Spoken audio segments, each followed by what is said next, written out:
What if the most important chapters of human history were never lost, only deliberately hidden? Not erased by time. Not destroyed by nature. But buried, quietly, intentionally, because what they reveal is too destabilizing to accept. Imagine standing on solid ground, unaware that beneath your feet lies something vast. Not a tomb. Not a cave.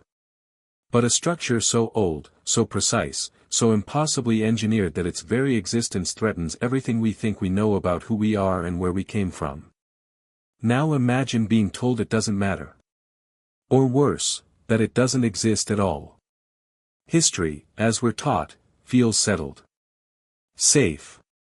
A straight line from primitive beginnings to modern sophistication. Stone tools become villages. Villages become cities. Cities become civilizations. It's clean. Predictable. Comforting. But comfort is not the same as truth. Because scattered across the planet, under deserts, beneath jungles, below oceans, locked behind ice, sealed inside restricted zones, are structures that refuse to fit this story. Megastructures. Colossal works of stone and earth that demand advanced knowledge, coordination, and purpose. Structures that appear suddenly in the archaeological record, fully formed, with no evidence of trial and error. No developmental footprint. No technological ancestors. And when these structures are found, something strange often happens. Excavations stall. Access becomes restricted. Reports are softened. Dates are revised. Explanations grow vague. The language shifts from certainty to speculation. From curiosity to silence. Not because answers were found, but because the questions became too dangerous. This is not a story about fantasy or wild imagination. It's a story about what happens when evidence challenges deeply held assumptions. When discoveries don't just add a footnote to history, but threaten to rewrite the entire book. Consider this: modern civilization prides itself on engineering prowess. Satellites in orbit. Skyscrapers scraping the sky. Machines that carve mountains and bridge oceans. Yet even today, there are ancient structures we could not easily reproduce, not without immense cost, specialized technology, and global coordination. Stones weighing hundreds, sometimes thousands of tons. Cut with precision that leaves no room for error. Fitted so tightly that even a blade of grass cannot slip between them. Official explanations exist, of course. They always do. Human ingenuity. Lost methods. Simple tools, lots of labor, and time. But the deeper you look, the less satisfying these answers become. Because they often explain the idea of construction, not the reality of it. They tell us what might be possible in theory, while ignoring what would be nearly impossible in practice. And then there's the timeline problem. Some of these megastructures are dated to periods when humans were supposedly nomadic hunter-gatherers. According to conventional history, these people lacked agriculture, metallurgy, written language, complex social organization, everything we believe is necessary to build at such scale. Yet the stones remain. Silent. Unmoving. Unimpressed by our theories. So we're faced with an uncomfortable choice. Either our ancestors were far more advanced than we're willing to admit. Or someone else was here before us. That idea alone is enough to trigger resistance. Because it doesn't just challenge archaeology, it challenges identity. Progress. Superiority. The comforting belief that we are the pinnacle of human development, standing at the top of a long, upward climb. The possibility that civilization has risen and fallen before, that we may not be the first to reach great heights, is deeply unsettling. And unsettling ideas are often controlled. Throughout modern history, there are documented cases of discoveries being locked away, classified, or quietly removed from public view. Artifacts that don't match known cultures. Skeletons that don't match known proportions. Structures that don't match known capabilities. The explanation is rarely dramatic. It doesn't need to be. Sometimes all it takes is academic pressure, funding concerns, reputational risk. A quiet suggestion that pursuing this line of inquiry would be unwise. Most people never hear about these things. Not because they're secret in the cinematic sense, but because they're inconvenient. They don't fit neatly into textbooks. They complicate narratives. They force uncomfortable revisions. And institutions, like individuals, tend to protect the stories that give them stability. But the earth doesn't care about our comfort. It keeps its own records. In stone. In sediment. In ice cores and submerged ruins. And every so often, those records resurface, whether we're ready or not. In recent decades, new technologies have begun to peel back layers that once concealed the past. Ground-penetrating radar reveals voids beneath ancient plateaus. Satellite imaging exposes geometric anomalies beneath dense forest canopies. Melting ice uncovers landscapes untouched for tens of thousands of years. Sonar maps structures on the ocean floor that should not be there. Each discovery adds pressure. Each anomaly strains the official story a little more. And yet, the public conversation remains strangely muted. You might hear about a discovery briefly, framed as mysterious, intriguing, but ultimately inconclusive. Then the story fades. Excavations pause. Media attention shifts.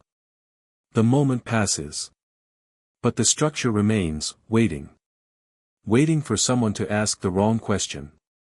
Because the real issue isn't whether ancient humans were capable of greatness. We know they were. The issue is whether greatness existed far earlier, far more globally, and far more technologically than we've ever been told. Whether there was knowledge that didn't simply vanish, but was intentionally buried. Either by catastrophe, by survivors, or by later civilizations that found remnants of a past too powerful, too confusing, or too dangerous to preserve. If that's true, then these megastructures are not just ruins. They're messages. Warnings, perhaps. Or memories. Or proof that human history is not a straight line, but a cycle, of rise, collapse, forgetting, and rediscovery. A cycle we may currently be repeating without realizing it. And that leads to the most unsettling thought of all. What if the reason these structures were hidden, isn't just because of what they say about the past, but because of what they imply about the future? Because if advanced civilizations existed before us and still fell, then progress alone is not salvation. Technology alone is not protection. And whatever ended them could, one day, end us too. As we move forward, deeper into the shadows of forbidden archaeology, one thing becomes clear: the greatest mystery isn't whether these structures exist. They do. The real mystery is why we've been taught not to look too closely at them. And once you start looking, it becomes very difficult to stop. History feels solid because we're taught to treat it that way. Dates are memorized. Timelines are fixed. Names, eras, and civilizations are presented as if they naturally emerged, evolved, and faded in an orderly procession. But history isn't a neutral record of everything that happened. It's a story shaped by what survived, what was discovered, and, most importantly, what was allowed to remain visible. Every civilization leaves behind far more than what ends up in museums or textbooks. Most of it is destroyed, buried, repurposed, or ignored. And the deeper you look into how historical knowledge is formed, the more obvious it becomes that absence does not mean non-existence. It often means exclusion. Archaeology, despite its scientific tools and careful methods, does not operate in a vacuum. It exists within systems, academic institutions, governments, funding bodies, cultural expectations. These systems reward stability. They favor discoveries that reinforce established frameworks, not ones that threaten to collapse them. When a find fits the narrative, it's celebrated. When it doesn't, it becomes a problem to manage. This creates what can only be described as blind spots, areas where curiosity quietly stops. Take dating methods, for example. They are powerful tools, but they rely on assumptions. Assumptions about contamination, context, and continuity. When dates come back earlier than expected, far earlier, they are often retested, reinterpreted, or dismissed as anomalies. Not because the science is flawed, but because the implication is uncomfortable. An early date doesn't just affect one site. It ripples outward, forcing a re-evaluation of surrounding cultures, technologies, and migrations. That ripple effect is expensive. It demands new theories, new textbooks, new explanations. And in many cases, it threatens careers built on the old ones. So history becomes selective. This selectivity isn't usually malicious. It's subtle. It happens through caution, peer review, and institutional consensus. A young researcher learns quickly which questions are safe to ask, and which ones will stall their career. Grants go to projects with predictable outcomes. Excavation permits favor locations that promise incremental discoveries, not paradigm shifts. Over time, an invisible boundary forms around acceptable inquiry. And anything beyond that boundary slowly fades from serious discussion. This is why so many extraordinary discoveries live on the fringes of history. They're labeled as out of context, unverified, pseudoscientific. Once that label is applied, engagement stops. Not because the evidence was disproven, but because it was socially disqualified. Blind spots also form through inheritance. Much of modern archaeology was shaped in the 19th and early 20th centuries, a time when ideas about progress, race, and cultural superiority heavily influenced interpretation. Early scholars often assumed that advanced architecture or engineering could not have originated independently in multiple regions, or too far back in time. When evidence suggested otherwise, it was often attributed to lost visitors, diffusion from a single, civilized source, or simply misdated. Some of those early assumptions have since been corrected. Many have not. What's rarely acknowledged is how long an idea can persist once it becomes institutionalized. Even when new data emerges, it must fight its way through layers of established belief. And if that data threatens the foundation rather than the details, resistance increases exponentially. This is where the concept of hidden history becomes misunderstood. It doesn't require secret meetings or shadowy figures conspiring behind closed doors. It requires something far more mundane: inertia. The natural human tendency to protect what feels known, orderly, and manageable. Entire chapters of the past can be lost simply because they don't align with our expectations. Another major blind spot comes from geographical bias. Large portions of the planet remain underexplored, not because we lack curiosity, but because of political instability, environmental challenges, or legal restrictions. Jungles, deserts, deep oceans, and polar regions are some of the least studied places on Earth, yet they are precisely where anomalies are most likely to survive undisturbed. When discoveries do emerge from these regions, they often lack context. There are no written records to anchor them, no familiar cultural markers. Without context, interpretation becomes difficult, and difficult interpretations are easy to sideline. There's also the issue of categorization. History loves labels: Stone Age, Bronze Age, Iron Age. These categories are useful, but they're also limiting. They imply linear progression. They suggest that certain technologies cannot exist without others. When an object or structure violates that sequence, it becomes an inconvenience. Imagine finding advanced stonework without evidence of metal tools. Or large-scale planning without clear signs of centralized authority. Instead of asking how this was possible, the easier path is to assume the evidence is incomplete or misunderstood. The anomaly is softened until it fits. Over time, these small adjustments accumulate. A date is nudged forward. A feature is attributed to a later culture. A structure is reclassified as ceremonial rather than functional. Individually, these choices seem reasonable. Collectively, they reshape the past into something more familiar than truthful.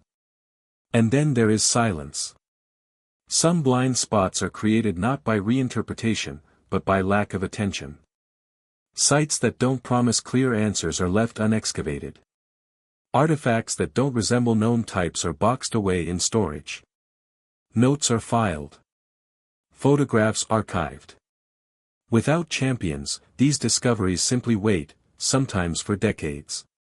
Meanwhile, the public narrative continues uninterrupted. What makes this especially significant is that history shapes identity. It informs how civilizations see themselves, how they justify borders, religions, and hierarchies. A stable past supports a stable present. Disrupt that past too violently, and the present begins to feel uncertain. That uncertainty is something institutions instinctively avoid. But blind spots don't stay blind forever. Pressure builds at the edges.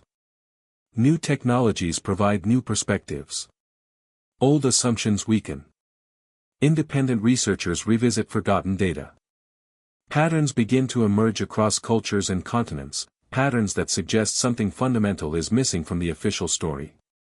When that happens, the question is no longer whether history has blind spots. It's how many, and how deep they go. Because once you accept that large portions of the human story may be absent, not due to lack of evidence, but due to selective attention, everything changes. The absence itself becomes evidence. A clue pointing toward something deliberately overlooked. And the more you look into those empty spaces, the harder it becomes to believe they're accidental. Across centuries and continents, a peculiar pattern emerges in the study of human history, a pattern that, once noticed, is almost impossible to ignore. It is the pattern of suppression. Unlike simple gaps in the archaeological record, suppression is deliberate. It is not caused by decay, natural disasters, or the mere passage of time, but by human intervention. Time itself does not erase evidence in the precise and consistent ways we see in these cases. Instead, discoveries that challenge the established narrative are quietly minimized, concealed, or reinterpreted. They are managed in ways that maintain the illusion of a linear, orderly past, and in doing so, they create an artificial stability that may be comforting, but is far from truthful. This suppression takes many forms. In some cases, entire excavation sites are closed to public scrutiny. Researchers are denied permits or funding when their findings suggest anomalies that contradict widely accepted theories. Publications are stalled, rejected, or relegated to obscure journals where few will notice them. Even when findings are presented, the narrative surrounding them is often softened, framed with caution, or couched in language that suggests uncertainty.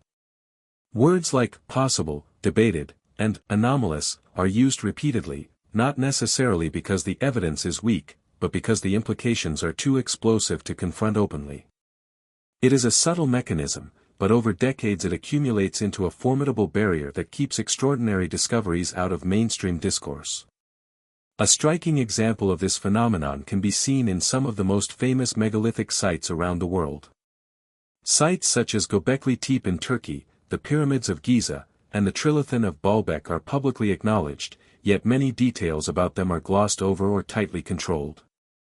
In Göbekli Tepe, archaeologists have uncovered enormous stone pillars carved with intricate symbols that date back over 12,000 years, predating the advent of agriculture and writing by thousands of years. Yet the narrative presented to the public often emphasizes what we think we know about early human societies rather than confronting the uncomfortable reality that someone, or some civilization, possessed extraordinary skills far earlier than conventional history allows. The full scope of the site, its scale, and the implications of its construction are only partially revealed, leaving critical questions unanswered and the public unaware of the true magnitude of the mystery. Similarly, the Trilithon of Baalbek in Lebanon, stones weighing hundreds of tons, precisely cut and positioned with a sophistication that defies modern construction methods, have long been subject to careful explanation and controlled access. Scholars acknowledge the stone's size and alignment but rarely confront the practical impossibility of moving such massive blocks with the technology supposedly available at the time. Instead, they are framed within familiar narratives, ingenious use of levers, manpower, and rudimentary engineering.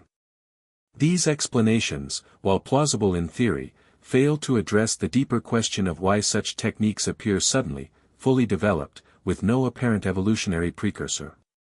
And so the pattern repeats, the anomaly exists, but it is softened, reframed, or obscured, leaving the public with only a shadow of the truth. Suppression is not limited to physical sites alone. Ancient artifacts, texts, and maps that do not conform to accepted chronology frequently disappear from view. Reports emerge of museum collections storing items that never reach public display, often because they do not align with established historical narratives. Some documents are classified or restricted, not for reasons of preservation, but because the information they contain challenges prevailing assumptions. Even in the modern era, whistleblowers and independent researchers occasionally reveal that unusual artifacts have been quietly removed from collections or reassigned with altered dates to minimize their impact. The consistent theme is the same: anomalies that could redefine human history are not outright destroyed, but made effectively invisible, kept at the edges of academic attention, and often buried beneath layers of bureaucratic discretion. This suppression is often subtle enough to escape casual notice. It is not always a matter of conspiracy in the dramatic sense, but rather a system of controls rooted in authority, tradition, and perceived responsibility. Scientific institutions, governments, and cultural organizations operate under immense pressure to maintain credibility, funding, and social stability. Confronting evidence that fundamentally challenges the accepted historical narrative is risky. It threatens careers, reputations, and institutional authority. The response, therefore, is cautious, slow publication, limited access, selective disclosure. Over time, the pattern of suppression becomes systematic, shaping the flow of knowledge so that anomalies are quietly marginalized rather than confronted head-on. Yet suppression is rarely complete. Despite these efforts, fragments of forbidden history persist. Satellite imagery, ground-penetrating radar, and new excavation technologies occasionally reveal what was meant to remain hidden. Researchers who pursue unconventional questions, often at personal or professional risk, uncover artifacts, structural alignments, and other forms of evidence that defy easy categorization. Even when these discoveries cannot immediately overturn established paradigms, they create pressure points. Anomalies accumulate across continents and eras, forming patterns that suggest a hidden history far richer and more complex than the sanitized version taught in schools or reinforced in popular media. The consequences of suppression extend beyond academic inconvenience. By controlling which discoveries reach the public, institutions shape collective memory, identity, and perception of human potential. The story we tell ourselves about human progress is profoundly influenced by what is highlighted and what is hidden. When the extraordinary is consistently obscured, society internalizes a narrative of linear advancement, gradual innovation, and predictable development. This narrative supports comfort and stability, but it also constrains imagination and limits the scope of inquiry. It trains entire generations to accept boundaries that may never have existed, effectively narrowing the lens through which we understand our origins. Furthermore, suppression fuels skepticism and speculation. When information is withheld, or when anomalies are only partially explained, the void is filled by alternative theories, conspiracy narratives, and fringe speculation. People notice when key pieces of evidence seem to vanish or remain inaccessible, prompting questions about what is being hidden and why. The more careful the suppression, the more tantalizing the gaps become, creating a psychological tension that is difficult to ignore.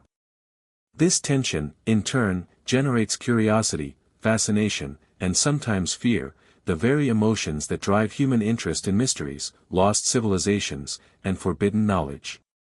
The pattern of suppression is also reinforced culturally.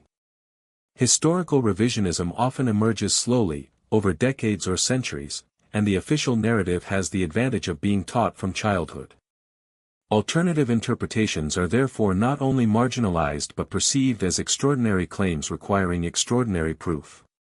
This imbalance ensures that when suppressed evidence finally surfaces, it is met with intense scrutiny, skepticism, and even dismissal. The anomaly is questioned, not the narrative. Yet the persistence of these anomalies suggests that suppression is never fully successful. Sites like Göbekli Tepe, Baalbek, and submerged structures beneath the ocean continue to provoke debate. Lost cities emerge from ice or under sediment. Ancient texts and maps resurface. Even partial glimpses of these secrets generate waves of curiosity and fascination. And the pattern remains consistent across millennia: discovery, recognition, partial disclosure, marginalization, and quiet suppression. What this ultimately reveals is that human history is not a simple, linear story. It is a palimpsest, a layered record in which some messages are emphasized, others muted, and still others erased entirely from public awareness. The anomalies and forbidden discoveries are the scratches and traces beneath the visible surface, a reminder that what we see is not all that exists. The consistent suppression of extraordinary evidence across time, geography, and culture points to something more profound than simple oversight. It suggests a deliberate pattern, a systematic attempt, conscious or unconscious, to control the narrative of human history and limit the scope of knowledge. In the end, the pattern of suppression is not just about hiding stones or artifacts. It is about shaping understanding, controlling curiosity, and managing the psychological and cultural impact of the past. It is a silent but persistent force, guiding what society is allowed to know and what is left in shadow. And for those who look closely, who question assumptions, and who follow the anomalies to their source, it becomes impossible to ignore. Suppression is everywhere, quiet, subtle, and yet unmistakable, and it points to a truth that has been obscured for millennia: history is not only what happened, but also what someone decided we were allowed to see. When we consider the achievements of ancient civilizations, we often imagine a gradual progression: small communities mastering agriculture, inventing tools, and slowly building complexity over centuries. It is a comfortable narrative, one that reinforces the idea of linear progress. Yet, as we examine the evidence of some of the world's oldest and largest constructions, it becomes increasingly difficult to maintain this perspective. These structures do not appear as the result of incremental innovation. They appear fully formed, executed with precision and scale that challenge the limits of what should have been possible at the time. They are not anomalies in a usual sense, they are anomalies that demand a reconsideration of the very foundations of human capability. Consider, for a moment, the pillars of Göbekli Tepe. Carved from limestone, weighing several tons each, some reaching over 20 feet in height, these monoliths date back more than 12,000 years. That predates the domestication of wheat, the development of writing systems, and even the existence of permanent settlements. According to conventional timelines, the people of that era were hunter-gatherers, moving across the landscape in search of seasonal resources. Yet here are pillars quarried, transported, and carved into intricate shapes, featuring symbolic reliefs of animals and abstract forms, arranged in circular patterns that suggest planning and design at a scale previously thought impossible. The craftsmanship implies not just skill, but sophisticated knowledge of geometry, astronomy, and engineering. How could such an achievement emerge in a society that, by all accepted measures, had no centralized leadership, no recorded history, and minimal technological tools? The question extends far beyond Göbekli Tepe. Across continents, we encounter constructions that defy explanation within the conventional framework. In South America, the site of Puma Punku in Bolivia features massive stones cut with tolerances that modern engineers struggle to replicate without advanced machinery. The stones are intricately interlocked with cuts so precise that even a razor blade cannot fit between them. Some blocks weigh hundreds of tons, yet were maneuvered into place with remarkable alignment. The level of expertise, the planning required, and the sheer labor needed suggest a workforce and an organization far beyond what current historical understanding attributes to the cultures of that period. Even in the Middle East, the colossal stones of Baalbek continue to baffle engineers and archaeologists alike. The trilithon blocks, each estimated to weigh over 800 tons, are fitted together with precision that defies modern expectations. No clear evidence exists for the tools, techniques, or logistical methods that would allow humans of the presumed era to move such stones into position. Conventional explanations of levers, ropes, and ramps, while mathematically plausible, strain credibility when considered at this scale. The lack of gradual construction artifacts, such as smaller test blocks, discarded failures, or workshops, suggests that these megastructures did not evolve incrementally, but arrived in their astonishing form fully realized. This pattern is not limited to individual structures. It appears globally, across oceans and continents, from the megaliths of Malta to the submerged cities off the coasts of India and Japan. Each site exhibits extraordinary characteristics, scale, precision, alignment, and purpose that are strikingly advanced relative to the surrounding cultures of the time. The uniformity of complexity, coupled with the apparent absence of technological precursors, raises a profound question: how did these constructions come to exist in eras that, by conventional measures, should have been incapable of producing them? Mainstream archaeology offers explanations rooted in human ingenuity and gradual evolution. It suggests that small innovations eventually accumulated into larger achievements, that labor-intensive methods compensated for the lack of technology, and that social organization, even in hunter-gatherer societies, could be sophisticated in ways we have yet to fully understand.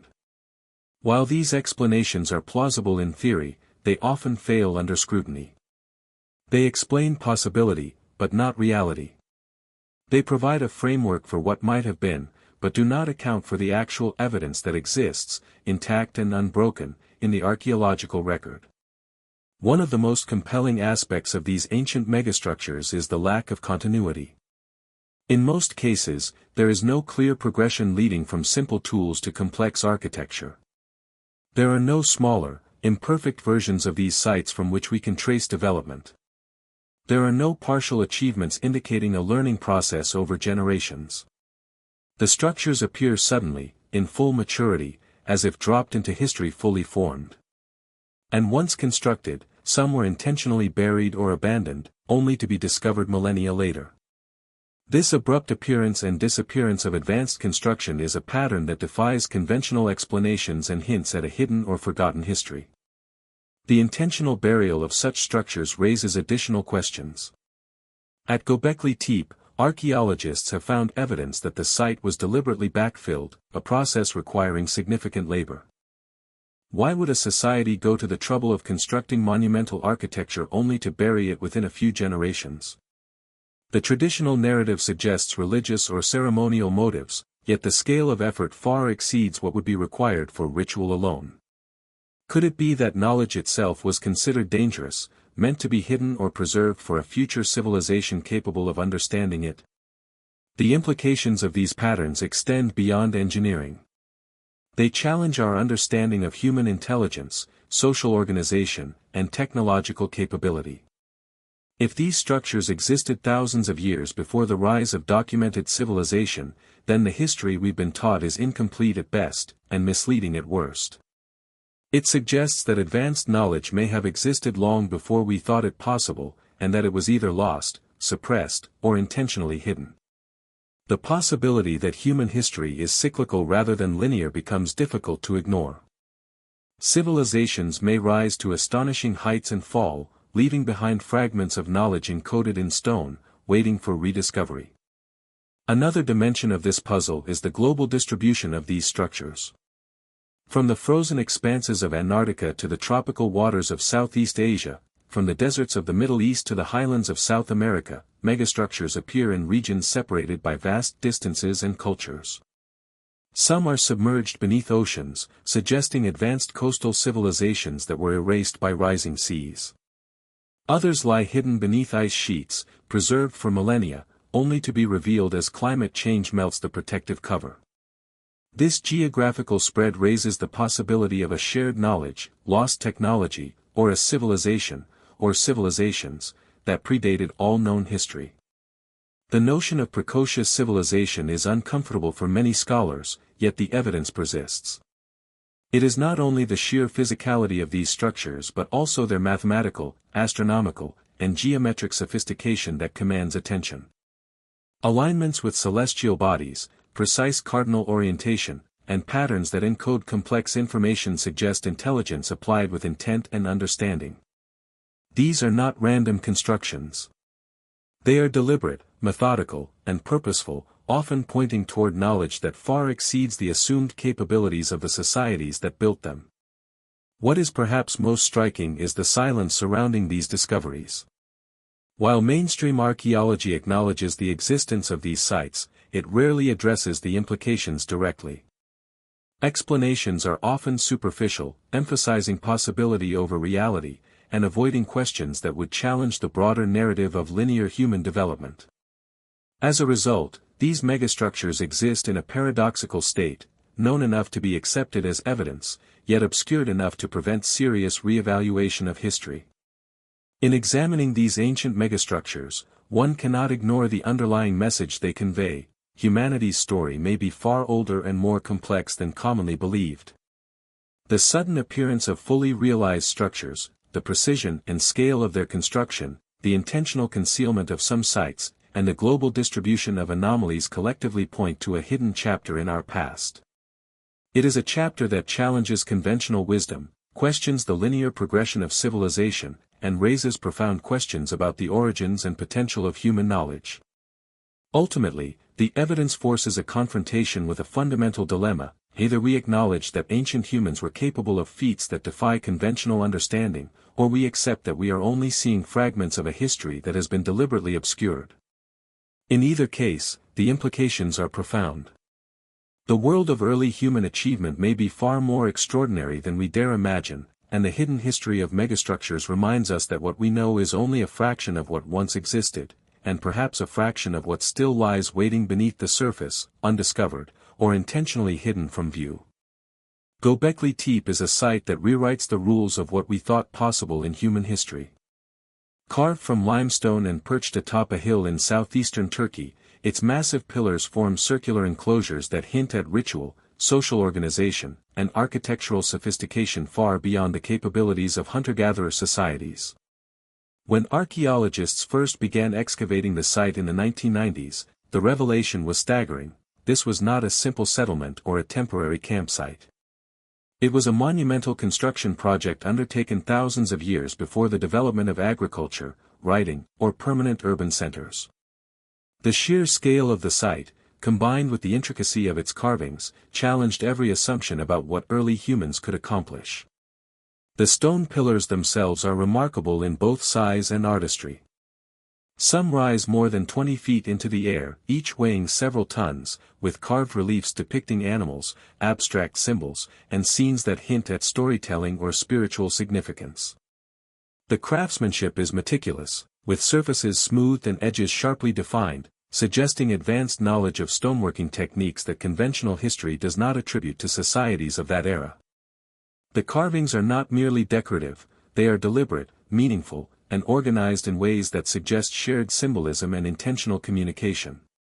To look at these pillars is to confront the intelligence and intent of people who lived over 12,000 years ago, people we have been told were mere subsistence hunters.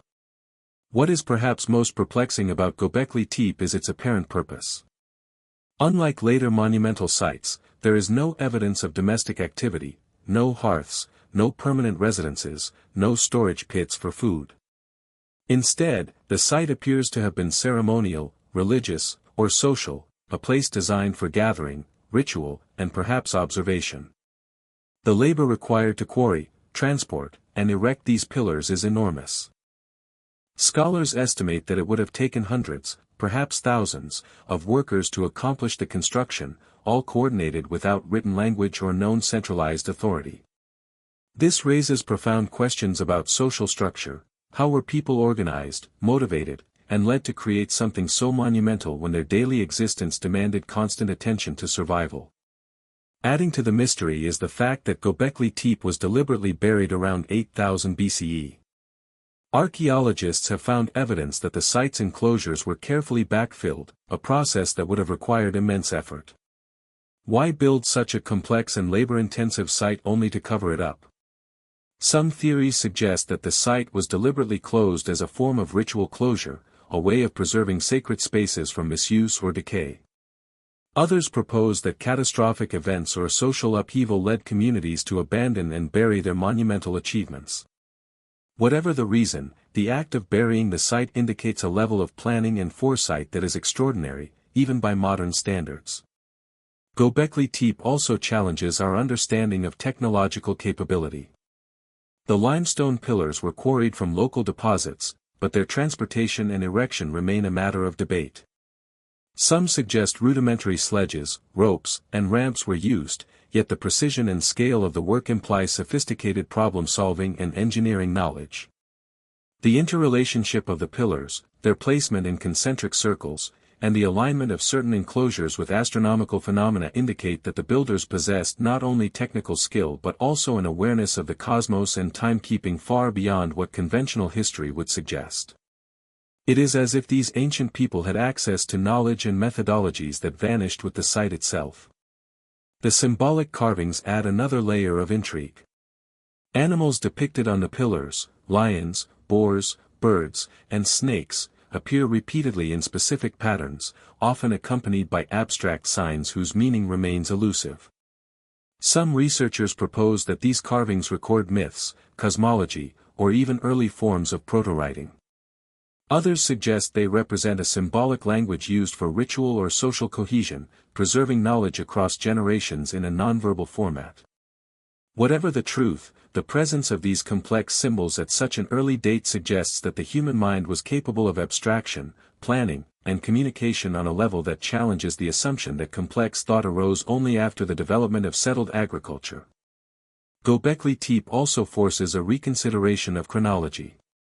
Conventional timelines place the rise of civilization, monumental architecture, and organized religion thousands of years later. Yet here, in the heart of what is now Turkey, is a site that predates the supposed dawn of settled society.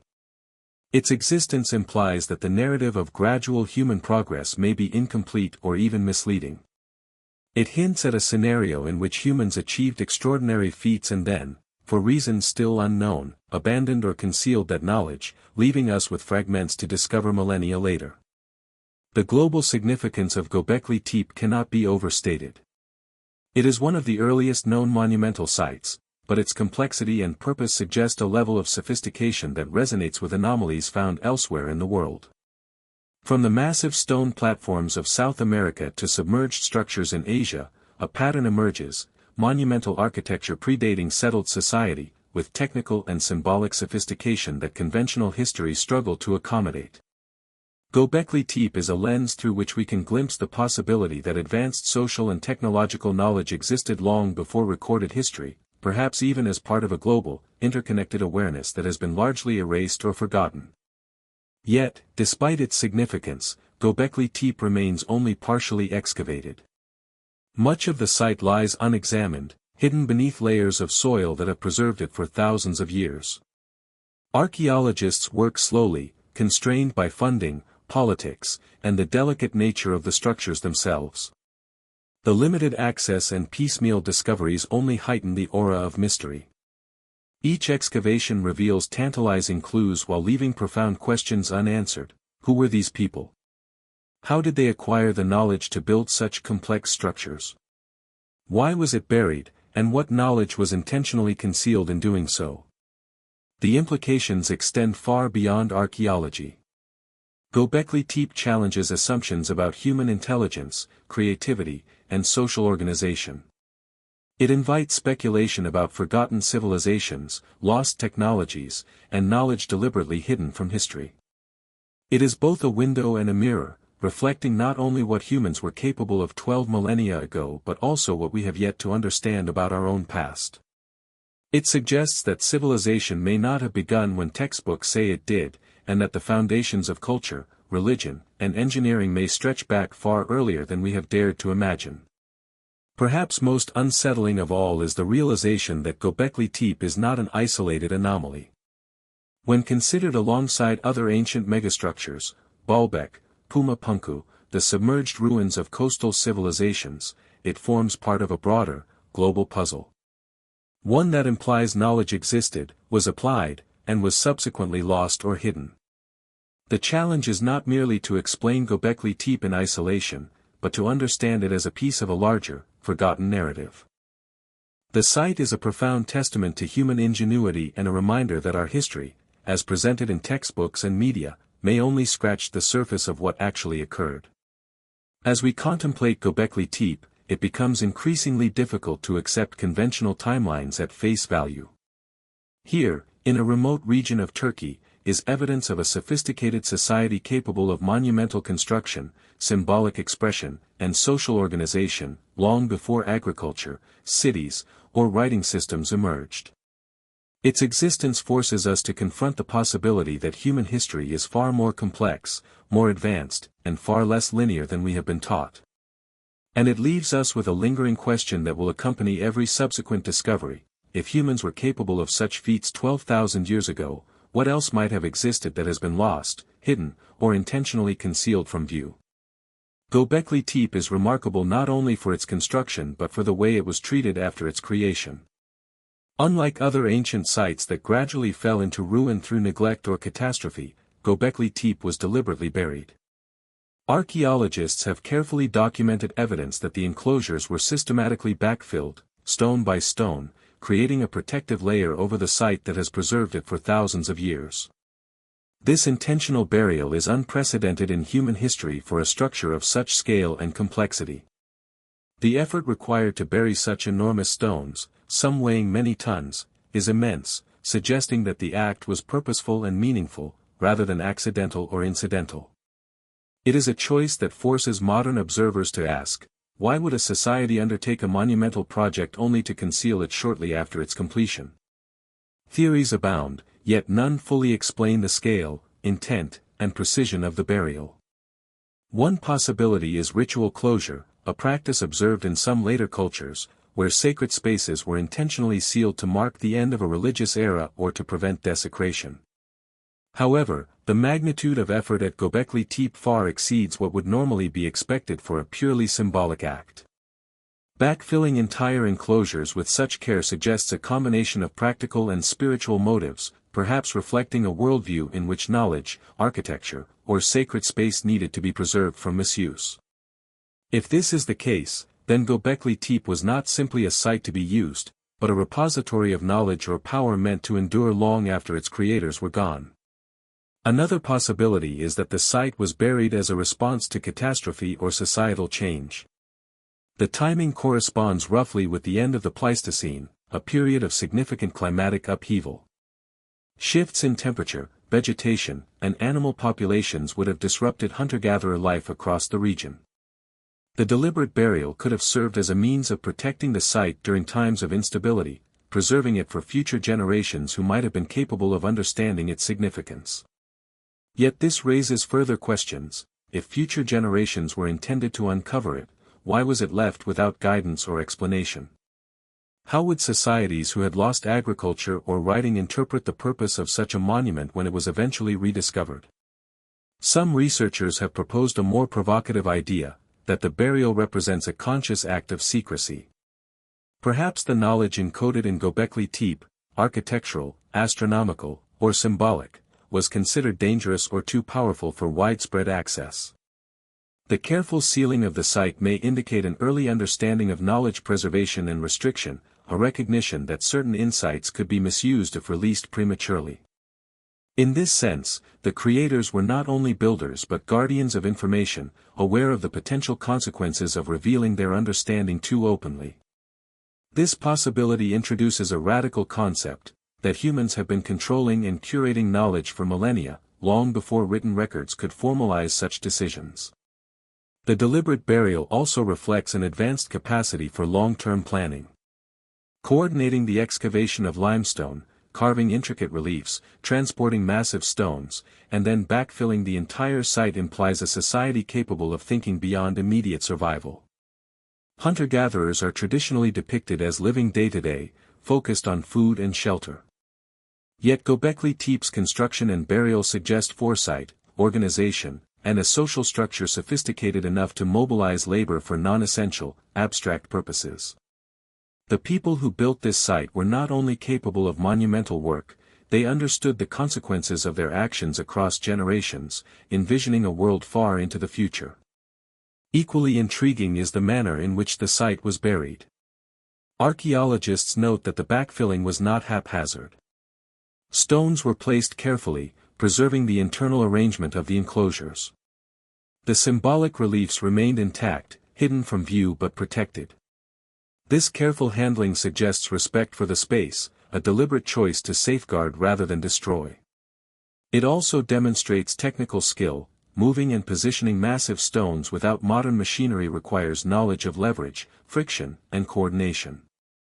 Even in concealment, the creators maintained a level of precision and order that echoes the construction phase, reinforcing the idea that both building and burial were acts of intentionality and purpose. The act of burying Göbekli Tepe also raises profound questions about the societal context of the time. If the site was of such importance, why abandon it? Why invest enormous effort in construction and then conceal it? Some scholars propose that social or religious changes may have rendered the site obsolete, or perhaps internal conflicts or external pressures made its continued use untenable. Others suggest that the site's secrecy was protective, perhaps safeguarding knowledge from groups that could not be trusted with it. Whatever the reason, the burial signals a deliberate choice to control access to something considered valuable, important, or potentially dangerous, a theme that resonates with patterns observed in other ancient sites, where access to monumental knowledge appears to have been restricted intentionally. Göbekli Tepe challenges not only our understanding of technology but also our assumptions about human behavior and psychology. It demonstrates that even in societies without writing, agriculture, or cities, people were capable of abstract thought, long-term planning, and complex social coordination. They were capable of creating, preserving, and concealing monumental knowledge. The burial itself may represent an early form of archival thinking, an awareness that human accomplishments are vulnerable to time and circumstance, and that careful stewardship is required to ensure their survival.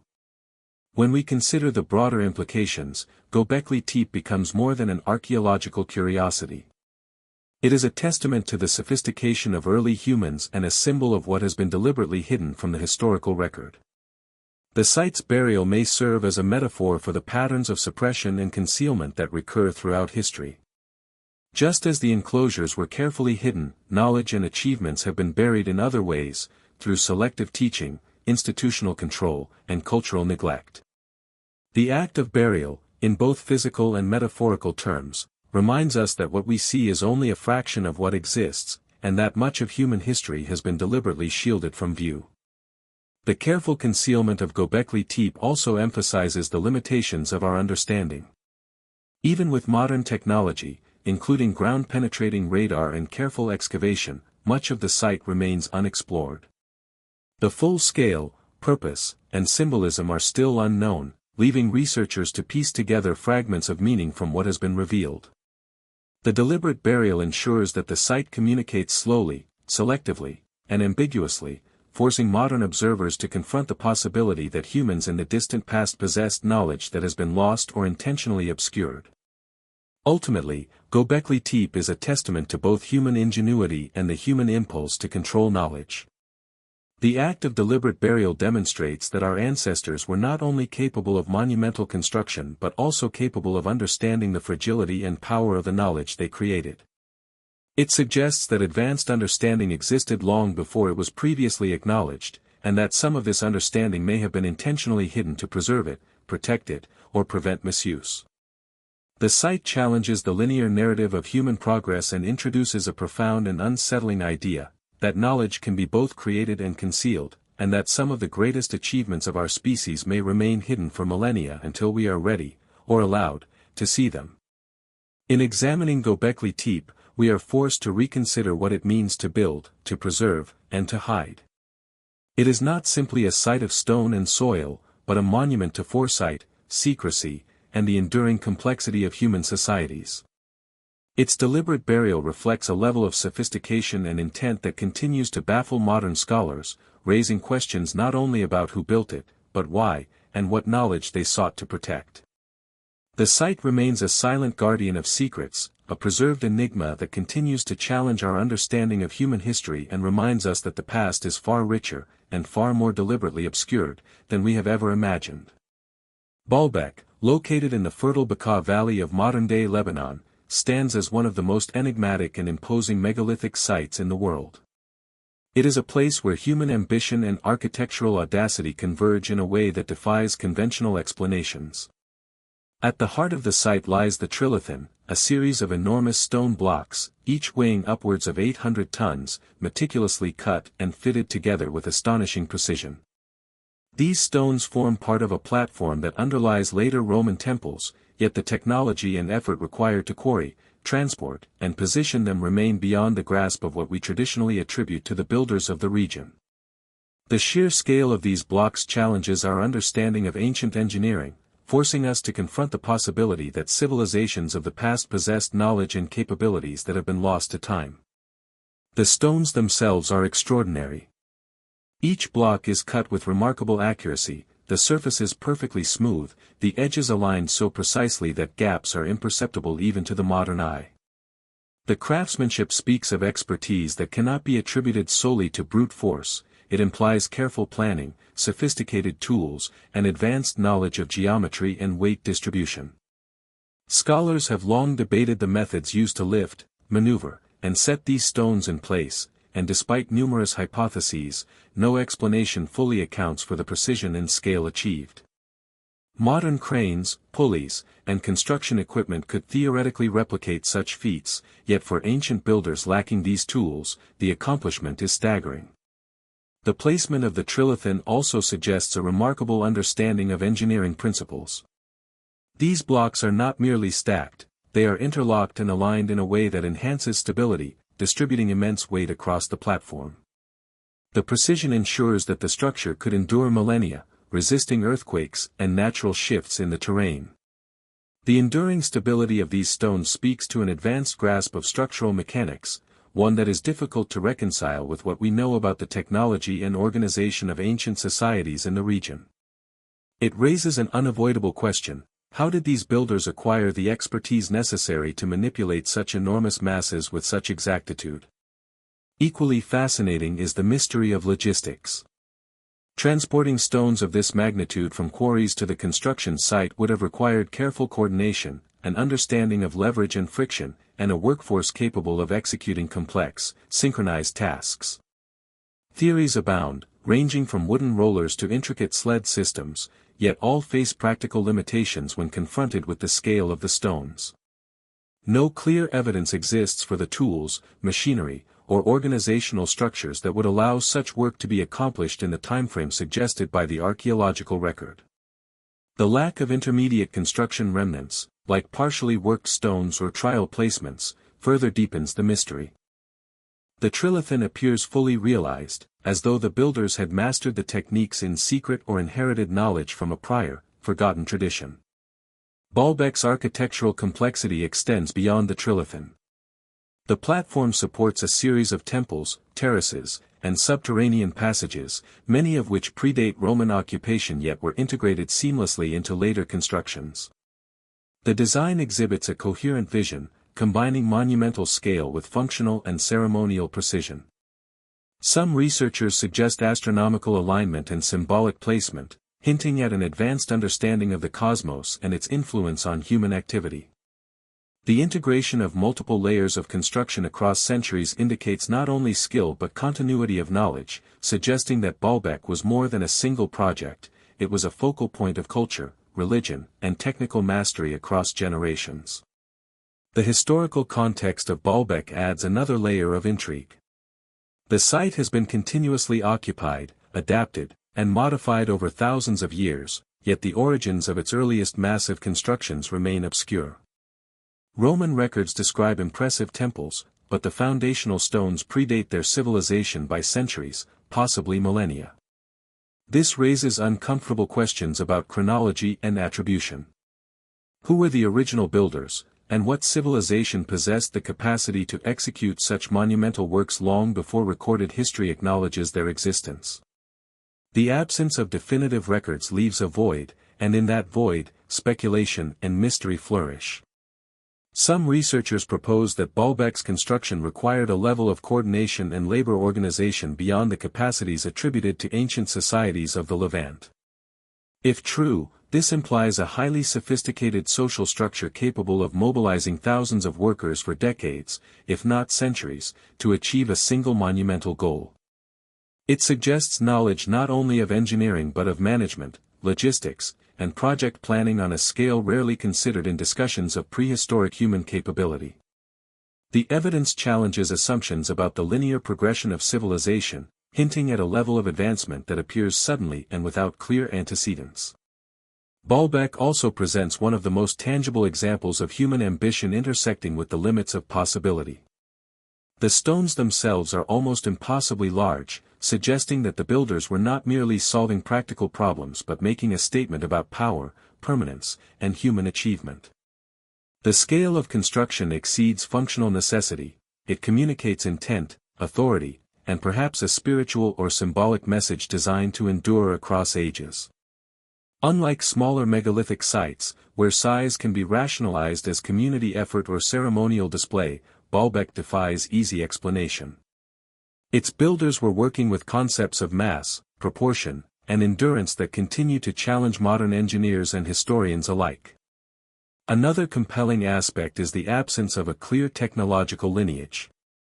Unlike civilizations that leave behind a trail of incremental innovation, tools, workshops, minor monuments, smaller stones, Baalbek presents monumental achievement without documented precursors. This discontinuity suggests either lost knowledge or intervention by a civilization whose methods and accomplishments were erased, forgotten, or concealed. The lack of evidence for gradual development adds to the sense of mystery and aligns Baalbek with other enigmatic sites worldwide, where advanced construction appears abruptly in history, fully formed and unaccounted for by the conventional narrative.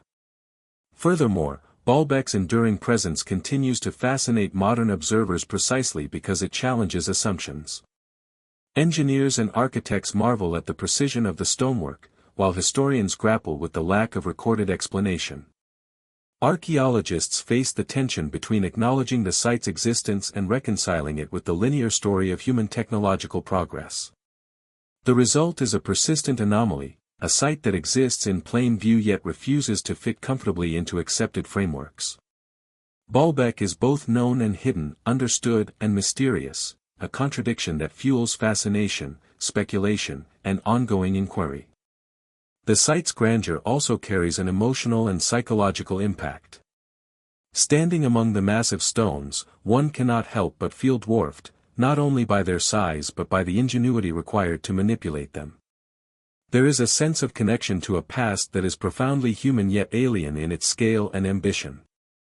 Baalbek evokes awe, wonder, and humility, reminding us that human capability has always been greater than we are willing to acknowledge. It also hints at the possibility that the lessons embedded in such construction, engineering, organization, and vision, may have been lost and that we are only now beginning to glimpse the extent of ancient achievement. Finally, Baalbek compels us to confront uncomfortable questions about the nature of history and human progress. It is a site that insists on reconsideration of timelines, technological capability, and societal organization. Its existence challenges the notion of a gradual ascent from primitive to advanced societies, suggesting instead that human achievement may rise in sudden, enigmatic bursts, sometimes forgotten or intentionally hidden, only to be rediscovered thousands of years later. The Trilithon and the broader complex are not just monuments of stone, they are monuments of human possibility, standing as silent witnesses to a past that defies explanation and continues to inspire questions about who we were, what we were capable of, and what might remain undiscovered beneath the layers of time. Puma Punku, located near the ancient city of Tiwanaku in modern-day Bolivia, presents a mystery that continues to defy archaeologists, engineers, and historians alike. The site is part of a larger ceremonial complex that dates back more than 1,000 years, yet the sophistication of its stonework far surpasses what should have been possible given the technological limitations of the era. Massive stone blocks, some weighing hundreds of tons, are cut with extraordinary precision, featuring perfectly straight edges, precise angles, and interlocking joints that suggest an advanced understanding of geometry and engineering. What is most striking is that many of these cuts appear to have been executed with tools and techniques that modern scholars struggle to replicate, even with today's machinery. The question arises, How did a society presumed to have only rudimentary metal tools achieve such a level of technical mastery? The stones at Puma Punku are crafted from both andesite and red sandstone, materials known for their hardness.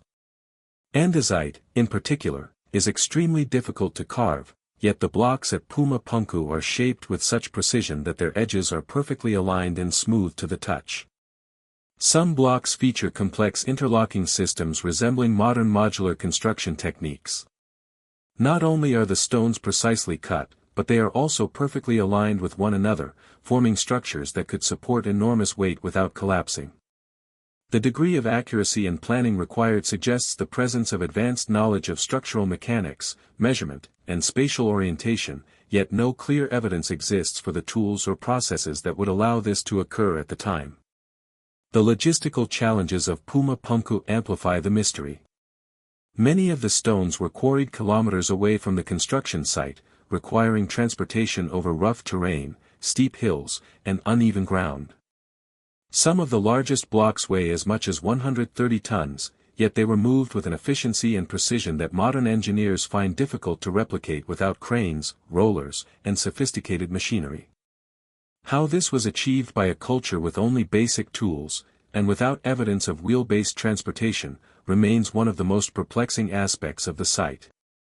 The absence of clear records of ramps, sledges, or other transport mechanisms suggests that either these methods were lost over time, or that knowledge has been deliberately obscured. Beyond the engineering marvels, Puma Punku also presents a challenge to chronology and historical narrative. The site's precision and complexity imply a level of advancement that seems incompatible with the presumed technological capacity of pre-Columbian societies. Scholars have struggled to reconcile the apparent sophistication of construction with the conventional understanding of Tiwanaku culture. The conventional explanation suggests incremental development over centuries, yet the evidence points to sudden mastery of techniques that have no visible precursors. There are no smaller, simpler constructions that lead up to the monumental stonework of Puma Punku, which implies either lost knowledge or influences from unknown sources. The architectural design of Puma Punku is equally baffling. Stones are shaped into precise rectangular and trapezoidal forms, some featuring intricate patterns and notches that allow them to fit together without mortar. The interlocking system is not merely functional, it demonstrates advanced engineering that anticipates stress distribution, seismic activity, and longevity. Some stones feature drilled holes, slots, and channels, hinting at a technical understanding of assembly that would be remarkable even by modern standards. The precision of these elements raises the possibility that the builders had not only theoretical knowledge but also practical experience in manipulating stone to an extraordinary degree. The scale and ambition of Puma Punku suggest that it was more than a ceremonial site, it was a demonstration of technological prowess and social organization. To coordinate the quarrying, transportation, and precise placement of these massive stones would require careful planning, resource management, and social cohesion. Hundreds, if not thousands, of laborers would need to work in concert, guided by individuals with exceptional knowledge of engineering and construction. This level of coordination implies a society capable of centralized planning and complex project management, contradicting conventional assumptions about pre-Columbian South American cultures. Some researchers propose that Puma Punku represents a fragment of a lost technological tradition, one that predates recorded history in the region. Its precision suggests either a forgotten or intentionally concealed body of knowledge. The interlocking blocks and sophisticated cuts indicate mastery not of brute force but of technique and design, hinting at an understanding of principles that were lost with the decline of the culture. If this interpretation is accurate, Puma Punku is not merely a relic of the past but evidence of advanced human capability that existed and then disappeared from the historical record. Adding to the mystery is the apparent intentional destruction of the site. Many of the stones are displaced, broken, or scattered, yet they retain the original precision of their cuts. This raises questions about whether the site was deliberately dismantled to obscure knowledge or if natural forces were solely responsible. Some argue that earthquakes or other geological events contributed to the damage, yet the precision of the cuts and the systematic arrangement of the stones suggest careful planning rather than random destruction. The combination of advanced construction and later dismantling adds an additional layer of complexity, hinting at deliberate human intervention to control or conceal the knowledge encoded in the stonework. Puma Punku also resonates with other ancient megastructures around the world, creating a pattern that challenges linear historical models. Like Baalbek and Göbekli Tepe, it features advanced stonework appearing suddenly, without clear technological precursors. The precision of the cuts, the scale of the stones, and the advanced engineering suggest a level of knowledge that cannot be easily reconciled with the surrounding culture's presumed capabilities. This global pattern of sudden, sophisticated construction raises the possibility of lost civilizations, forgotten technological traditions, or a widespread body of knowledge that has been systematically erased or suppressed throughout history. Furthermore, Puma Punku exemplifies the psychological and cultural impact of such ancient megastructures. To stand among these stones is to confront the limits of human imagination and capability. The scale, precision, and complexity evoke awe, wonder, and even a sense of dislocation, challenging modern assumptions about the past. The site invites questions not only about technical skill but also about social organization, cultural priorities, and the purposes behind monumental construction. Why would a society invest immense resources into constructing something so precise and monumental? Was it religious, political, or a demonstration of technological superiority? Or could it have served as a repository of knowledge, deliberately designed to endure and communicate with future generations? Ultimately, Puma Punku forces a re-evaluation of human history. It demonstrates that advanced engineering, precise construction, and sophisticated planning existed far earlier than traditional narratives suggest. It challenges the notion of gradual progression, showing instead that sudden bursts of technological mastery were possible. It raises profound questions about lost knowledge, forgotten civilizations, and the potential suppression or concealment of human achievement. Puma Punku stands not only as a testament to the ingenuity of its builders but also as a silent challenge to modern assumptions. History is far more complex, and human potential far greater, than we have been taught to believe.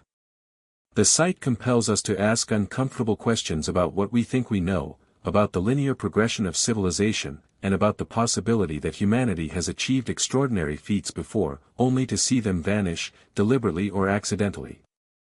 Puma Punku is not merely an archaeological site, it is a portal to a hidden past, a window into a chapter of human history that conventional scholarship has yet to fully confront.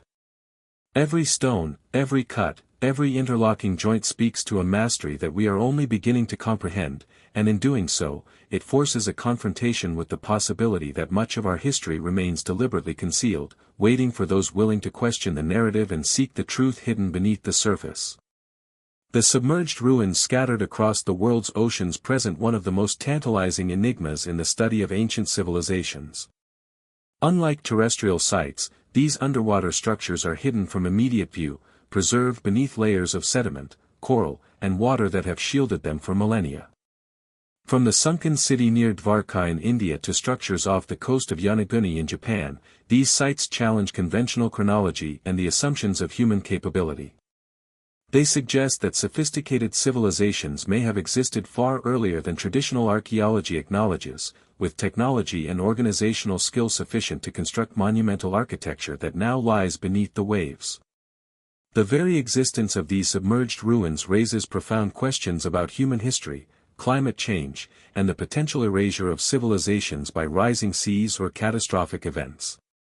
The site near Dwarka, often associated with the legendary city described in ancient Indian texts, is partially submerged along the coast of Gujarat. Archaeologists have documented stone foundations, walls, and what appear to be streets and residential complexes dating back thousands of years. Carbon dating of artifacts recovered from the site suggests habitation as early as 5,000 years ago, although some estimates propose even older origins. The alignment of streets, construction techniques, and scale of structures indicate advanced planning and urban design, suggesting that these were not isolated settlements but organized communities with knowledge of architecture, civil engineering, and possibly maritime activity.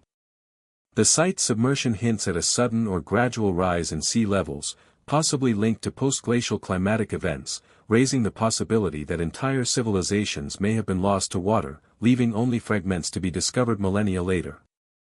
Yonaguni in Japan presents another remarkable case. Off the coast of the Ryukyu Islands lies a massive rock formation, often described as a submerged pyramid or stepped platform. Measuring hundreds of meters in length, with terraces, sharp edges, and what appear to be staircases, the structure exhibits a level of precision that some argue cannot be the result of natural erosion alone. While skeptics propose geological explanations, many features suggest deliberate shaping and alignment, including angles consistent with human construction and potential astronomical orientations. If Yonaguni is indeed man-made, it would represent evidence of advanced prehistoric engineering, challenging the assumption that complex construction arose only after the advent of agriculture and settled society. Its submersion, like Dvarka, implies a civilization capable of significant architectural achievement that has since been erased by rising oceans. The pattern of underwater ruins is striking.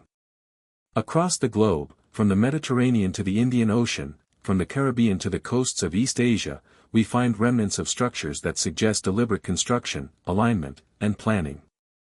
These sites often share common characteristics: large stone blocks, geometric patterns, and locations that would have been above water at the time of construction. Rising sea levels, tectonic activity, and natural disasters over millennia have concealed these sites, making them invisible to the casual observer and accessible only through specialized technology such as sonar mapping, submersibles, and remote sensing. The repeated emergence of such discoveries challenges conventional assumptions about where and when civilization developed, suggesting that much of human history has been submerged, literally, beneath the waves. The technological and logistical implications of these submerged structures are extraordinary. Constructing massive stone foundations or terraces in coastal environments requires advanced knowledge of quarrying, transport, and placement, particularly when dealing with large or precisely cut stones. It also implies an understanding of water levels, tides, and seasonal changes, knowledge essential for ensuring long-term stability and habitability. The coordination required to execute such projects points to complex social organization, planning, and labor management. In other words, these submerged ruins are not just evidence of settlement, they are evidence of sophisticated engineering and societal capability, predating what traditional history attributes to early human communities. Furthermore, the submersion of these sites suggests the vulnerability of human knowledge to natural forces. Rising sea levels following the last ice age, catastrophic flooding, and tectonic shifts could have erased entire civilizations, leaving only fragments as evidence of human achievement. The implications are staggering. Much of our understanding of ancient technology, culture, and social complexity may be based on incomplete or biased evidence. What we see today, cities on land, scattered ruins, and artifacts, may represent only a fraction of what once existed, while entire chapters of human ingenuity lie hidden beneath the ocean, awaiting discovery. These submerged structures also raise profound questions about the transmission of knowledge. Were these civilizations isolated, or did they share knowledge across regions through maritime networks? The similarity in construction techniques and architectural precision among distant sites hints at either convergent development or some form of cultural transmission that defies conventional historical explanation. Maritime trade and communication could have facilitated the exchange of technological knowledge, religious practices, or architectural concepts long before such networks are recorded in historical texts. If true, this suggests a far more interconnected ancient world than previously imagined, one in which sophisticated knowledge was disseminated across continents and then largely lost to environmental catastrophe. The mystery deepens when we consider the human stories that accompany these sites. Legends, myths, and oral traditions often describe lost cities submerged by oceans or floods, echoing the patterns seen in archaeological evidence.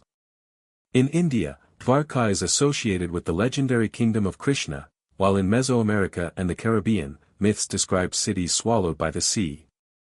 These stories, long dismissed as folklore, gain new significance when correlated with underwater discoveries. They suggest that ancient cultures may have had collective memory of catastrophic events, preserving knowledge of lost civilizations through narrative rather than physical record. This intertwining of legend and archaeology challenges the notion that mythology is purely symbolic, implying instead that oral traditions may encode fragments of historical truth. Scientific exploration of these submerged sites has advanced dramatically with modern technology. Sonar mapping, remotely operated vehicles, and underwater excavation allow researchers to survey large areas with unprecedented precision. These tools have revealed streets, foundations, platforms, and walls that were previously invisible, confirming the presence of large-scale construction in locations now submerged. Yet even with these advances, exploration is slow, costly, and often controversial. The fragility of the sites, combined with political and logistical challenges, limits access, leaving vast areas unexplored. As a result, the full extent and significance of these underwater ruins remain tantalizingly out of reach, a hidden chapter of history that continues to provoke speculation and awe. The broader implication of submerged ruins is profound. They suggest that human civilization is older, more sophisticated, and more geographically widespread than conventional history allows. Entire societies, capable of engineering, planning, and architectural precision, may have risen and fallen long before recorded history, only to be erased by environmental changes. The evidence points to a cyclical nature of civilization: rise, achievement, catastrophe, and disappearance. This challenges the linear narrative of human progress and implies that what we know about the past is only a fragment of a much larger story, much of which has been hidden beneath water or deliberately obscured. Finally, these submerged structures force us to confront the possibility that our understanding of human potential is limited not by imagination, but by the survival of evidence. The oceans act as time capsules, preserving knowledge, architecture, and engineering feats that have been lost on land. Each discovery invites us to reconsider what humans were capable of in prehistory and compels a re-evaluation of accepted historical timelines. The submerged ruins are silent witnesses, testaments to ingenuity, ambition, and the fragility of civilization. They remind us that human history is not confined to what is visible today, but includes vast, hidden worlds beneath the waves, waiting to reveal the extraordinary capabilities of our ancestors. The ancient maps that have survived the centuries offer a fascinating and often unsettling glimpse into humanity's past, challenging conventional assumptions about exploration, geography, and the distribution of civilizations. Among the most intriguing is the Piri Reis map, created in 1513 by the Ottoman admiral and cartographer Piri Reis. This map is remarkable not only for its detail but for its accuracy in depicting coastlines, islands, and land masses that, according to mainstream history, had not yet been fully explored or mapped. What makes the map truly extraordinary is that it appears to incorporate knowledge of regions such as South America and Antarctica with precision that modern historians struggle to explain. In particular, the representation of Antarctica's coastline, before the continent was officially discovered and without ice coverage, is a point of intense debate. How could a 16th-century mapmaker possess accurate geographic knowledge of lands thousands of kilometers away, seemingly impossible to reach with the technology of the time? The origins of the Piri Reis map suggest that it was compiled from a variety of sources, including older maps, nautical charts, and possibly oral or secret traditions. Piri Reis himself claimed to have used charts that dated back centuries, some derived from the time of Alexander the Great. While skeptics argue that the map represents exaggerations, misinterpretations, or projections, the alignment of certain coastlines and the precision of measurements indicate a degree of sophistication inconsistent with known cartographic methods of the early 16th century. Scholars and researchers have noted that the map shows an advanced understanding of latitude and longitude, the curvature of the Earth, and relative distances, knowledge that, according to the conventional timeline, was not formalized until centuries later. This discrepancy suggests that the creators of the maps had access to lost or hidden knowledge, perhaps transmitted across generations and civilizations that are otherwise absent from the historical record. Other ancient maps reinforce the sense that humanity's understanding of the world may have been far more advanced in the distant past than previously acknowledged.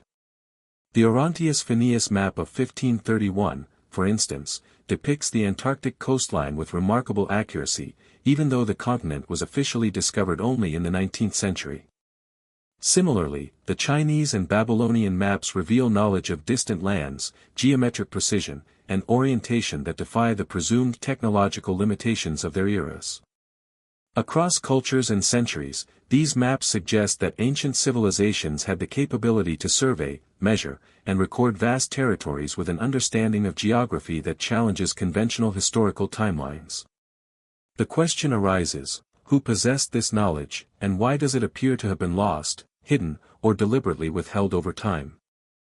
The precision of these ancient maps implies more than simple familiarity with coastlines.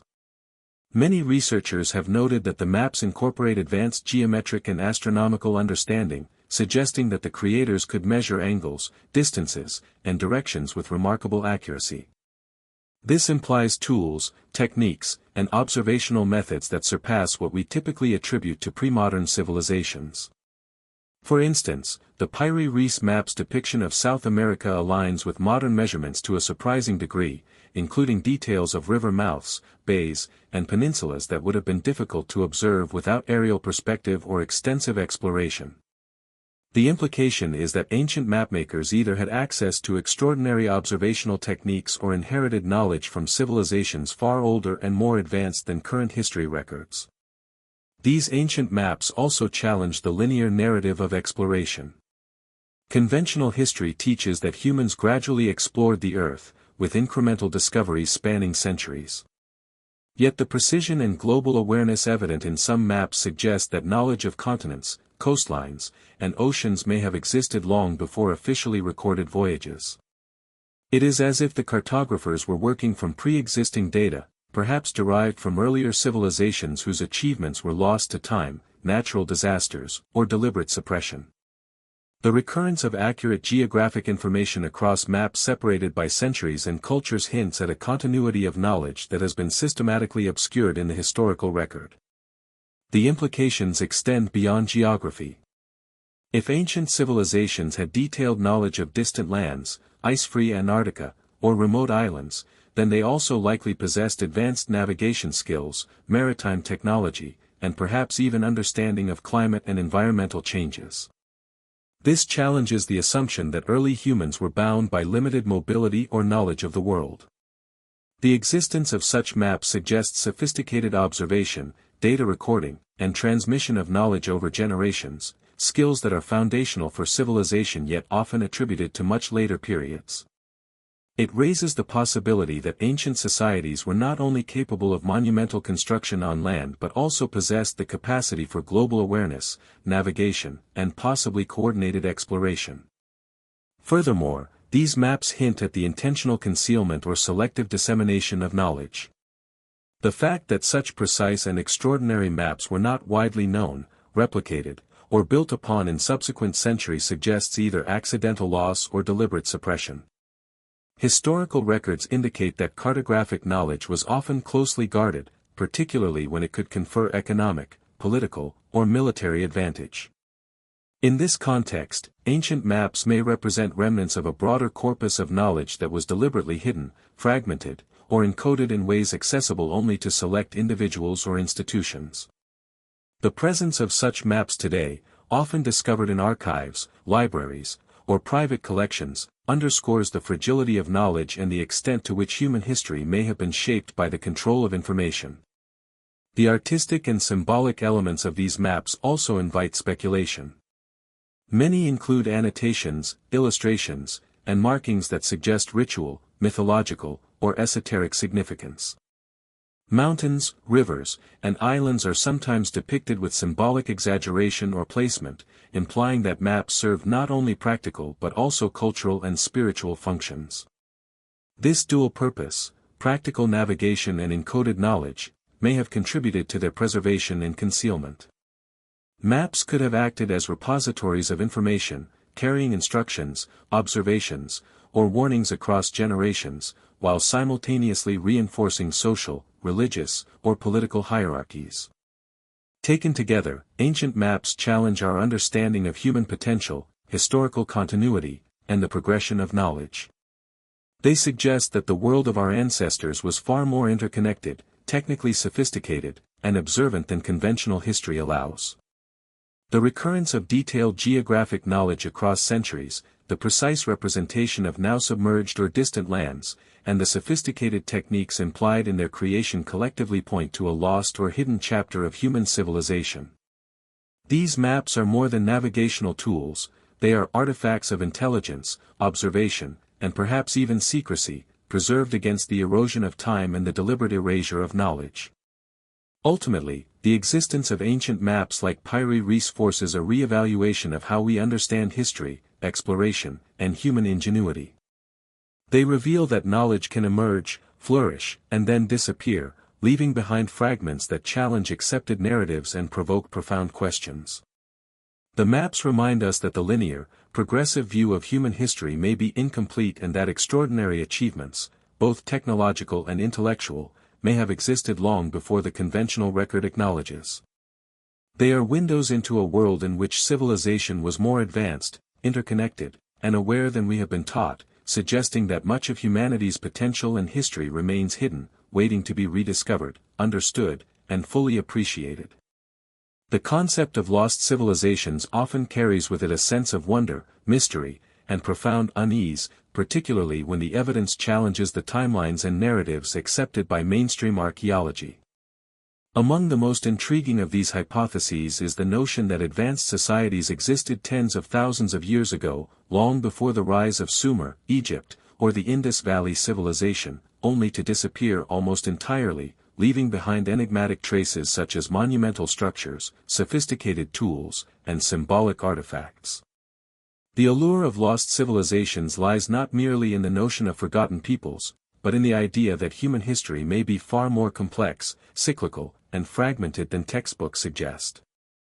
Across continents and millennia, the scattered remnants of these societies invite speculation about the knowledge, culture, and technological mastery that has been erased or hidden, forcing a reconsideration of what humans were capable of in the deep past.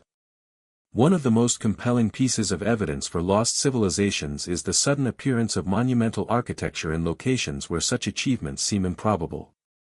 Göbekli Tepe, Baalbek, Puma Punku, and other sites share a common feature: they appear abruptly in the archaeological record, fully realized and exhibiting advanced engineering, without preceding examples that demonstrate a gradual evolution of skill.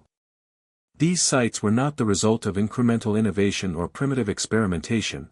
They display precision, scale, and intent that suggest knowledge far beyond what is attributed to the cultures of their time.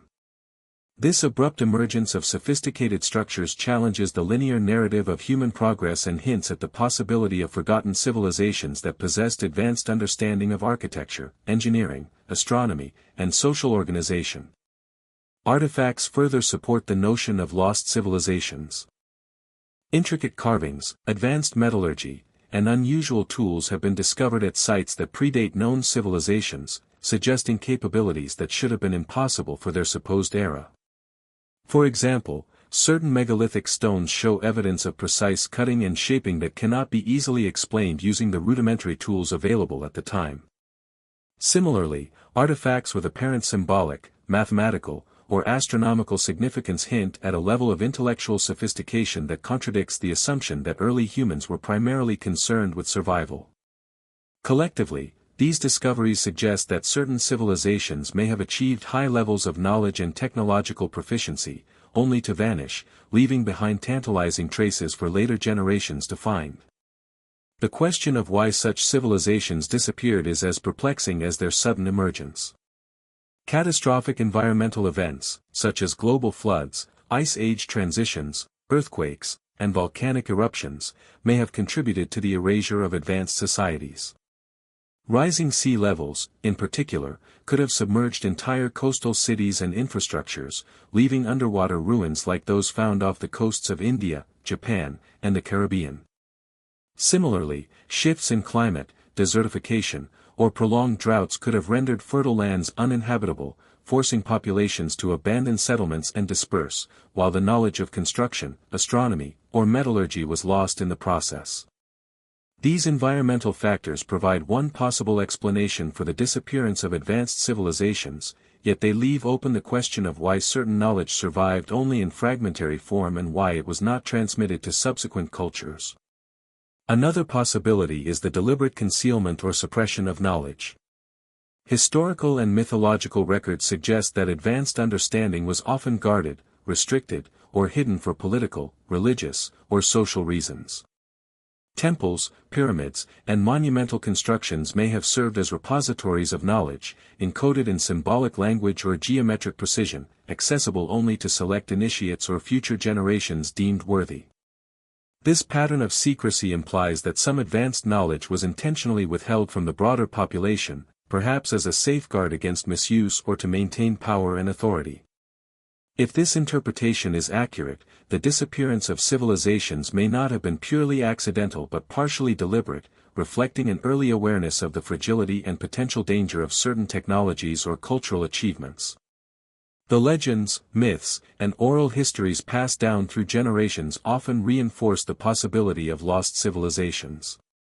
Stories of sunken cities, great floods, and ancient peoples with extraordinary capabilities appear across the globe, from the tales of Atlantis in Greek philosophy to the epic accounts of Dvarka in India, and from Mesoamerican flood myths to Polynesian oral histories of vanished islands. While traditionally dismissed as allegory, these narratives frequently align with archaeological and geological evidence, suggesting that they may preserve fragmented memories of historical events. The recurrence of these motifs worldwide points to shared human experiences or knowledge of catastrophic events that wiped out sophisticated societies, leaving only traces in both material culture and collective memory.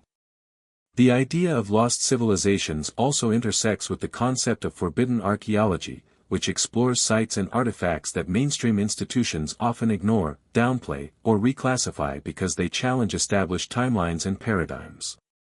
Forbidden archaeology examines anomalies such as tools and artifacts found in strata far older than conventional history allows, or structures that suggest advanced knowledge predating accepted civilizations. Sites like Baalbek, with its massive trilithon stones, or Puma Punku, with its precise interlocking blocks, are prime examples where conventional explanations struggle to reconcile the evidence with assumed technological limitations. These anomalies invite us to reconsider the boundaries of what humans have accomplished and force a reassessment of our understanding of prehistory. The global distribution of these sites adds further complexity. From the Middle East to South America, from Europe to Asia, evidence of sudden, advanced construction appears in geographically and culturally isolated regions. This raises questions about whether these societies developed independently, achieved similar technological breakthroughs through convergent evolution, or perhaps inherited knowledge from a shared, earlier civilization that has since vanished. The repeated occurrence of advanced construction, precise engineering, and symbolic knowledge across distant regions suggests that the notion of isolated cultural evolution may be incomplete, and that a broader, interconnected network of knowledge or influence might have existed far earlier than previously thought. The implications of lost civilizations extend beyond archaeology and into our understanding of human potential. They challenge assumptions about intelligence, creativity, and social organization in prehistory, suggesting that humans were capable of far more sophisticated thought, engineering, and cultural development than conventional models acknowledge. These civilizations, whether fully lost or partially forgotten, demonstrate that human ingenuity has long been capable of extraordinary feats, including the manipulation of massive stone, advanced urban planning, and symbolic or astronomical sophistication. The fragments we uncover hint at the possibility that knowledge once existed at a level that rivaled or even exceeded what later civilizations achieved, only to be lost through time, catastrophe, or deliberate concealment. Finally, the notion of lost civilizations invites reflection on the cyclical nature of human history. It suggests that civilization may rise and fall in patterns that leave behind only partial records, fragments of knowledge encoded in monuments, artifacts, and oral traditions. This perspective challenges the linear narrative of human progress, proposing instead that history is layered, discontinuous, and at times intentionally obscured. The study of lost civilizations not only expands our understanding of the past but also encourages humility and curiosity about what might yet be discovered. Each site, each artifact, and each anomaly is a window into a forgotten world, a reminder that human potential has always been greater than we often realize, and that much of our history remains hidden, awaiting rediscovery. The pyramids of Egypt have long fascinated historians, archaeologists, and the general public, standing as monumental testaments to the ingenuity and ambition of ancient civilizations. Yet beneath their familiar grandeur lies a set of enigmas that continue to challenge our understanding of technology, logistics, and human capability. The Great Pyramid of Giza, constructed around 4,500 years ago, is not merely a burial monument, it is an architectural and engineering marvel that raises profound questions about the knowledge and resources available to the ancient Egyptians. Each stone, some weighing up to 80 tons, was quarried, transported, and positioned with remarkable precision, aligning perfectly with the cardinal points of the compass and exhibiting tolerances in placement that modern engineers struggle to replicate without advanced machinery and careful measurement systems. The precision, scale, and purpose of the pyramid suggest a civilization with a mastery of mathematics, astronomy, and engineering that continues to astound scholars and laypeople alike. The construction of the Great Pyramid exemplifies an understanding of geometry and spatial awareness that is astonishing, particularly considering the technological limitations of the time. The base of the pyramid covers more than 13 acres, with sides oriented almost exactly north-south and east-west. The alignment error is minimal, so precise that even modern instruments would find it challenging to achieve without careful planning and advanced surveying techniques. The internal chambers and passageways reveal an equally meticulous approach to design. The Grand Gallery, the King's Chamber, and subsidiary corridors demonstrate a sophisticated grasp of load distribution, structural integrity, and architectural planning. The precision of construction implies careful measurement, a standardized system for producing and moving massive stones, and a coordinated workforce capable of executing complex instructions over decades. The logistics involved in pyramid construction are staggering. Tens of thousands of workers, including laborers, engineers, and artisans, would have been required to quarry limestone from nearby deposits and granite from more distant sources, transport these massive stones across the desert, and position them with exacting precision. Ancient records suggest the use of ramps, sledges, and levers, yet modern experimentation demonstrates that these methods alone may not fully account for the speed, accuracy, and scale of construction achieved. The coordination, planning, and resource management necessary to accomplish such feats speak to a society with exceptional organizational capability, suggesting centralized authority, social cohesion, and sophisticated knowledge of labor dynamics. The precision of the stone cutting further deepens the mystery. Many of the blocks in the pyramids are perfectly shaped and fitted so tightly that even a knife blade cannot be inserted between them. Such craftsmanship indicates the use of tools and techniques that remain partly speculative. While copper chisels, dolerite pounding stones, and abrasion methods have been proposed, the level of precision, particularly in granite blocks from Aswan, is extraordinary. Some scholars argue that the knowledge of cutting, shaping, and polishing these stones to exact dimensions may have involved methods or tools that are now lost, pointing to a potential technological sophistication that challenges our conventional understanding of ancient capabilities. Beyond construction, the pyramid's placement and orientation hint at advanced astronomical knowledge.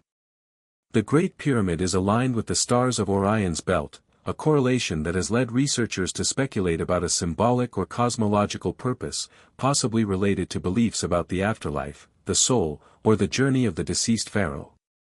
This alignment is not merely symbolic, it suggests careful observation of celestial movements, accurate tracking of stars, and an understanding of how these observations could be encoded into monumental architecture. The intersection of engineering, mathematics, and astronomy in the pyramids demonstrates a holistic approach to knowledge, where science, spirituality, and society converge in a single, enduring structure. The scale and ambition of pyramid construction also reflect social and political sophistication. The ability to mobilize, feed, house, and coordinate tens of thousands of workers for decades implies not only advanced planning but also the presence of authority capable of directing massive collective effort. The pyramids were not simply tombs, they were statements of power, religious significance, and cultural achievement, designed to endure across millennia.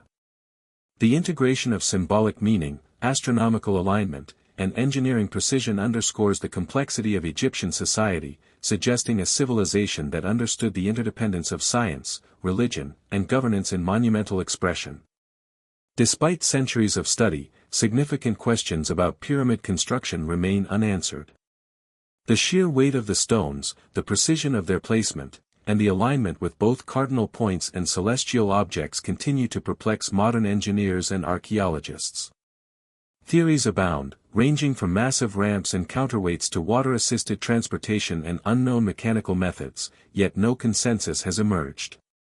The persistence of these questions highlights the extraordinary nature of the achievement and raises the possibility that the ancient Egyptians had knowledge or techniques that have since been lost to history. Moreover, the pyramids are part of a broader pattern of megalithic construction observed worldwide, linking them conceptually to sites such as Baalbek, Puma Punku, and Göbekli Tepe. In each case, monumental stonework appears suddenly, with technical sophistication that seems incongruous with the presumed capabilities of contemporary societies. These connections suggest the possibility of either shared knowledge, independent innovation at the highest level, or the survival of techniques from earlier civilizations that predate the historical record. The pyramids, therefore, are not just Egyptian anomalies, they are part of a global pattern of advanced human achievement that challenges conventional chronological frameworks and forces a re-evaluation of historical assumptions. The symbolic and cultural significance of the pyramids further amplifies their mystery. They are designed to endure, to communicate across time, and to encapsulate knowledge in both form and function. The precise alignment, internal passages, and monumental scale convey a message that transcends the practical purposes of burial. They are statements of human capability, cosmic understanding, and societal organization. They hint at a worldview in which mathematics, astronomy, spirituality, and politics were interwoven, where the construction of a single monument required the integration of multiple domains of knowledge, each reinforcing and amplifying the other. Finally, the pyramids compel reflection on the nature of lost or hidden knowledge. Their enduring presence challenges the assumption that human civilization progressed linearly from simple to complex. Instead, they suggest that advanced understanding, architectural mastery, and scientific observation existed far earlier than conventional history acknowledges, and that some of this knowledge may have been lost, suppressed, or obscured over time. The pyramids stand as silent witnesses to the heights of human achievement, inviting us to reconsider what is possible, to question the gaps in our historical record, and to imagine the civilizations and knowledge that may have preceded those we have been taught to recognize. In essence, the pyramids are more than tombs, they are monuments to human potential, foresight, and ingenuity. Their construction reflects a civilization capable of orchestrating immense resources, precise engineering, and sophisticated understanding of both the physical and celestial world. They remind us that the story of humanity is far richer, more complex, and more enigmatic than conventional timelines suggest, challenging us to imagine not only what ancient Egyptians accomplished but also what other advanced knowledge may have existed in the forgotten corners of our collective past. Stonehenge, perched on the windswept plains of Salisbury in southern England, has captivated scholars, tourists, and mystics for centuries, standing as a symbol of ancient ingenuity and human ambition. The monument consists of massive sarsen stones, some weighing up to 25 tons, and smaller bluestones transported from distances exceeding 200 kilometers. These stones are arranged in precise circular formations and upright trilithons, aligned with astronomical events such as the summer solstice sunrise and the winter solstice sunset. The careful orientation, transportation, and placement of these stones suggest an advanced understanding of engineering, astronomy, and social coordination that challenges conventional assumptions about Neolithic society. Stonehenge is not merely a ceremonial site, it is a testament to human ambition, requiring skill, planning, and organization on a scale that seems extraordinary for a culture traditionally understood to be comprised of simple agrarian communities. The construction of Stonehenge presents a remarkable logistical challenge. Moving stones of such weight across uneven terrain, particularly the bluestones from the Preseli Hills of Wales, required advanced knowledge of leverage, rolling, sledging, and possibly water transport. Archaeological experiments have shown that transporting even smaller stones over such distances is a monumental task, yet the prehistoric builders accomplished this on a scale that defies simple explanation. The precision with which the stones were shaped and fitted further underscores the technical skill involved. Mortise and tenon joints were used to stabilize upright stones with horizontal lintels, a technique that required careful measurement, precise cutting, and a deep understanding of weight distribution. This level of craftsmanship indicates that Stonehenge's builders were not merely improvising but working with sophisticated architectural and engineering knowledge that has been largely lost to time. Stonehenge's alignment with celestial events adds another layer of complexity. The positioning of the stones correlates closely with solstices and lunar cycles, suggesting that the site functioned as a calendar or observatory, enabling the tracking of time, seasons, and astronomical cycles. Such precision implies careful observation of the sky over extended periods, the ability to record and interpret patterns, and the knowledge to translate those patterns into monumental architecture. The integration of astronomy with construction demonstrates a holistic approach to knowledge, where spiritual, practical, and scientific understanding were interwoven to create a structure that served multiple purposes: ceremonial, observational, and social. The social organization required to construct Stonehenge also challenges conventional assumptions. Archaeologists estimate that thousands of workers, organized into coordinated groups, would have been necessary to quarry, transport, and erect the stones.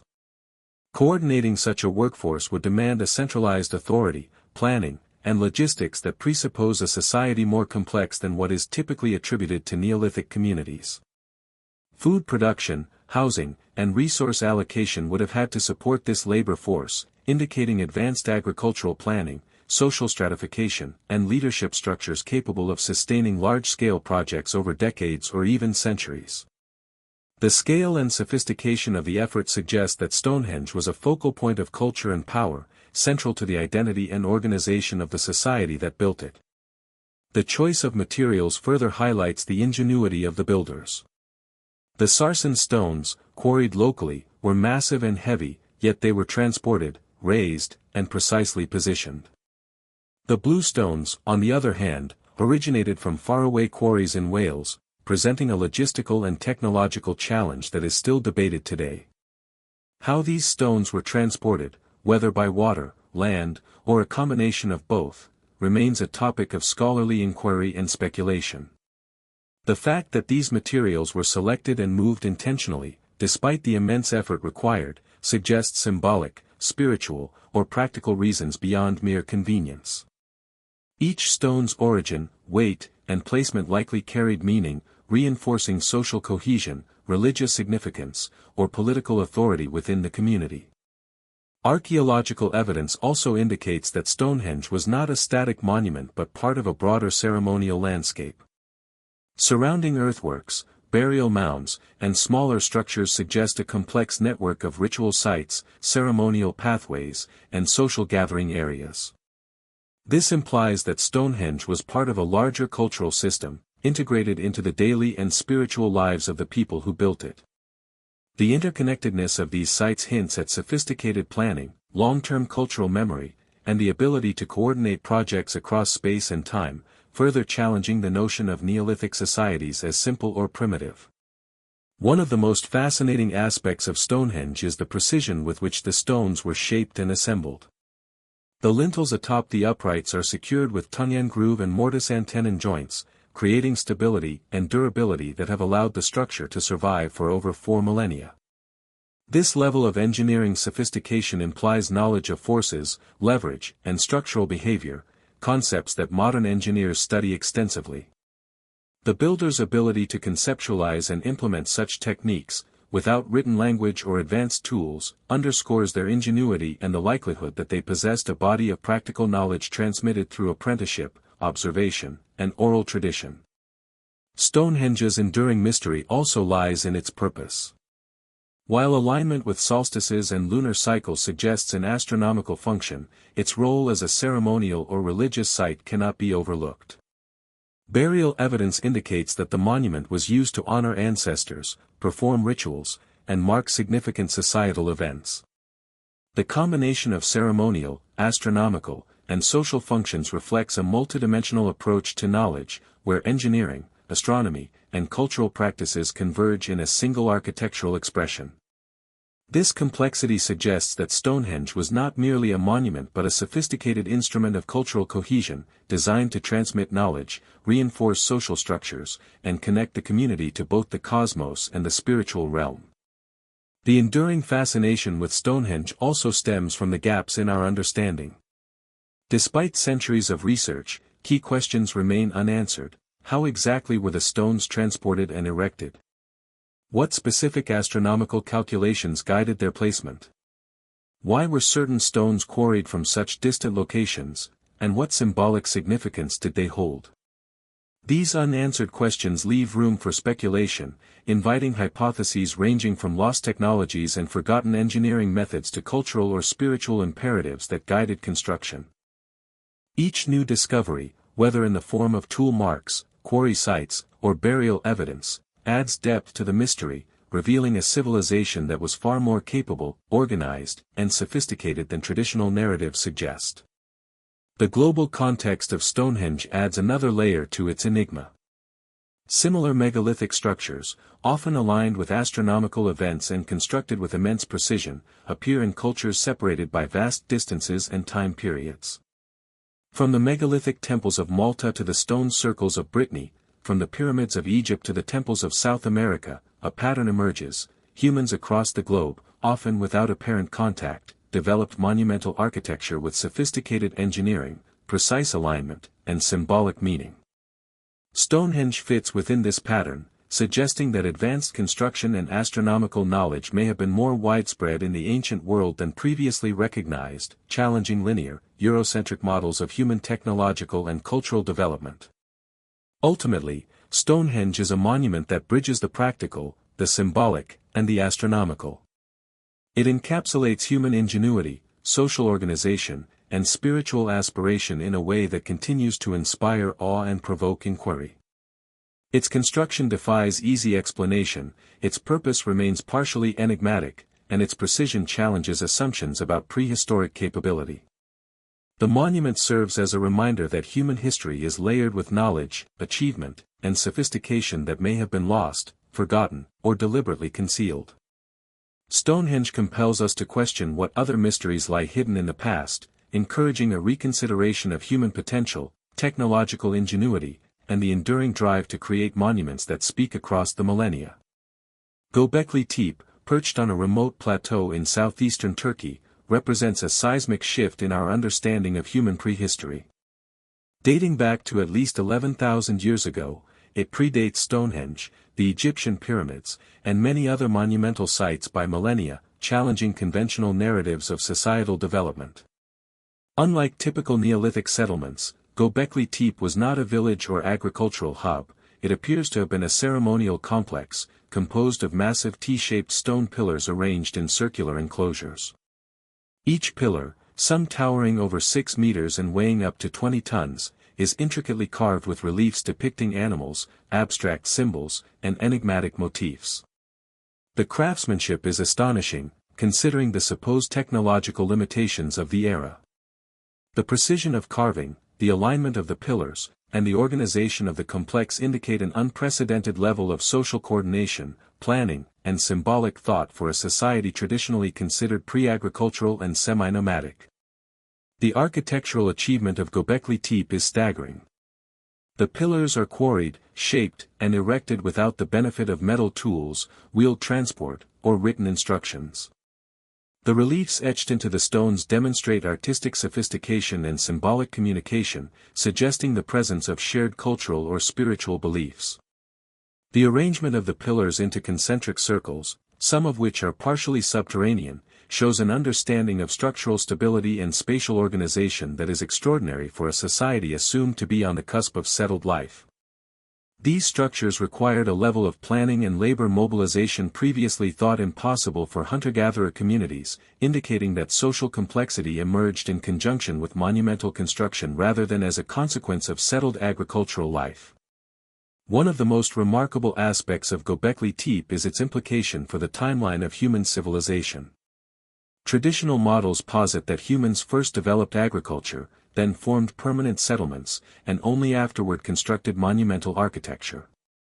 Göbekli Tepe subverts this sequence, suggesting that complex societal structures, ritual behavior, and large-scale construction projects may have preceded agriculture. The site implies that spiritual or ceremonial imperatives could have driven the consolidation of labor and resources, compelling groups to cooperate on a scale sufficient to create lasting stone monuments. This inversion of conventional timelines forces a re-evaluation of the relationship between social organization, technology, and cultural evolution in early human history. The carvings on the pillars provide further mystery and insight. Animals such as foxes, boars, snakes, and birds appear repeatedly, often in dramatic, stylized forms, alongside abstract symbols whose meanings remain undeciphered. Some researchers suggest these motifs represent cosmological narratives, mythological figures, or shamanistic visions, indicating a sophisticated spiritual framework guiding construction and usage. The consistency and repetition of these motifs across different enclosures hint at shared belief systems, collective memory, and cultural transmission, suggesting that the builders of Göbekli Tepe were part of a coherent society with symbolic sophistication that challenges assumptions about early human cognition. The logistics of constructing Göbekli Tepe are equally remarkable. Moving multi-ton stones, carving intricate designs, and arranging pillars into precise circular formations would require careful planning, coordinated labor, and knowledge of leverage, weight distribution, and stability. While the site's builders lacked metal tools and wheeled vehicles, experimental archaeology has shown that such feats could be accomplished using stone hammers, wooden levers, and coordinated human effort, but doing so at the scale and precision evident at Göbekli Tepe suggests an extraordinary level of skill, organization, and motivation. The site implies leadership, social cohesion, and a shared purpose that enabled hunter-gatherer groups to undertake monumental construction long before sedentary agricultural society emerged. Göbekli Tepe's scale and sophistication also suggest a form of knowledge that has largely been lost to history. The complexity of the structures, combined with symbolic and artistic elements, points to advanced observational, cognitive, and organizational abilities. Unlike later civilizations, there is no evidence of writing, yet the carvings and arrangements convey information, narrative, and perhaps ritual instruction across generations. This challenges the assumption that literacy or formal record-keeping was necessary for the transmission of complex ideas. Instead, Göbekli Tepe demonstrates that oral tradition, symbolic communication, and monumental construction were sufficient to encode and preserve sophisticated knowledge. The site's abandonment adds another layer of mystery. Around 8000 BCE, Göbekli Tepe was deliberately buried, seemingly in a carefully orchestrated act of concealment. The reasons for this purposeful interment remain unknown, but it has preserved the site in remarkable condition for modern discovery. The burial may have served ritual purposes, a social or political function, or even as a means of protecting sacred knowledge. Whatever the reason, the act of burying such a monumental site suggests a deliberate relationship with memory, history, and preservation, indicating a culture deeply conscious of legacy and the passage of time. Göbekli Tepe also raises questions about the broader distribution of knowledge and technological capability in the ancient world. Sites such as Puma Punku, Baalbek, and the submerged ruins of Dvarka exhibit sudden, advanced construction skills, suggesting that early humans in multiple regions possessed capabilities that defy conventional explanations. Göbekli Tepe, as one of the earliest monumental constructions known to archaeology, highlights the possibility that advanced knowledge and societal organization emerged independently in various locations or were transmitted through lost networks of communication. The site challenges linear models of development, implying that humanity's capacity for symbolic thought, engineering, and large-scale organization predates previously accepted timelines by thousands of years. The social and cultural implications of Göbekli Tepe are profound. Its construction suggests that early humans could cooperate on a scale previously thought impossible for pre-agricultural societies. It implies that spiritual or ceremonial motivation, rather than economic necessity, drove monumental projects, redefining the relationship between belief systems and social cohesion. The site may have functioned as a hub for gatherings, rituals, or communal activities, reinforcing identity, hierarchy, and shared purpose among disparate groups. In this way, Göbekli Tepe exemplifies the capacity of human societies to create lasting impact not through conquest or agriculture alone, but through collective vision, ingenuity, and the desire to encode meaning in enduring forms. The discovery of Göbekli Tepe has reshaped our understanding of the dawn of civilization. It challenges assumptions about the sequence of human development, the capabilities of hunter-gatherer societies, and the origins of monumental architecture. The site suggests that complex knowledge, social organization, and symbolic sophistication may have existed far earlier than previously believed, only to be lost or forgotten as societies evolved, migrated, or succumbed to environmental and social pressures. Göbekli Tepe stands as a testament to human creativity, ambition, and intellectual depth, offering a glimpse into a world that was at once familiar and profoundly alien to the linear narratives of history we have been taught to accept. In essence, Göbekli Tepe is not merely a prehistoric monument, it is a paradigm-shifting revelation that redefines what we know about human capability, social organization, and the origins of civilization. Its monumental pillars, intricate carvings, and deliberate burial encapsulate knowledge, culture, and intention on a scale previously thought impossible for its time. The site challenges us to reconsider the timeline of human achievement, to acknowledge the sophistication of societies long forgotten, and to confront the possibility that civilization, in its most extraordinary forms, may have existed long before we imagined. Göbekli Tepe is a silent, enduring witness to the ingenuity, ambition, and spiritual consciousness of early humanity, inviting us to question not only the past but also the limits of human potential. The mysterious city of Teotihuacan, located in the highlands of central Mexico, stands as one of the most enigmatic urban centers of the ancient world. Flourishing between 100 BCE and 550 CE, it was one of the largest cities globally at its peak, home to perhaps 125,000 inhabitants, yet the identity of its builders remains shrouded in mystery. Unlike other ancient cities, no definitive written records survive that identify its founders, leaving scholars to piece together its story through monumental architecture, artifacts, and urban planning. Teotihuacan's layout reveals an unparalleled sophistication, with a meticulously organized grid system, multi-story apartment complexes, and grand avenues such as the Avenue of the Dead, which stretches for several kilometers and serves as the central spine of the city. The precision and scale of Teotihuacan's urban planning suggest advanced knowledge of architecture, civil engineering, and social organization far beyond what might be expected for a city of its era. The pyramids of the Sun and Moon dominate Teotihuacan's landscape, reflecting both engineering prowess and cultural symbolism.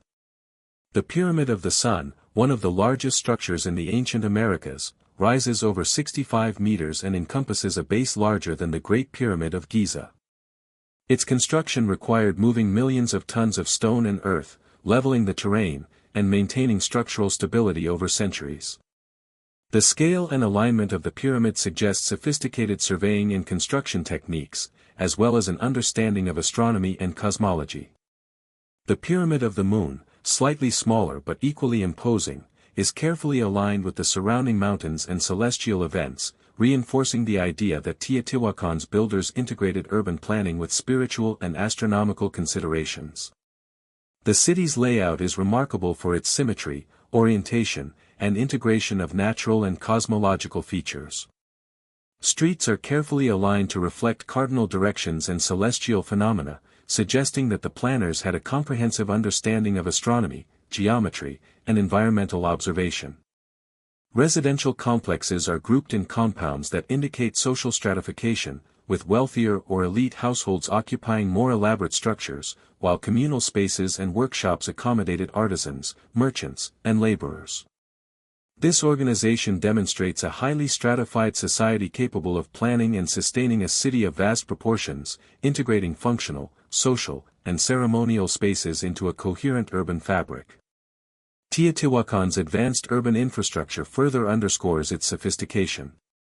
The city included intricate water management systems, drainage channels, and reservoirs designed to manage rainfall and provide reliable water supply to a densely populated urban center.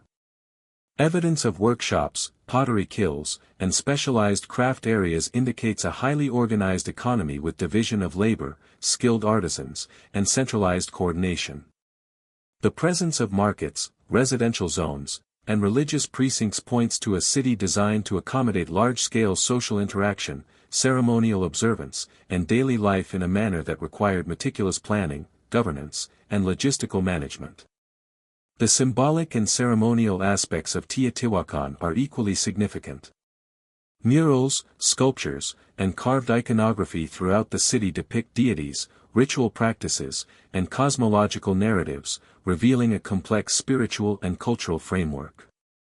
The feathered serpent pyramid, also known as the Temple of Quetzalcoatl, features intricately carved representations of the serpent deity, including taladolero architectural motifs that demonstrate both artistic sophistication and structural ingenuity. These ceremonial centers were likely sites of large gatherings, ritual activities, and astronomical observations, emphasizing the integration of spiritual, political, and social authority in the city's organization. The scale of construction and urban design implies a centralized authority capable of coordinating large-scale labor over decades. Quarrying, transporting, and assembling massive stones, constructing multi-level complexes, and maintaining urban infrastructure would require meticulous planning, management of resources, and social organization beyond what is typically attributed to pre-Columbian societies of that era.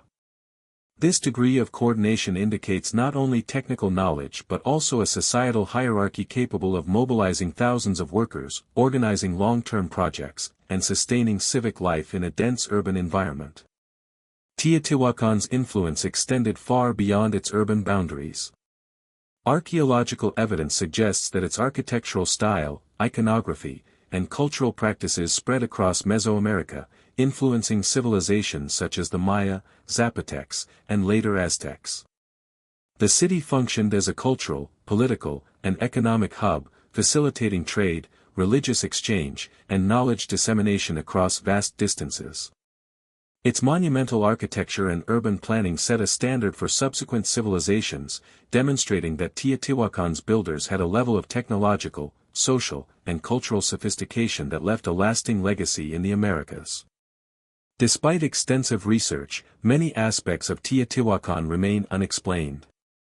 The identity of its founders, the exact purpose of certain structures, and the methods used to construct monumental pyramids continue to elude scholars. Evidence of ritual sacrifice, symbolic burials, and elaborate offerings within the pyramid suggests a complex spiritual life, but the precise meaning of these practices is still debated. Similarly, the techniques used to quarry, transport, and assemble massive stones, some weighing tens of tons, remain a subject of speculation. While experimental archaeology offers plausible explanations, the sheer precision, scale, and coordination observed at Teotihuacan suggest knowledge and expertise that are difficult to reconcile with conventional assumptions about the technological capabilities of the era. The sudden decline and partial abandonment of Teotihuacan around 550 CE adds another layer of mystery. The reasons for this decline are not fully understood but may include social unrest, environmental stress, resource depletion, or internal political upheaval.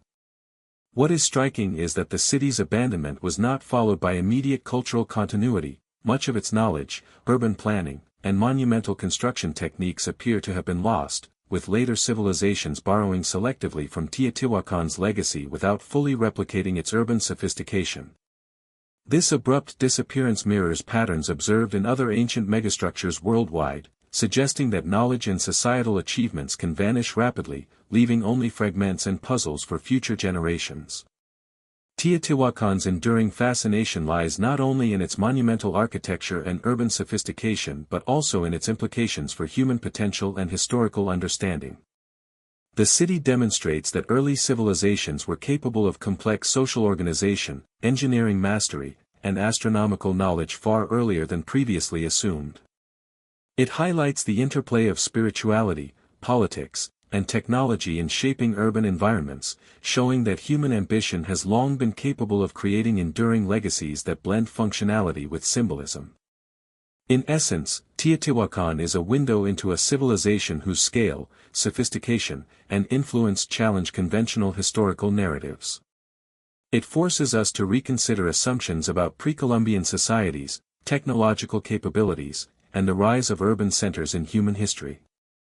Its monumental pyramids, carefully aligned streets, and richly decorated ceremonial spaces testify to a society that combined technical knowledge, social cohesion, and spiritual purpose in ways that continue to inspire awe and provoke inquiry.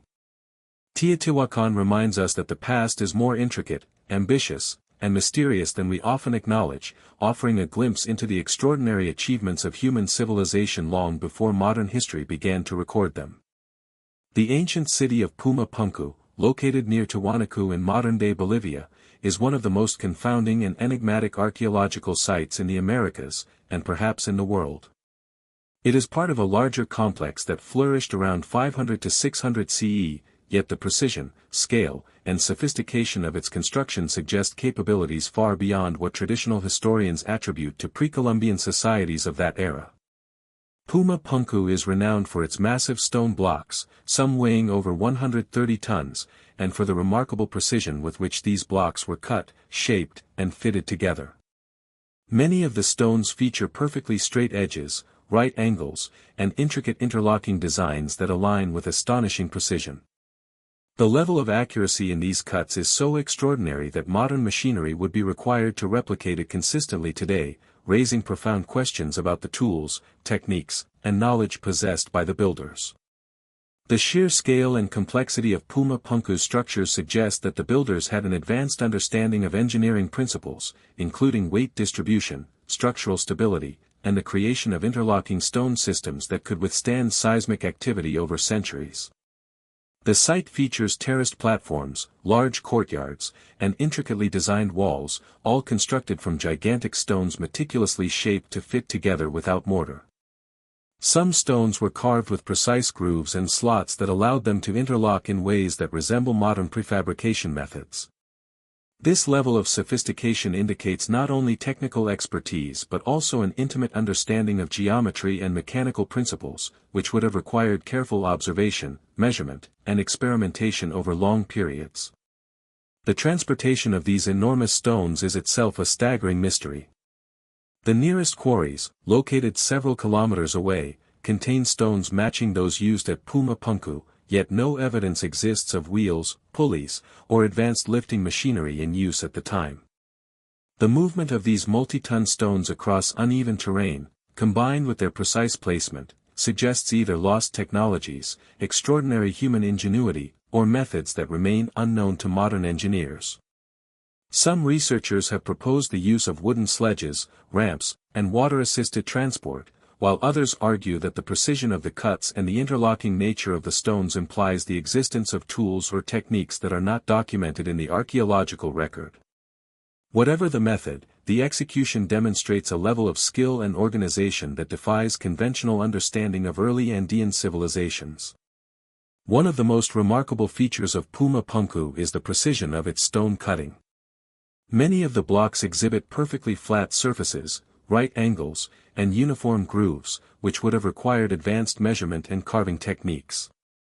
Some blocks are H-shaped, designed to interlock with other stones with incredible accuracy, creating stable structures that could endure for centuries without mortar.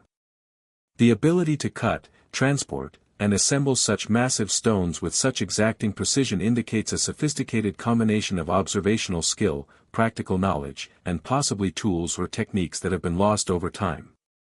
These features suggest that the builders of Puma Punku possessed technical abilities comparable to or exceeding those of many later civilizations. Beyond the engineering marvels, Puma Punku carries profound symbolic and cultural significance. Many of the stones are adorned with geometric patterns, carved motifs, and abstract designs whose meanings remain mysterious. Scholars speculate that these carvings may represent cosmological concepts, religious symbolism, or societal codes, reflecting a civilization with a complex belief system and rich intellectual tradition. The integration of architectural sophistication with symbolic artistry indicates that Puma Punku was more than a functional urban or ceremonial center. It was a site where science, art and spirituality converged, embodying a worldview that fused technical knowledge with cultural and ritual meaning. The alignment and planning of Puma Punku further reinforce its complexity. The orientation of platforms, terraces, and walls suggests careful consideration of astronomical and environmental factors, including solar positioning and seasonal cycles. This implies that the builders were not only skilled engineers but also careful observers of the natural world, integrating their understanding of the cosmos into monumental architecture. Such precision reflects a holistic approach to construction, where practical engineering, ceremonial intent, and cosmic alignment intersect, creating structures that were functional, symbolic, and enduring. The social and organizational implications of Puma Punku are equally compelling. Mobilizing the labor, resources, and expertise required to construct massive stone platforms and intricately interlocked walls implies a hierarchical society capable of long-term planning, resource allocation, and project management. Workers would have needed food, tools, and shelter, requiring centralized authority and coordination on an unprecedented scale. The execution of such a project over decades or even centuries suggests societal complexity far beyond what is typically attributed to Andean civilizations of the first millennium CE, hinting at knowledge, skills, and social structures that remain poorly understood. Puma Punku's condition today adds to its mystery. Many of the structures are partially collapsed, yet the surviving elements demonstrate a level of precision and sophistication that continues to defy explanation. The destruction of parts of the site may have been due to natural disasters, seismic activity, or human intervention, but what remains is enough to show that the builders achieved engineering feats that rival some of the most celebrated monuments in human history. Unlike other ancient sites, where construction techniques can be reasonably inferred from surviving tools or documentation, Puma Punku leaves enormous gaps in our understanding, raising the possibility that critical knowledge about its construction has been lost entirely. Comparisons with other megalithic sites worldwide deepen the intrigue. Sites such as Baalbek in Lebanon, the pyramids of Egypt, and the submerged city ruins of Dvarka exhibit sudden, sophisticated construction techniques and enormous stonework reminiscent of Puma Punku. The repeated appearance of advanced engineering in geographically and temporally distant locations raises questions about whether there were shared principles of construction, independent technological evolution, or lost knowledge transmitted across cultures. Puma Punku fits within this global pattern of mysterious, high-precision megastructures, suggesting that human history may contain chapters of extraordinary achievement that have been obscured, forgotten, or deliberately concealed. Ultimately, Puma Punku is not merely an archaeological curiosity, it is a profound testament to human ingenuity, technical mastery, and the capacity for monumental achievement. Its massive stones, precise interlocking design, and symbolic carvings reflect a civilization capable of sophisticated engineering, advanced observation, and complex social coordination. The site challenges conventional narratives about the technological capabilities of early Andean societies, urging a reconsideration of timelines, assumptions, and the potential breadth of human knowledge. Puma Punku invites reflection not only on what was possible in the past but also on how much knowledge and skill humanity may have lost, obscured beneath the sands of time or erased by forces beyond comprehension. Puma Punku stands as an enduring enigma, a silent yet eloquent witness to the heights of ancient human achievement. Its stones speak of ingenuity, ambition, and precision that transcends the expected limits of its era, challenging modern scholars and engineers alike. The site compels us to question the linear narrative of technological and societal progress, suggesting that early civilizations may have achieved feats that rival or surpass those of later, better documented cultures. Puma Punku reminds us that human potential has always been extraordinary and that the past is far richer, more intricate, and more mysterious than conventional history often acknowledges. It is a place where science, art, spirituality, and human ambition converge, offering a glimpse into the lost capabilities of our ancestors and the monumental legacies they left behind. The submerged ruins of Dvarka, off the coast of Gujarat in India, present one of the most astonishing and enigmatic discoveries in the realm of archaeology. Long regarded as myth or legend, the ancient city of Dvarka is described in the Mahabharata as the dwelling place of Krishna, a civilization of immense wealth, sophistication, and strategic significance. For centuries, scholars debated whether Dvarka had any basis in reality, dismissing it as poetic allegory. That perspective changed dramatically with the discovery of underwater structures off the modern coastline, revealing large, organized remnants of what appears to have been a thriving city submerged thousands of years ago. Stone foundations, paved streets, and organized layouts indicate a level of urban planning and construction sophistication far ahead of what conventional timelines attribute to the period. These underwater ruins suggest that advanced civilizations existed in the Indian subcontinent far earlier than traditionally recognized, raising questions about lost knowledge, forgotten technologies, and the deliberate or accidental disappearance of entire urban centers beneath the sea. The scale and organization of Dvarka are staggering. Sonar imaging and underwater exploration have revealed rectangular structures, walls, and even what appear to be gateways, indicating deliberate urban planning. The city is thought to have spanned several square kilometers, with streets, residential areas, and fortifications arranged in a coherent pattern. The stones used in construction were cut and placed with remarkable precision, some featuring interlocking techniques that indicate careful consideration of load distribution and structural integrity. Such construction implies knowledge of materials, engineering, and long-term planning, capabilities that challenge assumptions about the technological abilities of civilizations in that era. The alignment of certain structures with cardinal directions suggests a sophisticated understanding of spatial organization and possibly astronomical orientation, integrating functional, symbolic, and strategic considerations into the urban design. Artifacts recovered from Dvarka provide further insight into its sophistication. Pottery, beads, jewelry, and tools indicate an advanced material culture with skilled craftsmanship, trade networks, and social stratification. The variety and quality of artifacts suggest that Dvarka was not a marginal settlement but a major urban and economic hub, supporting specialized labor, artisanship, and extensive trade both inland and possibly with distant regions. Some artifacts exhibit iconography and motifs that reflect religious and cultural practices, linking the city to a broader spiritual and societal framework.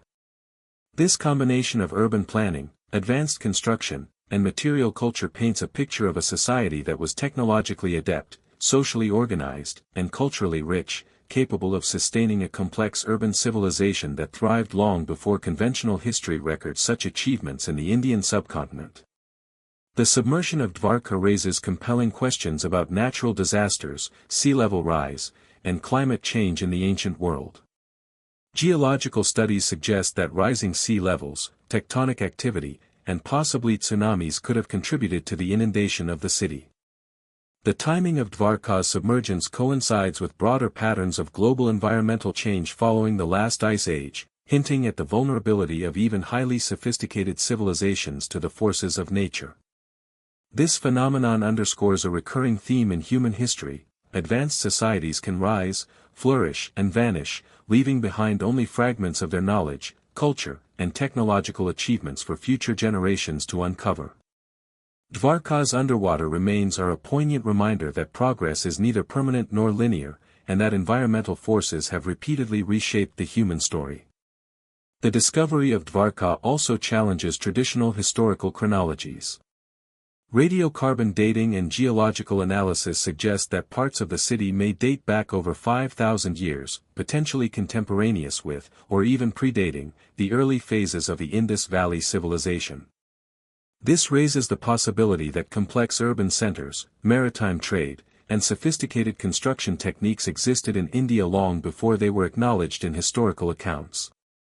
Such evidence forces a reconsideration of the diffusion of technology, urban planning, and societal complexity, suggesting that human ingenuity and organizational capability may have emerged in multiple regions independently or through networks of knowledge transmission that are largely lost to time. Dvarka's strategic location near the Arabian Sea adds another layer of significance. The city's placement suggests an understanding of maritime navigation, coastal defense, and trade logistics. Access to waterways would have facilitated commerce, cultural exchange, and political influence, reinforcing the city's status as a hub of economic and strategic importance. Evidence of submerged docks, harbor-like structures, and breakwaters hints at advanced maritime engineering, revealing that the inhabitants of Dvarka may have been adept seafarers who integrated their urban planning with the demands of coastal life. This maritime sophistication parallels other ancient seafaring civilizations, demonstrating that mastery over both land and water was integral to the success of early complex societies. The cultural and religious significance of Dvarka cannot be understated. According to legend, the city was constructed under the guidance of Krishna, incorporating spiritual principles into its layout, architecture, and social organization. While myth and history often intertwine, the underwater remains lend tangible credibility to the notion of an advanced, intentional urban design imbued with cultural and symbolic meaning. The integration of ritual, cosmology, and urban planning in Dvarka mirrors patterns seen in other ancient megastructures worldwide, where engineering, symbolism, and societal structure converge to create monuments that are functional, spiritual, and enduring. The engineering challenges of Dvarka extend beyond mere construction. Building durable stone foundations in coastal environments, ensuring resistance to tidal erosion, and maintaining structural integrity over centuries would have required practical knowledge of geology, hydrodynamics, and material science. The precision observed in the placement and interlocking of stones suggests that builders understood how to manipulate massive materials in a dynamic, unpredictable environment. The technological mastery implied by these feats resonates with other ancient sites, from Puma Punku to Baalbek, indicating that advanced engineering was not confined to a single culture but emerged repeatedly in various regions, often mysteriously and with methods that are still poorly understood. Dvarka also invites reflection on the transmission and loss of knowledge. The submersion of an entire city, along with its technological, cultural, and spiritual achievements, underscores how fragile human knowledge can be. Unlike textual records or oral traditions that can survive centuries, the physical reality of a city can vanish almost entirely, leaving only tantalizing fragments to be rediscovered millennia later. This pattern resonates globally. Megalithic structures, monumental cities, and ancient technologies often appear suddenly in the archaeological record, then disappear, leaving behind mysteries that challenge conventional understanding of human history. Dvarka exemplifies how civilizations may rise, innovate, and vanish, with remnants that both illuminate and mystify our understanding of the past. In essence, the submerged city of Dvarka is far more than an archaeological curiosity. It is a profound testament to the technological, organizational, and cultural sophistication of ancient civilizations. Its precision-engineered structures, planned urban layout, and artifacts of daily life point to a society that combined engineering mastery, social complexity, and spiritual vision in ways that remain awe-inspiring today. The city challenges assumptions about the timeline of human civilization, the emergence of urban planning, and the capabilities of ancient societies, forcing us to reconsider the breadth of human potential in the distant past. Dvarka is both a monument to human ingenuity and a reminder of the impermanence of even the most advanced civilizations, encouraging us to question what other extraordinary achievements may lie hidden beneath the waters, sands, and ruins of history, waiting to be uncovered. The megalithic site of Baalbek, located in the Bekaa Valley of modern-day Lebanon, is among the most staggering and mysterious constructions of the ancient world, a testament to human ambition and engineering mastery that continues to baffle scholars and engineers alike. Often referred to as the City of the Sun, Baalbek contains some of the largest stone blocks ever used in construction, including the famous trilithon stones, each weighing an estimated 800 to 1,200 tons. The precision with which these stones were cut, transported, and assembled raises profound questions about the technological capabilities of the civilizations that built them. Conventional historical accounts attribute Baalbek's construction to Roman engineers around the 1st century CE, but the scale and sophistication of the foundational work suggest that the site may have deeper, older origins, potentially predating the Romans by thousands of years. The juxtaposition of colossal stones and precise architectural design challenges our understanding of what was possible in ancient construction, hinting at lost knowledge, forgotten techniques, or civilizations whose capabilities were far greater than traditionally acknowledged. The engineering feats at Baalbek are almost unimaginable. The trilithon stones, some of the largest quarried blocks known to exist, were cut with astonishing precision and moved over uneven terrain, likely using basic tools and human or animal labor. The logistics of transporting and positioning such massive stones remain largely speculative, with no conclusive evidence of cranes, pulleys, or machinery that could account for the efficiency and accuracy observed. Scholars have proposed theories ranging from the use of inclined planes, levers, and earthen ramps to more radical hypotheses involving lost technologies or advanced mechanical knowledge. Regardless of the methods employed, the precision with which these stones fit together, some with joints so tight that even a blade cannot penetrate, indicates a level of skill, planning, and craftsmanship that is extraordinary by any measure. The alignment and orientation of Baalbek's structures further deepen the mystery. The massive platform on which the temple complex was built is perfectly leveled and oriented with remarkable accuracy, suggesting an advanced understanding of geometry, surveying, and possibly astronomy. The scale of the platform itself is awe-inspiring, covering an area of approximately 90,000 square meters, with foundations capable of supporting colossal temples and monumental constructions. Such precision implies careful observation, calculation, and execution, revealing a civilization with both the vision and technical ability to conceive and realize projects of immense magnitude. Beyond engineering, Baalbek holds significant symbolic and cultural importance. The site is traditionally associated with sun worship, divinity, and ritual practice, suggesting that its builders were as concerned with spiritual and ceremonial considerations as with technical achievement. The placement of the temples, altars, and courtyards appears to integrate both cosmological and terrestrial principles, reflecting a worldview in which architecture, astronomy, and ritual were intertwined. The site may have served as a ceremonial center, pilgrimage destination, and political statement, symbolizing both the power of rulers and the spiritual aspirations of a society capable of extraordinary feats of construction. The sheer magnitude of Baalbek's stone suggests that the builders possessed an advanced understanding of materials and structural dynamics. Moving stones of such size would require precise calculation of weight, leverage, and balance, as well as coordinated human labor and ingenuity. The interlocking system of the stones demonstrates knowledge of force distribution and load-bearing principles that continue to impress modern engineers. Experimental archaeology has attempted to replicate these feats using traditional techniques, but the precision, scale, and efficiency observed at Baalbek remain largely unmatched, raising questions about the knowledge systems, tools, or mechanical methods that may have been employed by its builders. The origins of Baalbek have long been the subject of debate. While Roman construction is evident, particularly in the temples dedicated to Jupiter, Bacchus, and Venus, the massive stone foundations, some of which predate Roman occupation, suggest the presence of an earlier civilization capable of manipulating enormous stones with remarkable precision. This possibility aligns with patterns observed in other megalithic sites worldwide, where advanced construction suddenly appears without clear predecessors, such as Puma Punku in Bolivia or the submerged city of Dwarka in India.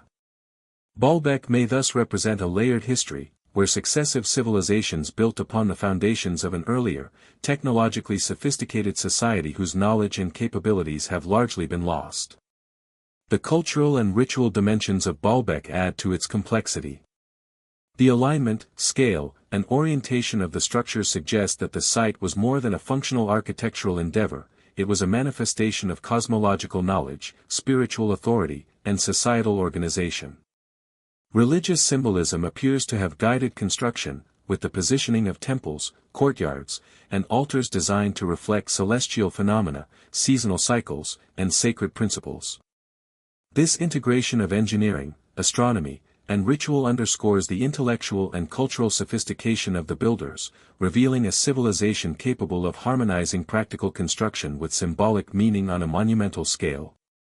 Baalbek's enduring mysteries are compounded by gaps in the archaeological record. The methods used to quarry, transport, and position the colossal stones remain speculative, as no contemporary written records or tools have been discovered that fully explain these feats. Similarly, the cultural identity, social structure, and technological knowledge of the original builders remain largely unknown.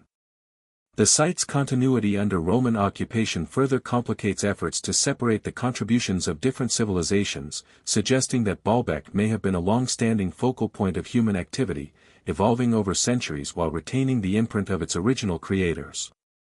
The global context of Baalbek situates it within a broader pattern of ancient megastructures that defy conventional explanations. From the pyramids of Egypt to the precise stonework of Puma Punku and the submerged ruins of Dvarka, a recurring theme emerges: human societies, separated by geography and time, repeatedly achieved extraordinary feats of construction and engineering that challenge our understanding of historical progression. Baalbek exemplifies this phenomenon, demonstrating that ancient civilizations may have possessed knowledge, tools, and organizational capabilities that have since been lost, suppressed, or forgotten. The implications of Baalbek for our understanding of human history are profound. The site challenges linear models of technological and societal development, suggesting that advanced knowledge may have existed in multiple regions independently or through networks of transmission that remain hidden from historical accounts. It compels a re-evaluation of assumptions regarding the capabilities of ancient societies, the origins of monumental construction, and the continuity of human ingenuity across millennia. Baalbek is not merely a ruin, it is a testament to human potential, ambition, and the enduring desire to create structures that communicate power, spirituality, and technical mastery across generations. Ultimately, Baalbek is a silent witness to human ambition on a scale that continues to inspire awe and speculation. Its massive stones, precise construction, and symbolic resonance challenge conventional timelines, force reconsideration of ancient technological capabilities, and invite contemplation of lost civilizations whose knowledge has vanished from recorded history. The site serves as both a monument and a puzzle, demonstrating that the human capacity for architectural brilliance, engineering innovation, and cultural expression has been extraordinary for millennia, often in ways that remain largely unexplained. Baalbek reminds us that history is layered with achievements that exceed our expectations and that the mysteries of our past continue to hold the potential to astonish, challenge, and inspire those who dare to look beyond conventional narratives. The ancient city of Mohenjo-Daro, situated in the Indus Valley of present-day Pakistan, represents one of the most remarkable and enigmatic urban centers of the ancient world. Flourishing around 2500 BCE, it was part of the larger Indus Valley civilization, a society that stretched across modern-day Pakistan and northwest India, encompassing other major urban centers such as Harappa, Dhalavira, and Lothal. What sets Mohenjo-Daro apart is the astonishing level of urban planning, engineering, and social organization evident in its remains. Unlike contemporary civilizations of Mesopotamia or Egypt, which relied heavily on monumental temples, palaces, or tombs as markers of civilization, Mohenjo-Daro was remarkable for its functional sophistication, city-wide infrastructure, and technological ingenuity, suggesting a society with an advanced understanding of engineering, governance, and daily life that challenges conventional assumptions about Bronze Age cultures. At the heart of Mohenjo-Daro's marvel is its urban planning. The city was laid out in a precise grid pattern, with streets intersecting at right angles, delineated residential sectors, and distinct administrative and commercial areas. This level of planning indicates a deep understanding of civil engineering, urban logistics, and long-term resource management. Unlike the organic growth patterns seen in many ancient cities, Mohenjo-Daro appears to have been deliberately planned from the outset, demonstrating an extraordinary foresight and social organization. The streets were wide and straight, constructed to facilitate movement, trade, and defense, while residential complexes featured multiple rooms, private courtyards, and communal spaces, reflecting both practicality and social cohesion. The uniformity and sophistication of construction suggest that there were standardized building methods, guidelines, and perhaps even architectural regulations enforced across the city. Mohenjo-Daro's infrastructure is particularly remarkable in the realm of water management and sanitation. The city contained an extensive and sophisticated system of drains, sewers, and baths that rival modern urban engineering in complexity. Most houses had private wells, and the citywide drainage system was designed to remove waste efficiently while preventing flooding during the monsoon season. The Great Bath, one of the city's most iconic structures, reflects both engineering skill and social or ritual significance, possibly functioning as a site for purification ceremonies, communal gatherings, or ritual observances. The precision with which the drains were constructed, the use of baked bricks for durability, and the integration of water management into the urban layout demonstrate advanced knowledge of hydraulics, materials, and urban planning that was exceptional for its time. The standardization evident in Mohenjo-Daro extends beyond construction to weights, measures, and administrative practices. Archaeologists have uncovered uniform weights and measures across the city, suggesting a centralized economic system capable of regulating trade, commerce, and taxation. This degree of standardization indicates a sophisticated bureaucracy, capable of enforcing uniform practices and managing the city's complex social, economic, and civic life. The discovery of granaries, storage facilities, and workshops further underscores the city's ability to sustain a large population and support specialized labor. These features reflect a society that prioritized efficiency, organization, and cohesion, integrating technology, governance, and social structure into a harmonious urban framework. The city's architecture and construction techniques also reveal extraordinary skill. Baked bricks were used extensively, uniform in size and shape, allowing for modular construction that enhanced stability and durability. Large platforms, granaries, and communal buildings required careful planning, knowledge of load distribution, and precise alignment. The uniformity of brick sizes across the region implies not only technical knowledge but also the existence of controlled production processes, possibly involving standardized kilns, molds, and quality control methods. Some buildings featured multi-story construction, indicating an understanding of weight-bearing capacity, structural reinforcement, and architectural aesthetics. The level of technical sophistication demonstrated in these structures is extraordinary, particularly when considering the absence of advanced tools, machinery, or written engineering manuals. Mohenjo-Daro's social and cultural dimensions further highlight the city's sophistication. Artifacts such as figurines, seals, pottery, and jewelry reveal a rich cultural life with spiritual, artistic, and symbolic expression. The numerous seals depicting animals, mythological motifs, or possibly administrative symbols indicate a society with both economic and ritual sophistication. Some seals appear to have been used for trade, marking goods, or documenting transactions, reflecting a complex economy integrated with social and spiritual practices. The presence of toys, personal adornments, and recreational artifacts suggests a population that valued culture, creativity, and communal identity alongside practical urban and economic concerns. The Indus script, still undeciphered, adds a profound layer of mystery to Mohenjo-Daro. Despite extensive archaeological evidence, we have yet to fully understand the system of writing, record-keeping, and communication employed by the Indus Valley civilization. The script appears on seals, pottery, and other artifacts, suggesting a standardized method of conveying information across the city and possibly the wider civilization. The lack of decipherment leaves critical questions unanswered. Did the writing system encode religious texts, trade records, laws, or administrative procedures? How did literacy function within the society, and who had access to knowledge? These unanswered questions underscore the gaps in our understanding and leave open the possibility that Mohenjo-Daro contained intellectual, cultural, and technological achievements that remain hidden from us.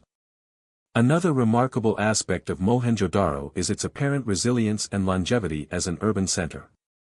The city thrived for several centuries, suggesting effective governance, social cohesion, and adaptability to environmental challenges. Evidence of repair, maintenance, and upgrading of buildings and infrastructure indicates that the inhabitants actively managed their city, responding to the demands of population growth, climatic variation, and social change. Yet despite this sophistication, the city was eventually abandoned, for reasons still debated among scholars. Some hypothesize ecological stress, such as shifts in river patterns, droughts, or resource depletion, while others suggest social upheaval, invasions, or disease. The abrupt decline highlights a paradox. Even the most advanced civilizations are vulnerable to environmental and social pressures, reminding us that human ingenuity, while extraordinary, exists within the constraints of natural and societal systems. The comparison of Mohenjo-Daro with other ancient megastructures worldwide offers a fascinating perspective. Like the pyramids of Egypt, Stonehenge, or Puma Punku, Mohenjo-Daro reflects a civilization capable of integrating technical knowledge, social organization, and symbolic meaning into monumental achievements. While other sites are often celebrated for their ceremonial or monumental architecture, Mohenjo-Daro's brilliance lies in its functional sophistication, city-wide integration, and everyday technological mastery. It demonstrates that advanced civilization is not only expressed through monuments to rulers or deities but also through the ability to organize, sustain, and manage large-scale urban environments, combining practicality, aesthetics, and social cohesion in ways that are both enduring and remarkable. Mohenjo-Daro also raises profound questions about the transmission and loss of knowledge. The Indus Valley civilization appears to have achieved a level of urban, technological, and social sophistication that would not be surpassed in the region for millennia. Yet the decline and disappearance of this civilization left gaps in historical continuity, obscuring the full scope of its achievements from later societies and modern historians. The loss of writing, organizational systems, and technological knowledge demonstrates that human progress is not linear, and that even the most advanced societies are susceptible to disappearance, leaving behind enigmatic traces for future generations to interpret. The environmental context of Mohenjo-Daro is equally significant. Located near the Indus River, the city benefited from fertile floodplains, abundant water supply, and strategic trade routes. This environment facilitated agriculture, commerce, and communication across vast distances, contributing to the city's prosperity. However, dependence on river systems also made the city vulnerable to climatic fluctuations, shifts in river courses, and flooding.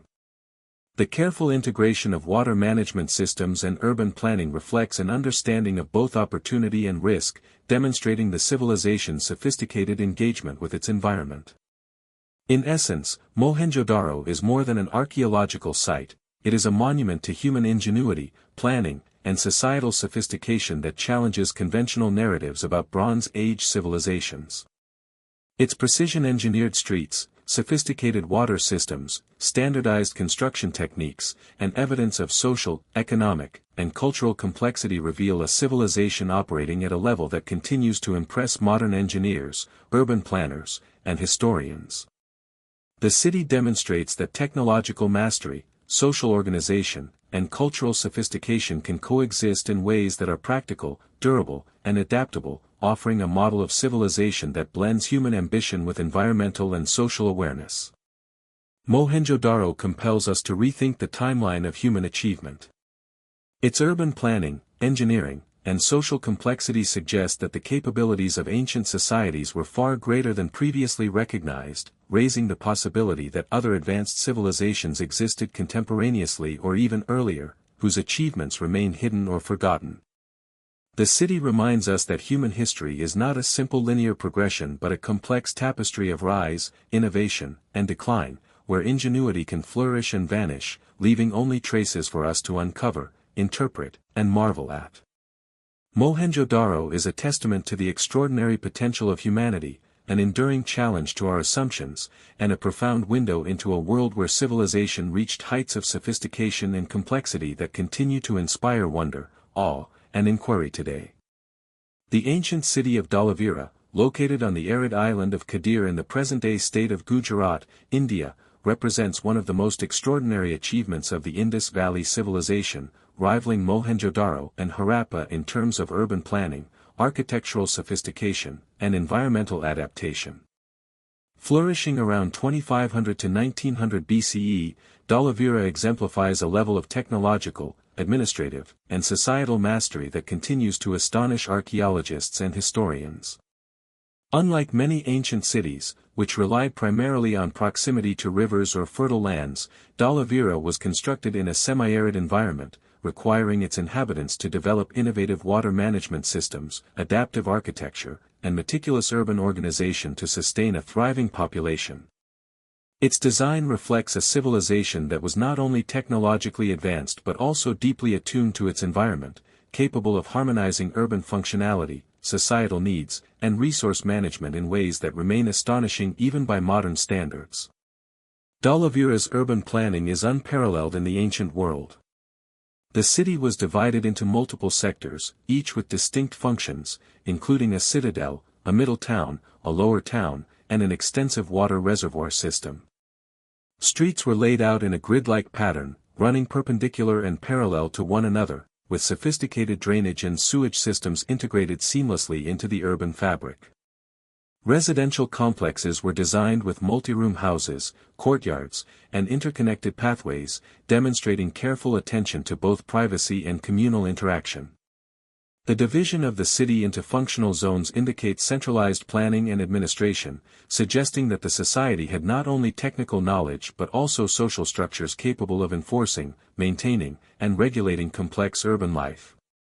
The level of uniformity in construction, brick sizes, and urban organization points to standardization processes, possibly including architectural guidelines, quality control measures, and long-term urban governance strategies that ensured cohesion across the city. One of the most remarkable aspects of D'Oliveira is its sophisticated water management system, which is considered one of the most advanced in the ancient world. Given its arid location, the inhabitants of D'Oliveira developed a complex network of reservoirs, channels, and step wells to harvest, store, and distribute water efficiently. These structures allowed the city to sustain agriculture, domestic needs, and industrial activities throughout the year, demonstrating a deep understanding of hydrology, seasonal cycles, and environmental engineering. The reservoirs were precisely constructed with carefully graded floors to facilitate water flow and prevent stagnation, and the channels were designed to optimize rainfall capture while minimizing water loss.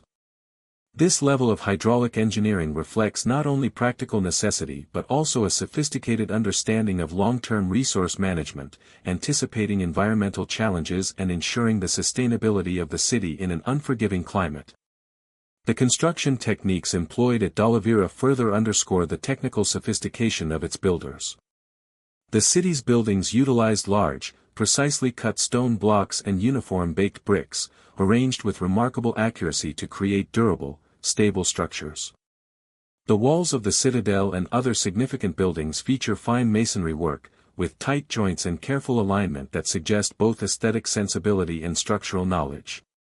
Platforms, terraces, and public buildings were designed to withstand the region's climatic extremes, including monsoon rains and seasonal temperature fluctuations. The precision and scale of construction imply a level of engineering expertise, tool usage, and architectural planning that far exceeds what might be expected of contemporary Bronze Age societies, challenging conventional narratives about technological progression in ancient South Asia. D'Oliveira's urban infrastructure also reveals the complexity of its social, economic, and administrative systems. Archaeologists have uncovered evidence of standardized weights and measures, suggesting a sophisticated economic system capable of regulating trade, taxation, and resource allocation. The city's markets, workshops, and granaries point to an organized division of labor, with specialized craftspeople producing goods for both local use and long-distance trade. The standardization of tools, weights, and construction materials indicates centralized control and administrative oversight, implying that the city's governance structures were capable of coordinating large-scale projects and maintaining order across a complex urban landscape. This level of organization demonstrates that D'Oliveira was not merely a collection of buildings but a highly functional and integrated urban ecosystem. The symbolic and cultural dimensions of D'Oliveira are equally impressive. Numerous artifacts, including seals, inscriptions, pottery, and jewelry, provide insight into the city's spiritual, artistic, and economic life. The Indus script appears frequently on seals and other objects, suggesting a system of record-keeping, communication, and possibly administrative or ritual use. The motifs depicted on these artifacts, often featuring animals, abstract symbols, and possibly religious iconography, indicate a culture rich in symbolic thought and cultural expression. These artifacts demonstrate that D'Oliveira was not only a hub of technological and urban innovation but also a center of cultural and intellectual activity, where social cohesion, spiritual practice, and artistic expression were integrated into daily life. The layout and architecture of Dalla also reflect a profound understanding of environmental adaptation. Buildings were oriented to optimize airflow, sunlight exposure, and thermal regulation, creating comfortable living conditions in a harsh climate. Public spaces, stepwells, and courtyards were designed to facilitate social interaction, commerce, and ritual activity, reflecting a holistic approach to urban planning that balanced practical needs, cultural practices, and aesthetic considerations. This integration of environmental awareness with engineering and social design underscores the sophistication of the civilization, revealing a society capable of harmonizing human habitation with natural constraints in a manner that resonates with modern principles of sustainable urban design. The discovery and study of Dalla have profound implications for our understanding of the Indus Valley civilization and ancient urbanism more broadly. The city's advanced engineering, precise planning, and social organization suggest that civilizations in South Asia achieved levels of sophistication comparable to or exceeding contemporary societies in Mesopotamia, Egypt, and Mesoamerica. The technological and administrative capabilities evidenced at Dalla challenge linear models of historical development, suggesting that complex urbanization, engineering mastery, and societal cohesion may have emerged independently in multiple regions of the ancient world. Furthermore, the city's adaptation to its arid environment demonstrates that human ingenuity in resource management, environmental engineering, and urban planning was far more advanced than previously acknowledged. Dalla also raises critical questions about the transmission and loss of knowledge. Despite its sophistication, the city and much of the Indus Valley civilization eventually declined, leaving gaps in historical continuity. The causes of this decline remain debated, with hypotheses including climatic change, river course shifts, resource depletion, and socio-political factors.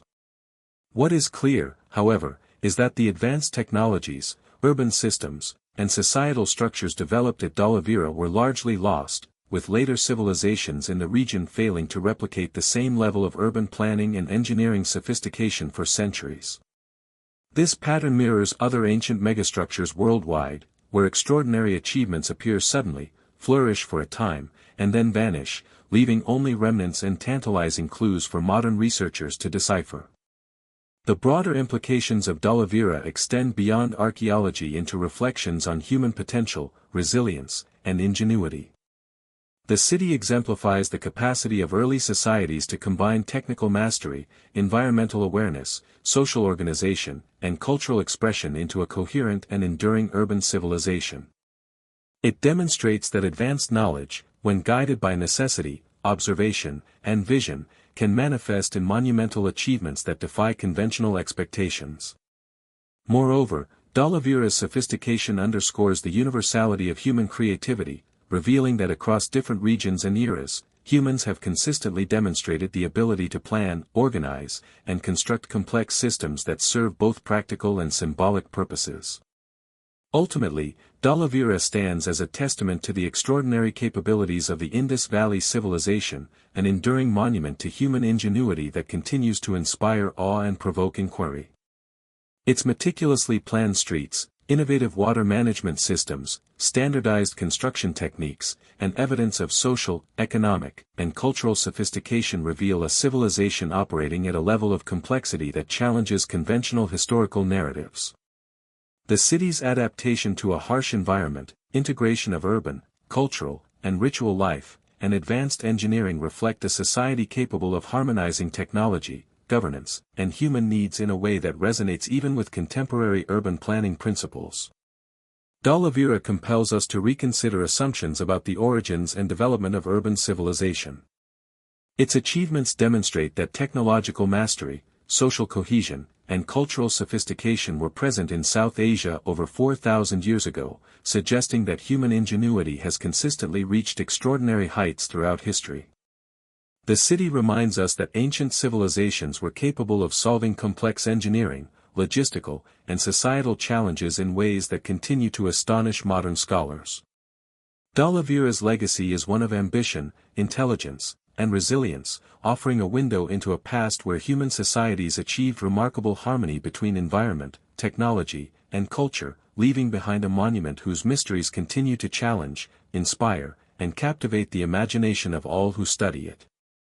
The ancient city of Hattusa, the capital of the Hittite Empire in modern-day Turkey, is a remarkable testament to the sophistication, organization, and ambition of one of the ancient Near East's most influential civilizations.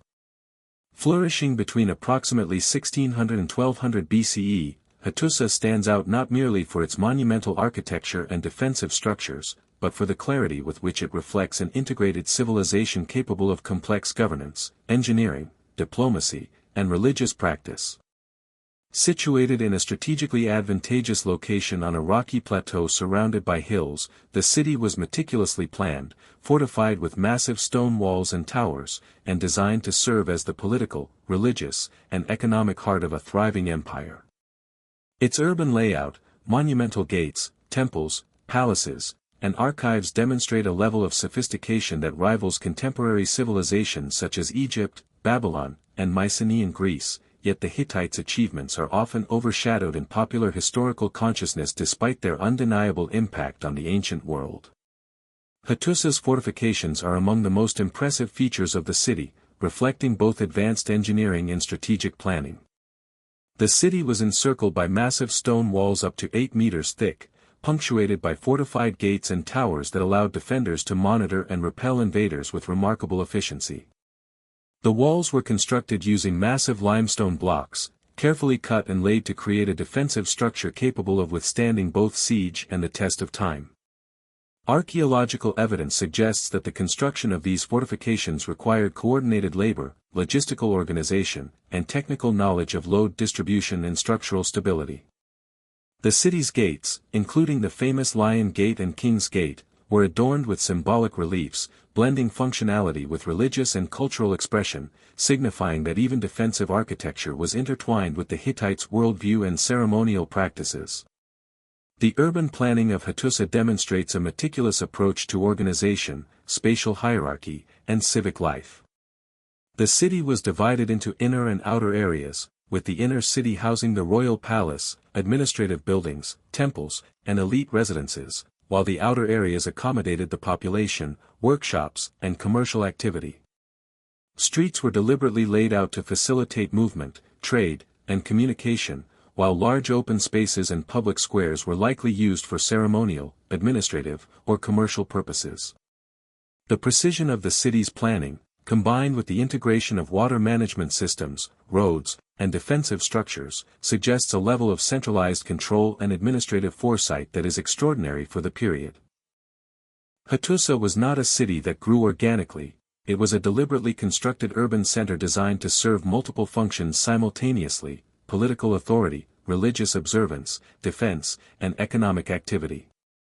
One of the most astonishing aspects of Hattusa is its advanced water management and hydraulic engineering. The city contained reservoirs, canals, and drainage systems designed to collect and distribute water efficiently while mitigating the risk of flooding. Archaeologists have uncovered evidence of channels that transported water from nearby sources into the city, supplying both domestic needs and ceremonial or ritual functions. These water systems required careful planning, precise engineering, and ongoing maintenance, highlighting the Hittites' understanding of hydraulics, resource management, and urban sustainability. The integration of water infrastructure with city planning reflects a civilization capable of anticipating environmental challenges, ensuring resilience, and harmonizing practical needs with ceremonial or symbolic imperatives.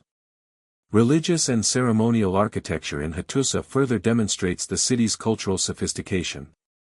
The Hittites were polytheistic, integrating a complex pantheon of deities, and temples were central to both civic and spiritual life.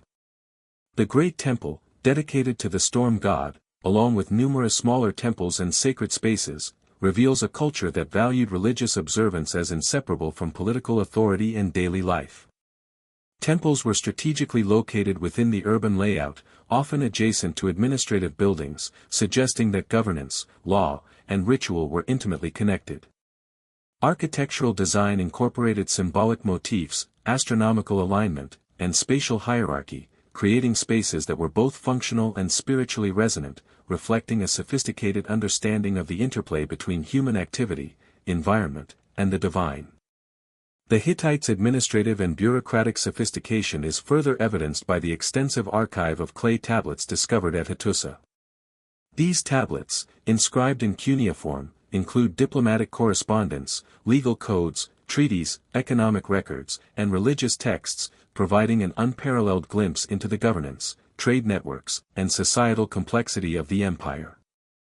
Among the most notable discoveries is the Treaty of Kadesh, one of the earliest recorded peace treaties in human history, negotiated between the Hittites and the Egyptians after the famous Battle of Kadesh. The existence of such treaties, alongside administrative records detailing trade, taxation, and resource allocation, indicates that the Hittites possessed highly developed diplomatic protocols, legal systems, and bureaucratic expertise. The level of literacy, record-keeping, and documentation required to sustain such a civilization is extraordinary, revealing a society capable of managing a complex empire that spanned vast distances and diverse populations. Hattusa's architecture also demonstrates remarkable technological and artistic achievement. The use of massive stones, precise masonry, and interlocking construction techniques is evident in city walls, palaces, and temples. Reliefs, carvings, and symbolic motifs adorn gates and public buildings, indicating that the Hittites placed great importance on aesthetics, symbolism, and cultural expression. The integration of art with architecture suggests a civilization that viewed functionality, authority, and spiritual meaning as inseparable, creating spaces that communicated power, identity, and cultural values to inhabitants and visitors alike. The combination of monumental scale, technical precision, and artistic sophistication positions Hattusa as one of the most impressive urban centers of the ancient world. The strategic and geopolitical significance of Hattusa cannot be overstated. Situated at the crossroads of Anatolia, the Levant, and Mesopotamia, the city was ideally positioned to control trade routes, mediate diplomatic relations, and exert influence over neighboring regions. Its fortifications, urban organization, and resource management systems allowed it to withstand both military pressure and environmental challenges, reinforcing its status as a political and cultural hub. The city's ability to serve as a capital for an empire that rivaled Egypt and Babylon in both influence and territorial extent underscores the sophistication of its governance, military organization, and strategic planning. Hattusa exemplifies how urban design, infrastructure, and architecture were deployed not merely for convenience but as instruments of political and cultural power.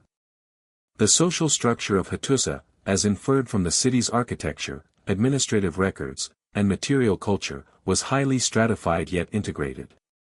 Elite residences were carefully planned and located near administrative and ceremonial centers, reflecting the concentration of political and religious authority. Workshops, markets, and residential areas for commoners were systematically arranged, indicating a society capable of organizing complex social hierarchies while maintaining functionality and cohesion.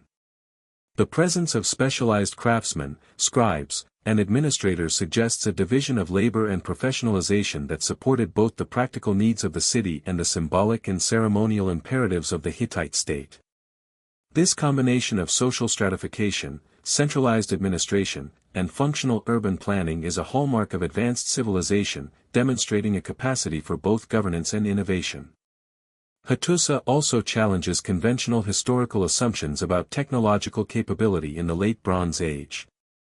The precision of its stone construction, the integration of hydraulic and drainage systems, and the scale of its urban planning indicate knowledge and skills that were exceptional for the period. The ability to coordinate large-scale construction projects, manage complex urban infrastructure, and maintain social cohesion across a densely populated city reflects organizational capabilities that rival those of better-known contemporary civilizations. Yet much about Hattusa's construction methods, the tools employed, and the engineering principles applied remains uncertain, raising the possibility that aspects of Hittite technology and knowledge may have been lost, suppressed, or remain to be rediscovered. The discovery of Hattusa and the ongoing study of its ruins provide profound insights into human ingenuity, societal complexity, and the interplay of power, religion, and technology in ancient civilizations. The city exemplifies how urban planning, engineering, governance, and cultural expression can be integrated to create a resilient, functional, and symbolically rich environment. Hattusa's massive walls, monumental gates, temples, palaces, and administrative archives collectively demonstrate a civilization capable of harmonizing practical engineering with spiritual and political objectives, producing an enduring legacy that continues to inform and challenge modern understanding of ancient urbanism. Ultimately, Hattusa stands as a monumental testament to the capabilities of the Hittite civilization, revealing a society that combined architectural ambition, technological mastery, administrative sophistication, and cultural richness in ways that continue to awe modern scholars and enthusiasts alike. Its precision-engineered fortifications, meticulously planned urban layout, advanced water management systems, and integration of political, ceremonial, and cultural functions illustrate a civilization operating at a level of complexity that remains extraordinary even by contemporary standards. The city challenges assumptions about the capabilities of Bronze Age societies, providing evidence that ancient humans were capable of creating monumental urban centers that were functional, aesthetically sophisticated, and socially cohesive. Hattusa invites us to reflect on the heights of human achievement, the integration of technology with social and spiritual life, and the enduring mysteries of ancient civilizations whose innovations continue to inspire, puzzle, and captivate those who explore them. The ancient site of Göbekli Tepe, perched atop a remote plateau in southeastern Turkey, represents one of the most profound and confounding archaeological discoveries of the modern era, fundamentally challenging our understanding of the origins of human civilization. Radiocarbon dating places its construction to as early as 9600 BCE, making it more than 11,500 years old, predating Stonehenge by some 6,000 years and the Great Pyramids of Giza by nearly 7,000 years. What makes Göbekli Tepe extraordinary is not merely its age, but the sophistication, scale, and complexity of its megalithic architecture, which suggests that organized, large-scale construction, ceremonial planning, and symbolic thinking existed long before conventional narratives credit humans with such abilities. The site consists of massive stone pillars, many shaped like T's and some exceeding 6 meters in height, arranged in circular and oval enclosures. These pillars are intricately carved with depictions of animals, abstract symbols, and possibly mythical figures, reflecting a level of artistic and symbolic sophistication that was previously thought impossible for hunter-gatherer societies of the time. The construction of Göbekli Tepe presents profound questions about the technological and social capabilities of its builders. The stones, some weighing up to 20 tons, were quarried, transported, and erected with a precision that would challenge modern engineers, even without the use of metal tools or advanced machinery. Archaeologists have noted that the pillars were carefully shaped, aligned, and arranged in coordinated patterns, suggesting knowledge of geometry, load distribution, and possibly astronomical observation. The skill required to carve intricate reliefs into hard limestone with stone tools alone points to highly developed craftsmanship and a deep understanding of material properties. The presence of multiple enclosures, some constructed contemporaneously and others in successive phases over centuries, indicates that this site was not a one-time project but a sustained effort requiring planning, coordination, and a stable societal structure capable of mobilizing labor for complex communal projects. The symbolic and artistic elements of Göbekli Tepe further distinguish it as a unique monument in human history. The pillars are adorned with bas-reliefs depicting predatory animals, birds, reptiles, and abstract symbols whose meaning remains the subject of intense debate. Some scholars suggest that these carvings reflect mythological narratives, cosmological beliefs, or ritualistic symbolism, providing insight into the cognitive and spiritual world of early humans. The level of symbolic sophistication implied by these carvings suggests that the site functioned as a ceremonial or religious center, where social cohesion, collective memory, and ritual practice were reinforced through monumental architecture. This challenges long-held assumptions that symbolic and organized religious activity only emerged after the advent of agriculture and settled village life, suggesting instead that complex cultural practices may have preceded or even catalyzed sedentism and social stratification. Göbekli Tepe also provides compelling evidence about the social organization of its builders. Constructing and maintaining such a monumental site would have required coordinated labor, logistical planning, and possibly leadership hierarchies, even among societies traditionally categorized as hunter-gatherers. The organization necessary to quarry massive stones, transport them across the plateau, and erect them in circular formations implies a degree of social cohesion and communication that defies conventional models of early human societies. Furthermore, the repeated construction over centuries indicates intergenerational knowledge transfer, sustained communal effort, and an understanding of architectural and ceremonial design principles that challenge assumptions about the cognitive and organizational capacities of pre-agricultural peoples. The spatial layout of Göbekli Tepe adds another layer of intrigue. The site contains multiple circular and oval enclosures, with pillars often arranged in concentric patterns and oriented with apparent attention to cardinal directions or celestial phenomena. Some researchers have proposed that the alignments may reflect solar, lunar, or stellar observation, integrating practical and ritual functions with architectural design. This suggests that the site's builders were not only capable of large-scale construction but also engaged in sophisticated observational astronomy, integrating their understanding of the cosmos into the ceremonial and symbolic framework of their environment. The integration of architecture, symbolism, and astronomy underscores the intellectual depth and technical sophistication of the site, revealing a level of cognitive and cultural development far earlier than previously acknowledged. The discovery of Göbekli Tepe has profound implications for our understanding of the origins of civilization. Traditional models posit that complex architecture, religious ritual, and social stratification emerged after the development of agriculture, as sedentary communities required organization and resource management. Göbekli Tepe appends this sequence, suggesting that monumental construction and organized ceremonial activity may have preceded large-scale farming, implying that social and spiritual needs could have driven the development of agriculture rather than the other way around. The site compels historians and archaeologists to reconsider the linear narrative of human progress, highlighting the possibility that symbolic thought, collective labor, and communal organization were foundational to the emergence of sedentary, technologically capable societies. Equally remarkable is the evidence of labor and subsistence strategies associated with Göbekli Tepe. Excavations have revealed tools, animal bones, and other artifacts indicating that the builders were hunter-gatherers who relied on hunting, foraging, and early forms of animal management. The sheer scale of construction implies that sufficient food and resources had to be mobilized to support large groups of workers, suggesting sophisticated logistical planning and perhaps early communal food storage or resource distribution systems. This integration of subsistence, labor organization, and ceremonial construction highlights the adaptive ingenuity of these societies, demonstrating that complex social organization and monumental architecture could emerge in contexts previously thought to be incapable of supporting such endeavors. The artistic sophistication of Göbekli Tepe's carvings also provides insights into the cognitive and cultural evolution of early humans. The depiction of dangerous animals, abstract symbols, and possibly mythological narratives reflects advanced symbolic thinking, memory, and communication skills. These carvings may have served multiple purposes: storytelling, ritual reinforcement, social cohesion, or even marking territorial or spiritual significance. The complexity and consistency of the motifs across different enclosures suggest shared cultural knowledge, collective memory, and deliberate design, highlighting the cognitive capacities of humans during this prehistoric period and the role of symbolic and ritualistic activity in shaping social organization.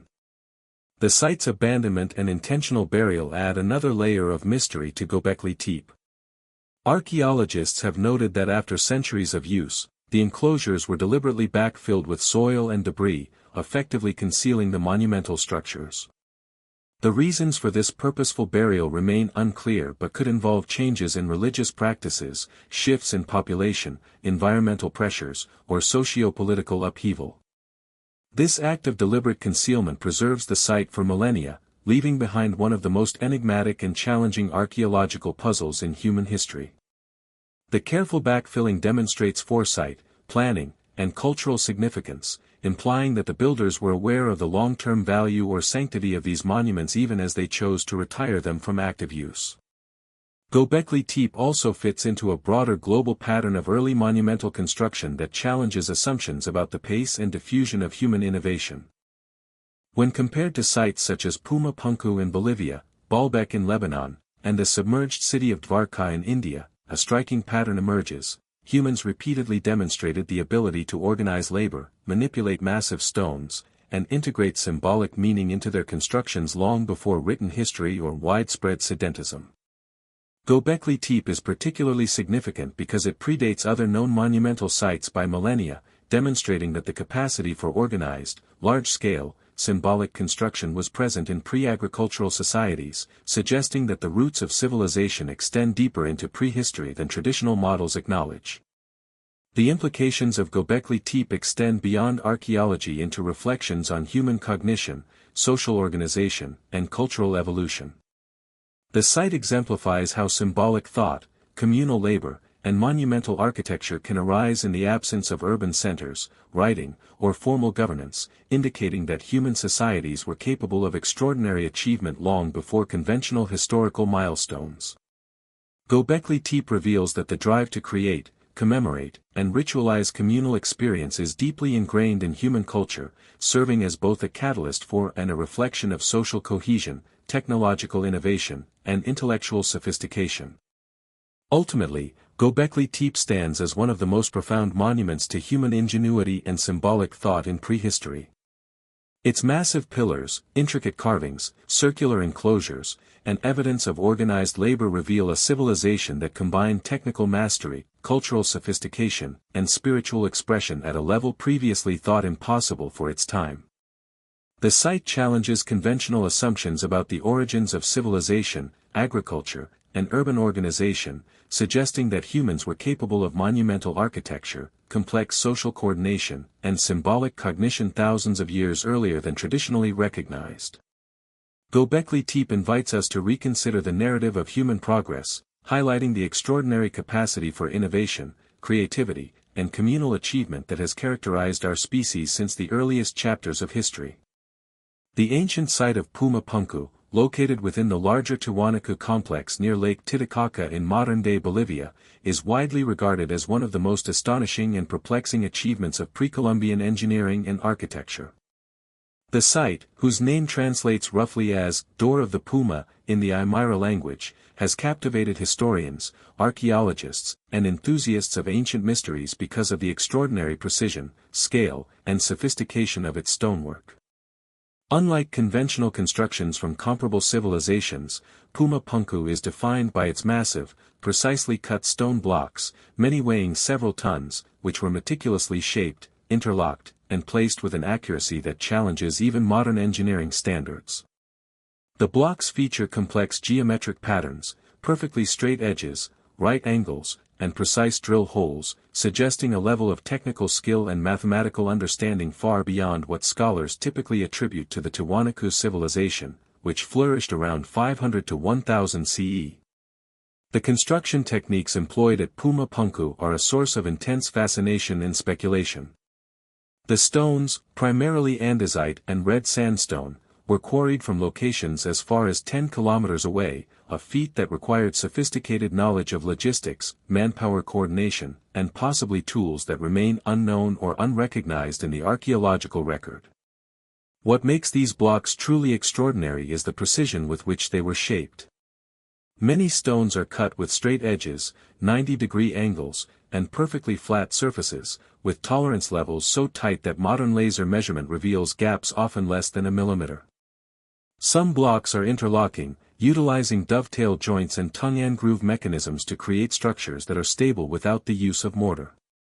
The geometric complexity of these blocks, including H-shaped stones and other interlocking designs, indicates advanced knowledge of geometry, engineering, and load distribution, skills that are difficult to explain with conventional Bronze Age or pre-Columbian tool technology. The scale and layout of Puma Punku further underscore its significance.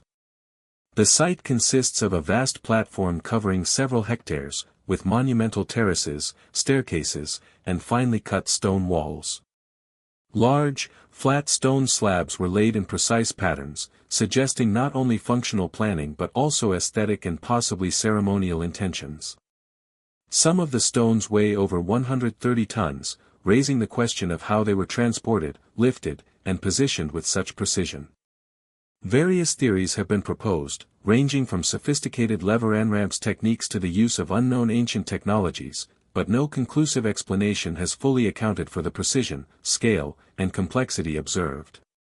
The site's integration of geometric principles, interlocking stone systems, and monumental scale demonstrates that the builders possessed both conceptual vision and practical engineering mastery, combining abstract mathematical understanding with hands-on construction expertise.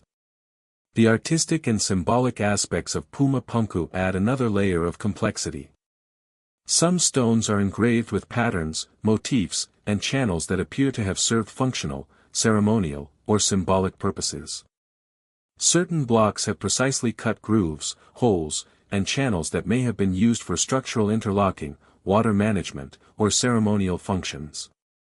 The repetition and symmetry of these carvings, coupled with the overall layout of the site, suggest that Puma Punku was not merely a functional construction but a symbolic, ritual, and cultural statement. The alignment of certain structures with celestial events, such as solstices, hints at astronomical knowledge and the integration of cosmological understanding into architectural planning, demonstrating that the site served multiple purposes, practical, ceremonial, and symbolic simultaneously. The extraordinary precision of Puma Punku raises profound questions about the tools and techniques employed by its builders. Conventional archaeological explanations suggest that the Tiwanaku people used hammerstones, chisels, and copper tools to shape the andesite and sandstone blocks. However, the uniformity, smoothness, and precise angles achieved with these stones suggest either an unparalleled mastery of these tools or the possibility of techniques that have been lost to history. Some researchers have speculated about the use of abrasive materials, advanced measuring instruments, or other methods that would allow the creation of such intricate, precise stonework. The lack of definitive evidence for these techniques leaves open a tantalizing mystery, compelling scholars to reconsider assumptions about the technological capabilities of pre-Columbian societies in the Andes. The logistical challenges of Puma Punku are staggering. Transporting massive stones across difficult terrain, including hills, valleys, and uneven landscapes, would have required coordinated labor, ingenuity, and potentially hundreds of workers acting in unison. The placement of these stones in precise configurations, including elevated platforms and interlocking assemblies, implies a level of planning, leadership, and technical understanding that is extraordinary. The site's builders would have needed to understand the principles of weight distribution, leverage, balance, and alignment to achieve the results seen today. The coordination required for such construction suggests a society capable of organizing large-scale projects, sustaining labor forces, and transferring specialized knowledge across generations. Puma Punku's relationship to the larger Tiwanaku complex underscores its importance within a broader cultural, ceremonial, and political framework. Tiwanaku was a thriving urban center and the capital of a powerful pre-Columbian state that exerted influence across the Andean region. Puma Punku, with its monumental platforms, terraces, and stonework, likely served as a ceremonial or ritual precinct within this urban landscape, highlighting the integration of religious, political, and architectural expression. The site's design, precision, and symbolic elements indicate that it was a focal point for social cohesion, religious observance, and cultural identity, reflecting a civilization that placed immense value on architectural achievement as an expression of collective power, spiritual belief, and societal organization. The presence of precisely cut, interlocking stones at Puma Punku parallels other ancient megalithic sites worldwide, suggesting that advanced engineering, geometric understanding, and sophisticated construction practices emerged independently in multiple regions. Comparisons are often drawn with Baalbek in Lebanon, Machu Picchu in Peru, and the submerged city of Dwarka in India, each of which demonstrates a combination of massive stone construction, precise craftsmanship, and symbolic or ceremonial function. While the cultural contexts differ, the technological achievements reveal a recurring pattern of human ingenuity and innovation that challenges linear models of historical development. Puma Punku exemplifies the potential for early civilizations to achieve extraordinary feats of engineering and design that remain awe-inspiring and enigmatic to this day. The decline and partial destruction of Puma Punku add another layer of mystery to its history. Earthquakes, environmental change, or social upheaval may have contributed to the dismantling and decay of structures, leaving behind the precisely cut but partially collapsed stone blocks visible today. Despite the damage, the surviving elements continue to reveal the extraordinary skill, planning, and sophistication of the builders. The fragmented state of the site serves as both a reminder of the vulnerability of monumental construction to natural and human forces and a testament to the durability and ingenuity of ancient engineering practices that can withstand millennia of environmental stress. Puma Punku challenges conventional assumptions about the origins of complex construction in the Americas. The precision of its stonework, the scale of its platforms, and the sophistication of its interlocking stone systems imply knowledge of mathematics, geometry, and engineering that surpasses what is typically attributed to pre-Columbian societies of the region.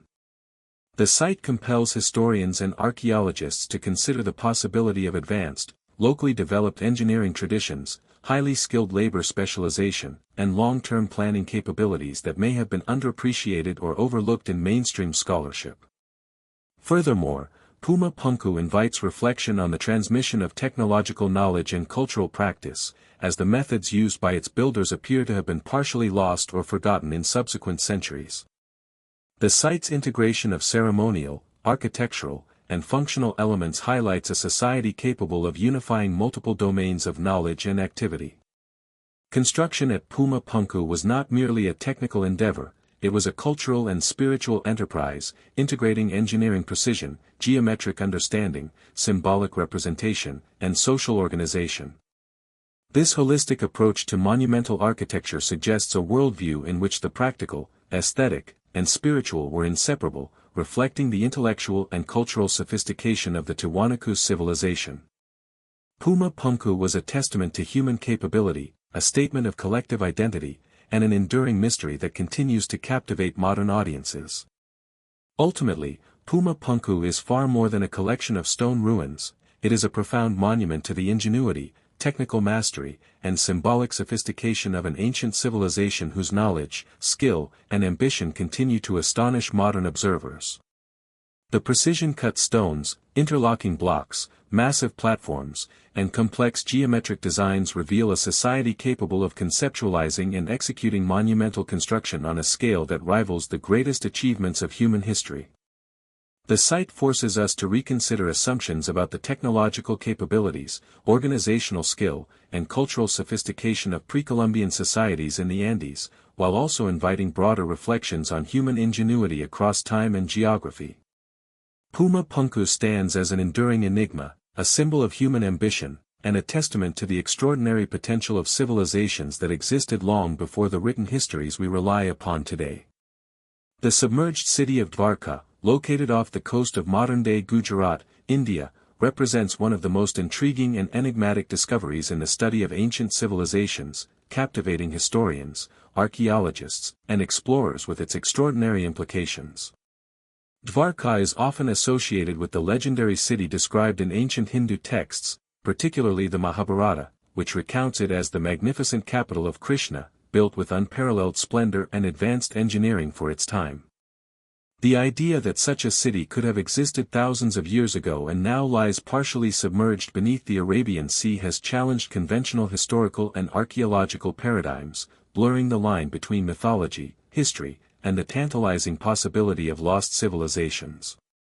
Submerged structures, remnants of stone walls, streets, and possibly temples, suggest a complex urban layout, indicating that Dwarka was not merely a mythical city but a tangible reality with remarkable engineering and urban planning achievements that were extraordinary for its time. Archaeological investigations, including underwater surveys conducted by the National Institute of Oceanography in India, have revealed stone structures, artifacts, and submerged walls that appear to align with descriptions found in ancient texts. The city's layout, with evidence of streets, docks, and defensive structures, indicates a high degree of urban sophistication. These findings suggest that Dwarka was strategically designed to accommodate both residential and commercial functions, as well as religious and ceremonial activity, reflecting a civilization with advanced planning, social organization, and engineering capabilities.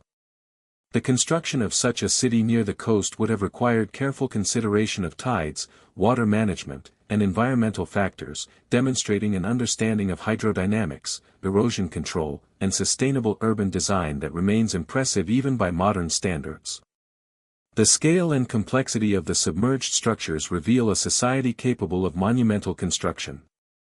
Large stones, precisely cut and aligned, were used to form walls, platforms, and possibly temples, some of which appear to have been reinforced to withstand water pressure and coastal erosion. The architecture shows evidence of modular construction techniques, with blocks interlocked or arranged in systematic patterns, suggesting advanced knowledge of geometry, load-bearing principles, and structural stability. Such precision implies that the builders had access to sophisticated tools, skilled labor, and engineering knowledge capable of managing both the aesthetic and functional aspects of monumental construction. The sophistication of these techniques raises compelling questions about the technological capabilities of civilizations in ancient India and their mastery over materials and environmental challenges. The artifacts recovered from the submerged city provide further insight into its cultural, economic, and technological achievements. Stone anchors, pottery fragments, beads, and seals indicate that Dvarka was a vibrant hub of trade, commerce, and cultural exchange, linking inland regions with maritime networks extending across the Arabian Sea and possibly beyond. The presence of these objects suggests an economy capable of supporting specialized crafts, organized trade, and complex social hierarchies. Furthermore, the intricacy of certain artifacts, including finely carved jewelry and ornamental objects, reveals a society that valued artistry, symbolism, and cultural expression alongside engineering and technological prowess. These findings imply that Dvarka was not only a functional city but also a center of cultural and intellectual life, integrating economic activity, spiritual practice, and artistic achievement into a coherent urban fabric. The legends associated with Dvarka, particularly its connection to Krishna, provide a fascinating intersection of mythology and historical inquiry. Ancient texts describe the city as a marvel of engineering, with palaces, docks, gardens, and temples constructed using advanced materials and techniques, many of which align remarkably well with archaeological evidence. The textual descriptions of wide streets, precise city planning, and fortified walls correspond with structural remains discovered underwater, suggesting that these ancient narratives may preserve historical memory in symbolic or stylized form. The blending of myth and material evidence challenges scholars to reconsider the relationship between oral tradition, literary record, and archaeological reality, highlighting the potential for ancient texts to provide valuable insights into lost civilizations when interpreted alongside empirical data. The environmental context of Dvarka adds another layer of complexity to its story. The city's submergence is likely linked to rising sea levels, tectonic activity, or catastrophic events, illustrating the vulnerability of coastal civilizations to natural forces. Geological and sedimentological studies indicate that the area underwent significant changes in sea level and coastal configuration over the past several millennia, which could have contributed to the gradual inundation of the city. The ability of its builders to construct a durable and functional urban center in such a dynamic environment speaks to their advanced understanding of civil engineering, site selection, and environmental adaptation. Dvarka serves as a testament to the ingenuity required to harmonize human habitation with natural challenges, demonstrating that ancient societies were capable of sophisticated engineering solutions in the face of environmental uncertainty. The architectural and urban sophistication of Dvarka also reflects a high degree of social organization and centralized governance. Constructing a city of such scale, particularly in a coastal environment vulnerable to flooding and erosion, would have required coordinated labor, long-term planning, and administrative oversight. The evidence of specialized crafts, workshops, and trade networks indicates a division of labor and an economy capable of sustaining large-scale construction projects. Furthermore, the integration of religious, ceremonial, and civic structures suggests that the city's planners considered not only functional and defensive requirements but also social cohesion, cultural expression, and ritual practice. Dvarka exemplifies how ancient civilizations were capable of combining technical knowledge, social organization, and cultural sophistication to create enduring urban centers that fulfilled multiple societal functions simultaneously. The technological innovations evident at Dvarka are particularly striking. The use of interlocking stone blocks, precise alignment, and modular construction suggests an advanced understanding of engineering principles that allowed the city to withstand environmental pressures. Some of the stones display evidence of drilling, shaping, and polishing with tools that remain poorly understood, indicating a mastery of material manipulation that rivals other megalithic sites worldwide.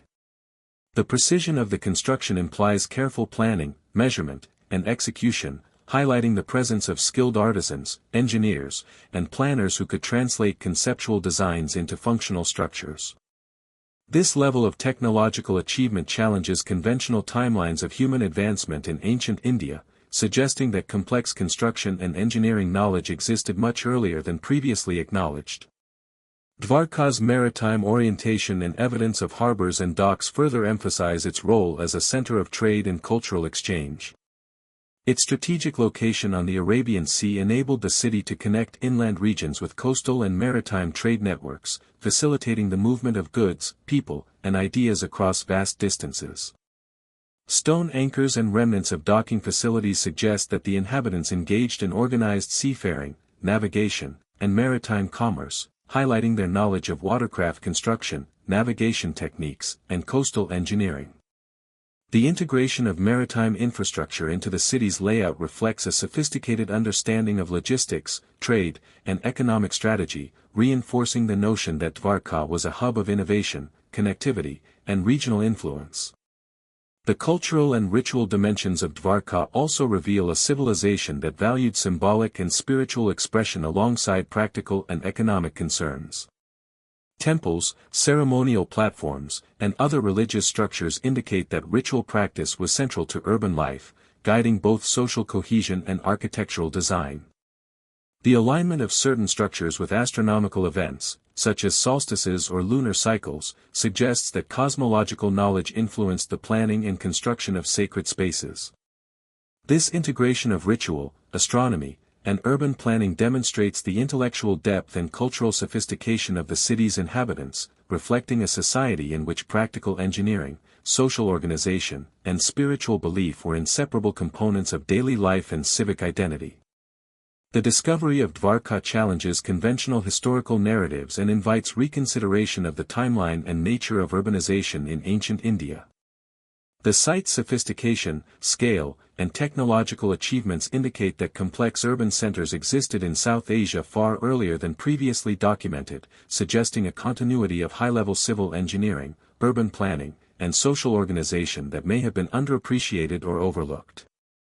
The submerged city also raises broader questions about the fate of ancient civilizations, the loss of technological knowledge, and the interplay between human ingenuity and environmental forces. Dwarka exemplifies the possibility that remarkable civilizations may have arisen, flourished, and declined, leaving behind traces that challenge historians and archaeologists to rethink established paradigms and explore the full scope of human achievement. Ultimately, Dwarka is more than a submerged city, it is a monument to human ingenuity, ambition, and the enduring desire to create complex, organized, and culturally rich urban centers. Its carefully planned streets, massive stone structures, maritime infrastructure, and integration of spiritual, civic, and economic functions reveal a civilization that was technologically sophisticated, socially organized, and culturally expressive. The site challenges assumptions about the capabilities of ancient societies, blurring the lines between mythology and history, and demonstrating that humans have long been capable of monumental architectural, engineering, and societal achievements. Dwarka stands as a testament to the extraordinary potential of early civilizations, an enduring enigma that continues to inspire awe, provoke inquiry, and expand our understanding of humanity's ancient past. The ancient site of Baalbek, located in the Bekaa Valley of modern-day Lebanon, is one of the most astonishing and enigmatic archaeological complexes in the ancient world, renowned for its monumental scale, precise engineering, and enduring mystery.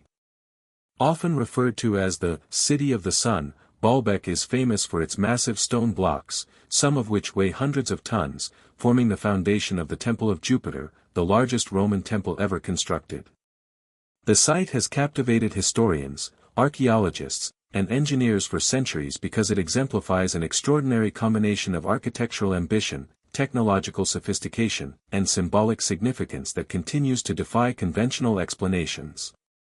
What makes Baalbek particularly fascinating is the level of precision and scale achieved with materials and techniques available in the ancient world, suggesting that its builders possessed knowledge, skills, and organizational capabilities that rival or even surpass those of contemporary civilizations such as Egypt, Mesopotamia, and the broader Roman Empire. The history of Baalbek is layered, spanning multiple civilizations, including the Phoenicians, Greeks, Romans, and Byzantines, each contributing to the city's architectural and cultural development. However, it is the Roman constructions, particularly the Temple of Jupiter, that are the most striking and illustrative of the site's extraordinary achievements. The temple was built upon a platform composed of colossal stones, including the three famous trilithon blocks, each measuring approximately 19 meters in length, 3 meters in height and 6 meters in width, and weighing an estimated 800 to 1,000 tons. The precision with which these stones were cut, transported, and positioned is breathtaking, and even with modern technology, moving and placing stones of such magnitude would be a formidable engineering challenge. The construction demonstrates not only physical ingenuity but also advanced understanding of geometry, load distribution, and site planning, as the temple sits perfectly aligned with cardinal directions and other structures within the complex. The quarrying, transportation, and placement of the trilithon stones remain one of the most enduring mysteries of Baalbek. Scholars have debated how ancient engineers were able to extract these massive blocks, move them over uneven terrain, and lift them into place with such precision. Evidence suggests the use of ramps, levers, and possibly rolling techniques, but no definitive method has been documented that fully explains how stones of this magnitude could have been manipulated with Bronze Age or early Iron Age technology. The complexity of the work implies not only technical ingenuity but also highly organized labor forces, capable leadership, and sophisticated project management. The sheer scale of human coordination required for such monumental construction is a testament to the societal organization, planning capacity, and technical expertise of the builders, highlighting that Baalbek was more than a religious center, it was an expression of power, knowledge, and human ambition on an unprecedented scale. Baalbek's construction also reflects a remarkable understanding of foundation engineering. The massive stones used in the platform and temple structures were carefully leveled, interlocked, and placed on a prepared bed of smaller stones to ensure stability and longevity. Despite the enormous weight of the stones and the seismic activity common to the region, the structures have remained largely intact for millennia, a testament to the builders' mastery of structural principles. The precise cutting and alignment of the stones ensured that load was evenly distributed, preventing collapse and enhancing durability.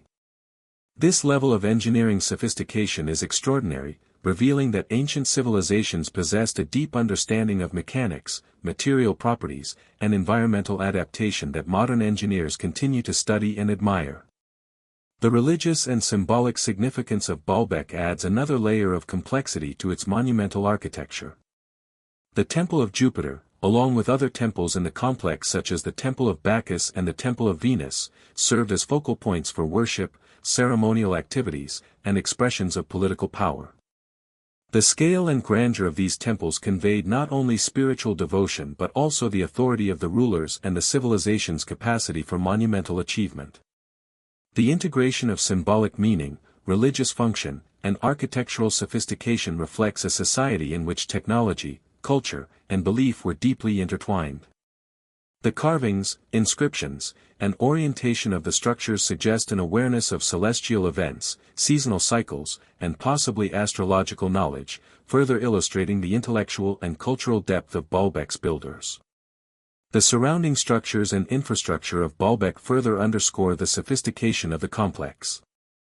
Extensive terraces, processional ways, staircases, and colonnades created an integrated urban and ceremonial environment, guiding movement, framing views, and enhancing the aesthetic and symbolic experience of the site. Water management systems, including channels, cisterns, and drainage, ensured that the monumental structures could withstand both seasonal rains and long-term environmental stress, reflecting a nuanced understanding of hydrology and civil engineering.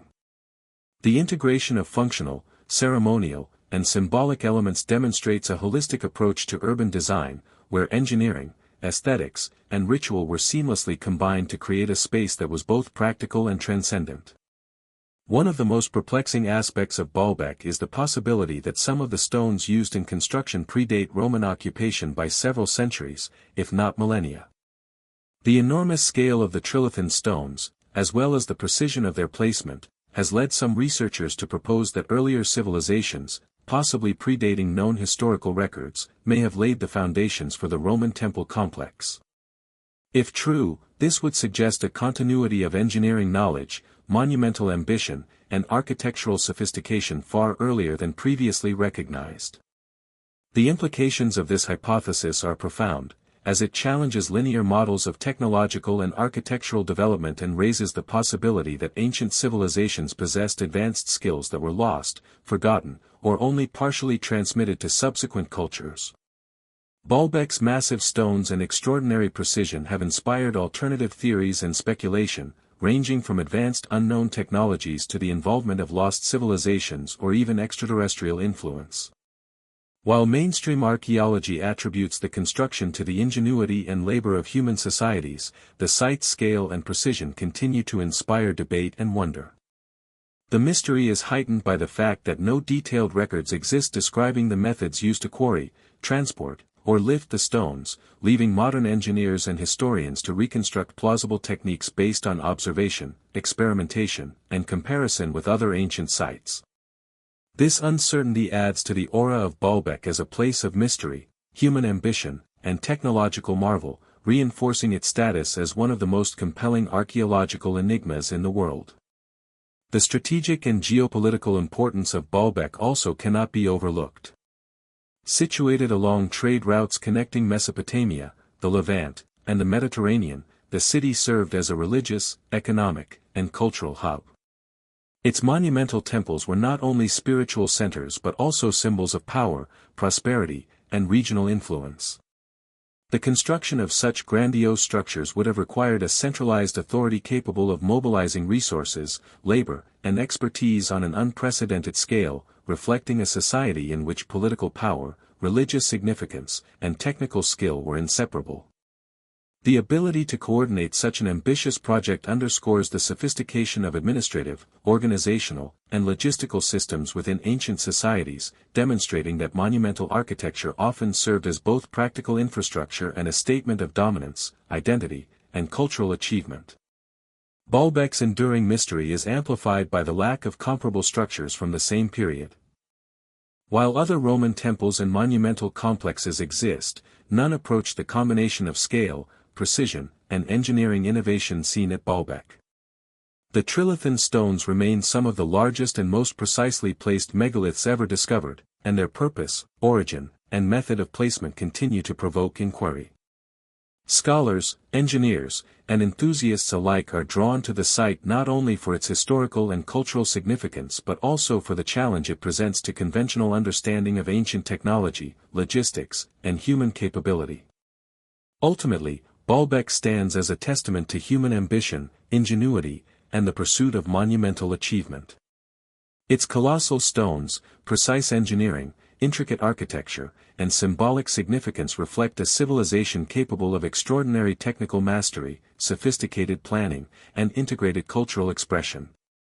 The site challenges assumptions about the limits of ancient technology, social organization, and architectural vision, illustrating that humans have long demonstrated the capacity to achieve feats that continue to astonish, inspire, and perplex observers millennia later.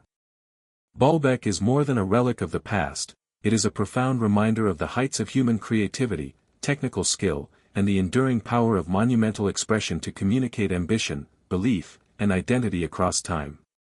The megalithic complex of Karnak, located in the Brittany region of northwestern France, stands as one of the most enigmatic and monumental achievements of prehistoric Europe, offering a glimpse into the sophisticated engineering, astronomical awareness, and ritualistic culture of Neolithic societies. Dating back to approximately 4500 to 3300 BCE, the Karnak stones predate the pyramids of Egypt and Stonehenge, yet they remain among the least understood and most mysterious constructions of the ancient world. The site consists of more than 3,000 standing stones, organized into parallel rows, dolmens, tumuli, and stone circles, stretching over 4 kilometers, forming an enormous network that demonstrates both ambition and meticulous planning on a scale rarely seen in prehistoric Europe. Unlike functional architectural structures, the purpose of Karnak is deeply entwined with symbolic, ceremonial, and possibly astronomical considerations, reflecting the cultural sophistication of societies that have left behind few written records but monumental expressions of their worldview in stone. The scale and arrangement of the Karnak stones immediately challenge assumptions about the organizational capabilities of Neolithic communities. Transporting and erecting thousands of massive stones, some weighing several tons, over long distances without metal tools or draft animals would have required extraordinary ingenuity, coordination, and sustained communal effort. Archaeologists have noted evidence of wooden rollers, levers, and coordinated labor techniques, yet the precision, uniformity, and alignment achieved in Karnak continue to baffle researchers. The stones are arranged in long, parallel alignments, sometimes forming straight rows extending over a kilometer, suggesting that their placement was guided by careful observation, planning, and measurement. The sheer ambition of constructing such a complex arrangement indicates that these communities were capable of long-term project management, resource mobilization, and intergenerational collaboration, pointing to social cohesion and technical skill far beyond what might be expected for the period. The symbolic and ceremonial significance of the Karnak stones is perhaps the most compelling aspect of the site. Dolmens, tumuli, and stone circles are interspersed among the rows, suggesting that the complex served multiple ritualistic purposes, including burial, ancestor veneration, and possibly astronomical observation. The alignment of certain stones with solar, lunar, or stellar phenomena indicates that the builders had knowledge of celestial cycles and integrated this understanding into their ceremonial landscapes. Such alignments may have been used to mark seasonal changes, guide agricultural cycles, or orchestrate communal rituals, highlighting a sophisticated awareness of timekeeping and cosmology. The combination of monumental scale, precise arrangement, and symbolic intent suggests that the site functioned as a central spiritual and social hub, where the living could interact with the spiritual realm, ancestors, and the natural cycles that governed their lives. The engineering techniques employed at Karnak further underscore the ingenuity of its builders.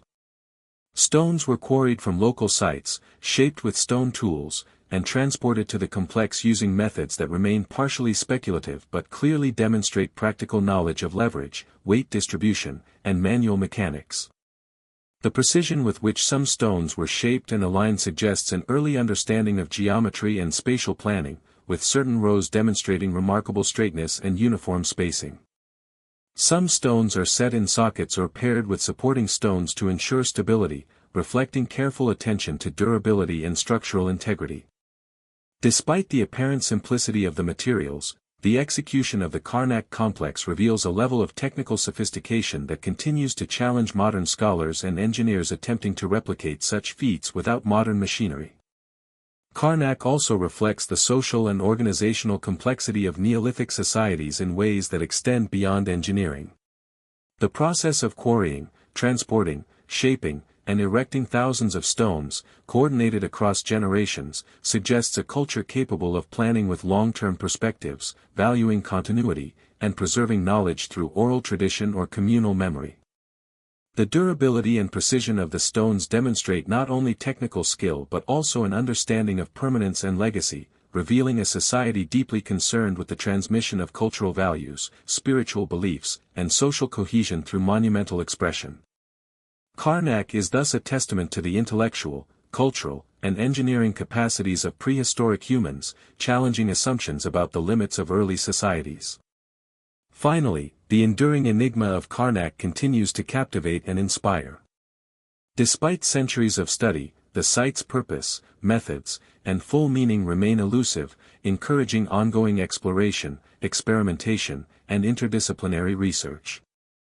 Karnak represents a convergence of art, engineering, ritual, astronomy, and social organization, demonstrating that prehistoric communities were capable of monumental achievement that transcended mere survival and practical necessity. The site stands as a profound reminder that human ingenuity, ambition, and the desire to connect with the cosmos are timeless traits, expressed in stone long before the advent of written history or advanced civilization. Karnak is not merely a collection of stones, it is a monumental testament to the complexity, creativity, and spiritual depth of our prehistoric ancestors, inviting reflection, awe, and a continual reimagining of the capabilities of early human societies. The ancient site of Nan Madol, located off the eastern shore of Pohnpei in the Federated States of Micronesia, represents one of the most extraordinary and enigmatic examples of megalithic architecture in Oceania, captivating scholars, historians, and explorers for centuries. Constructed between the 8th and 13th centuries CE, Nan Madol consists of a network of nearly 100 artificial islets, separated by narrow canals and built atop a lagoon, earning it the nickname, the Venice of the Pacific. The site's name, which translates roughly as, spaces between, reflects the unique layout of the complex, where massive basalt stones were transported, stacked, and arranged to create ceremonial, residential, and administrative structures in an environment that posed considerable logistical challenges.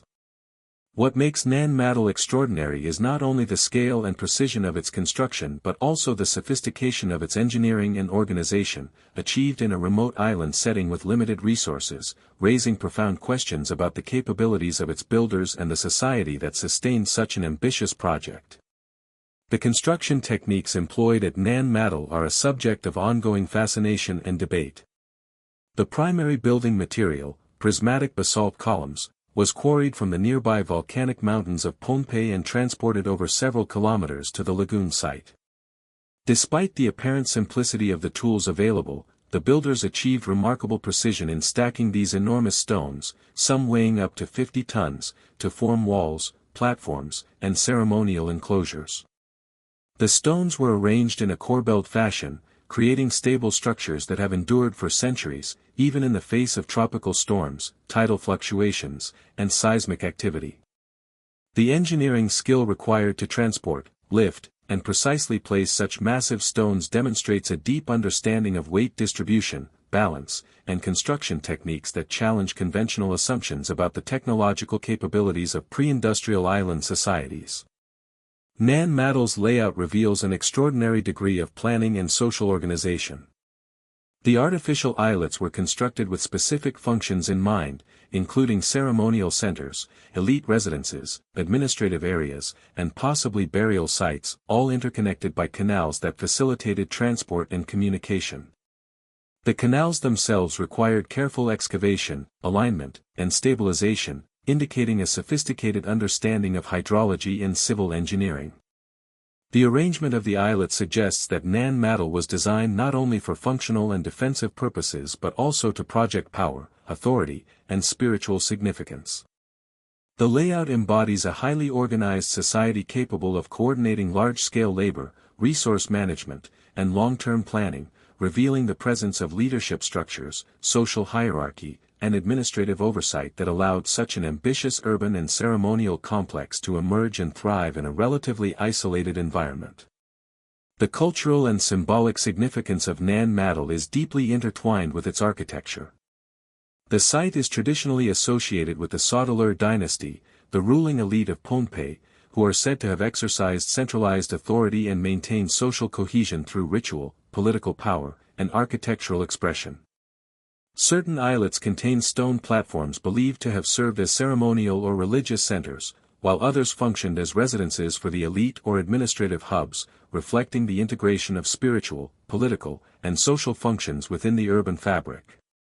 Nan Madol's construction in an aquatic environment further emphasizes its symbolic and practical significance, with the separation of islets by water potentially reinforcing social hierarchy, ritual purity, or cosmological symbolism. The separation of islets, the creation of ceremonial platforms, and the integration of water as a liminal or sacred element suggest a worldview in which architecture, ritual, and cosmology were deeply interconnected. By shaping the environment and imposing monumental forms upon it, the builders of Nan Madol were able to express power, codify social hierarchy, and reinforce spiritual beliefs, creating a physical manifestation of authority, identity, and cultural continuity that endured for centuries. The enduring mystery of Nan Madol is further compounded by the absence of comparable sites in the region. While other megalithic and ceremonial structures exist throughout the Pacific, few match the scale, complexity, and environmental integration of Nan Madol. Its construction in a lagoon, the precision of its stonework, and the sophistication of its layout make it unique among island societies, prompting questions about the origins of its techniques, the organization of labor, and the transmission of knowledge across generations. The site's isolation also suggests that the builders developed these capabilities independently, reflecting a remarkable capacity for innovation, adaptation, and social coordination in a context removed from the influences of continental civilizations. Nan Madol also provides valuable insight into the social, political, and economic organization of its society. The construction and maintenance of such an immense complex would have required a centralized authority capable of mobilizing labor, distributing resources, and overseeing long-term projects. Evidence of specialized labor, craft production, and ritual activity indicates that the society was highly stratified, with distinct roles and responsibilities for different segments of the population. The integration of ceremonial, residential, and administrative functions within the site demonstrates a holistic approach to urban planning, where social, political, and spiritual needs were addressed through architectural and environmental design. Nan Madol exemplifies the ways in which monumental construction can reflect and reinforce social structures, political power, and cultural values. Finally, Nan Madol remains an enduring symbol of human ingenuity, ambition, and the capacity to achieve monumental feats in challenging environments.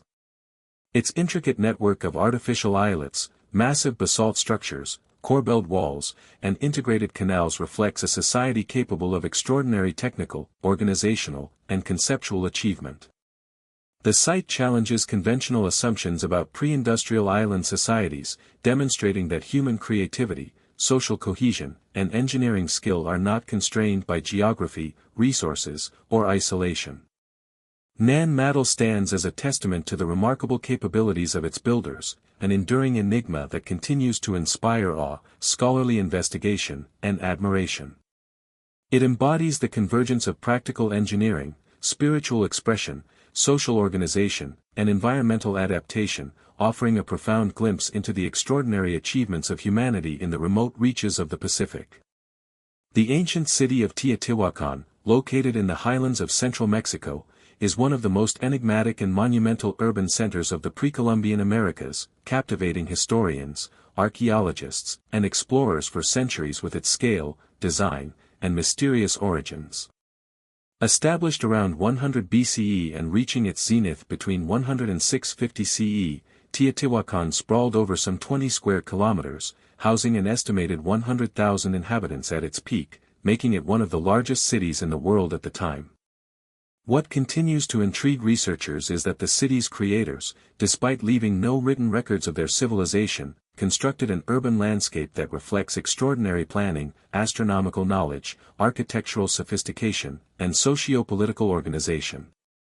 Teotihuacan's layout, monumental architecture, and symbolic design elements suggest a society capable of complex engineering, religious integration, and social coordination far beyond what might be expected from a civilization of that era. The city's most iconic features, the Pyramid of the Sun, the Pyramid of the Moon, and the Avenue of the Dead, exemplify the ingenuity and ambition of Teotihuacan's builders. The Pyramid of the Sun, one of the largest pyramids in the Americas, rises approximately 65 meters above the surrounding landscape and is composed of millions of carefully cut and shaped stone blocks, assembled with precision to create a stable and enduring structure. Its alignment and dimensions are thought to correspond with astronomical phenomena, such as solstices and zenith passages of the sun, reflecting a sophisticated understanding of celestial cycles and their integration into urban planning and ritual life. The Pyramid of the Moon, though smaller, mirrors the architectural and symbolic grandeur of the Pyramid of the Sun, creating a visual and ceremonial axis along the Avenue of the Dead, the city's central thoroughfare. The avenue, lined with plazas, temples, and residential complexes, functions as both a processional route and a symbolic spine that organizes the urban and ceremonial life of Teotihuacan, illustrating the interplay between spatial planning, religious expression, and civic order. The precision of construction at Teotihuacan is remarkable. Massive stone blocks were quarried, transported, and meticulously placed to ensure structural stability, alignment, and aesthetic harmony. The builders employed advanced knowledge of geometry, load distribution, and construction techniques, allowing monumental structures to endure centuries of earthquakes, erosion, and human activity. Excavations reveal evidence of standardized measurements, modular construction methods, and careful site preparation, indicating that urban planning was both deliberate and sophisticated.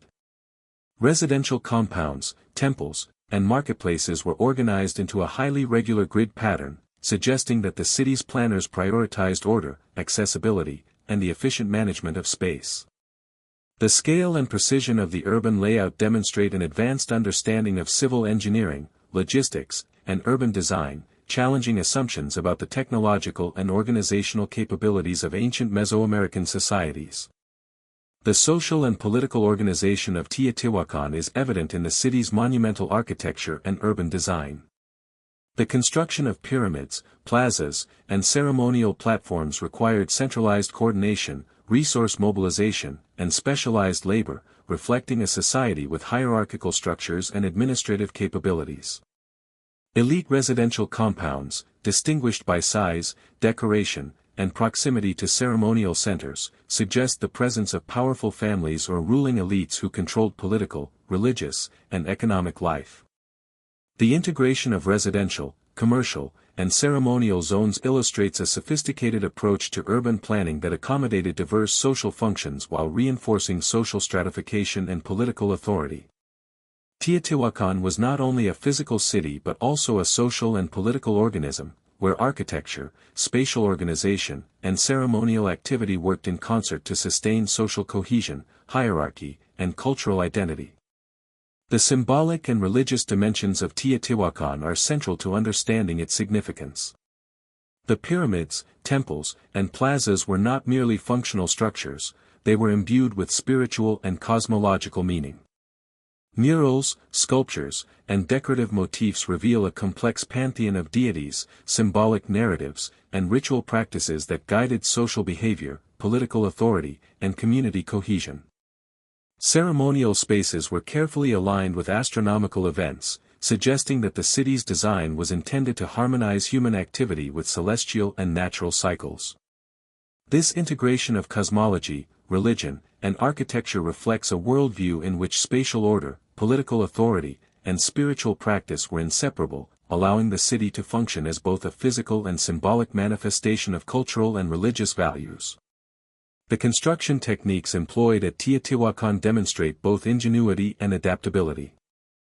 Stones were quarried from local sources, shaped with tools made of obsidian, stone, and bone, and transported over considerable distances to the construction sites. Rammed earth, adobe, and stone were combined to create stable platforms and monumental structures, while careful attention was given to foundation preparation, drainage, and stability. The use of talatablero architecture, a distinctive sloping and vertical wall design, allowed structures to withstand seismic activity while creating an aesthetically distinctive form that became a hallmark of Mesoamerican architecture. These techniques reflect not only technical knowledge but also an empirical understanding of materials, forces, and environmental conditions, demonstrating that Teotihuacan's builders were both engineers and innovators capable of translating conceptual designs into enduring monumental forms. The city's urban planning also reveals a nuanced understanding of social, economic, and environmental factors. Residential complexes were organized into compounds that facilitated social interaction, labor specialization, and resource management. Workshops and craft production areas were integrated into the urban fabric, indicating a thriving economy based on specialized labor, trade, and production. Markets, storage facilities, and transportation networks were carefully located to optimize efficiency and access, while ceremonial spaces were strategically positioned to reinforce social hierarchy and religious observance. The interplay between residential, commercial, and ceremonial zones illustrates a holistic approach to urban design in which functionality, symbolism, and social organization were deeply intertwined, allowing Teotihuacan to sustain a large and complex population over centuries. Teotihuacan's relationship with the natural environment further underscores the sophistication of its planners. The city was carefully oriented and positioned to take advantage of natural topography, water sources, and climatic conditions. Canals, reservoirs, and drainage systems were integrated into the urban design to manage rainfall, irrigation, and sanitation, ensuring the city's resilience and sustainability. The planner's ability to manipulate and adapt to the environment reflects advanced understanding of hydrology, civil engineering, and environmental management, highlighting the capacity of ancient societies to create urban centers that harmonized with natural systems. The resilience of the city, evidenced by its survival over centuries of environmental challenges, testifies to the effectiveness of these planning and engineering strategies. The enigmatic origins of Teotihuacan continue to fuel speculation and research. Unlike the Maya, Aztec, or other contemporary Mesoamerican civilizations, the creators of Teotihuacan left few written records, inscriptions, or personal accounts, leaving much of the city's political, social, and religious organization open to interpretation. Archaeologists rely on material culture, urban layout, and architectural analysis to reconstruct the city's history and societal structure, piecing together evidence of elite governance, ceremonial hierarchy, and population management.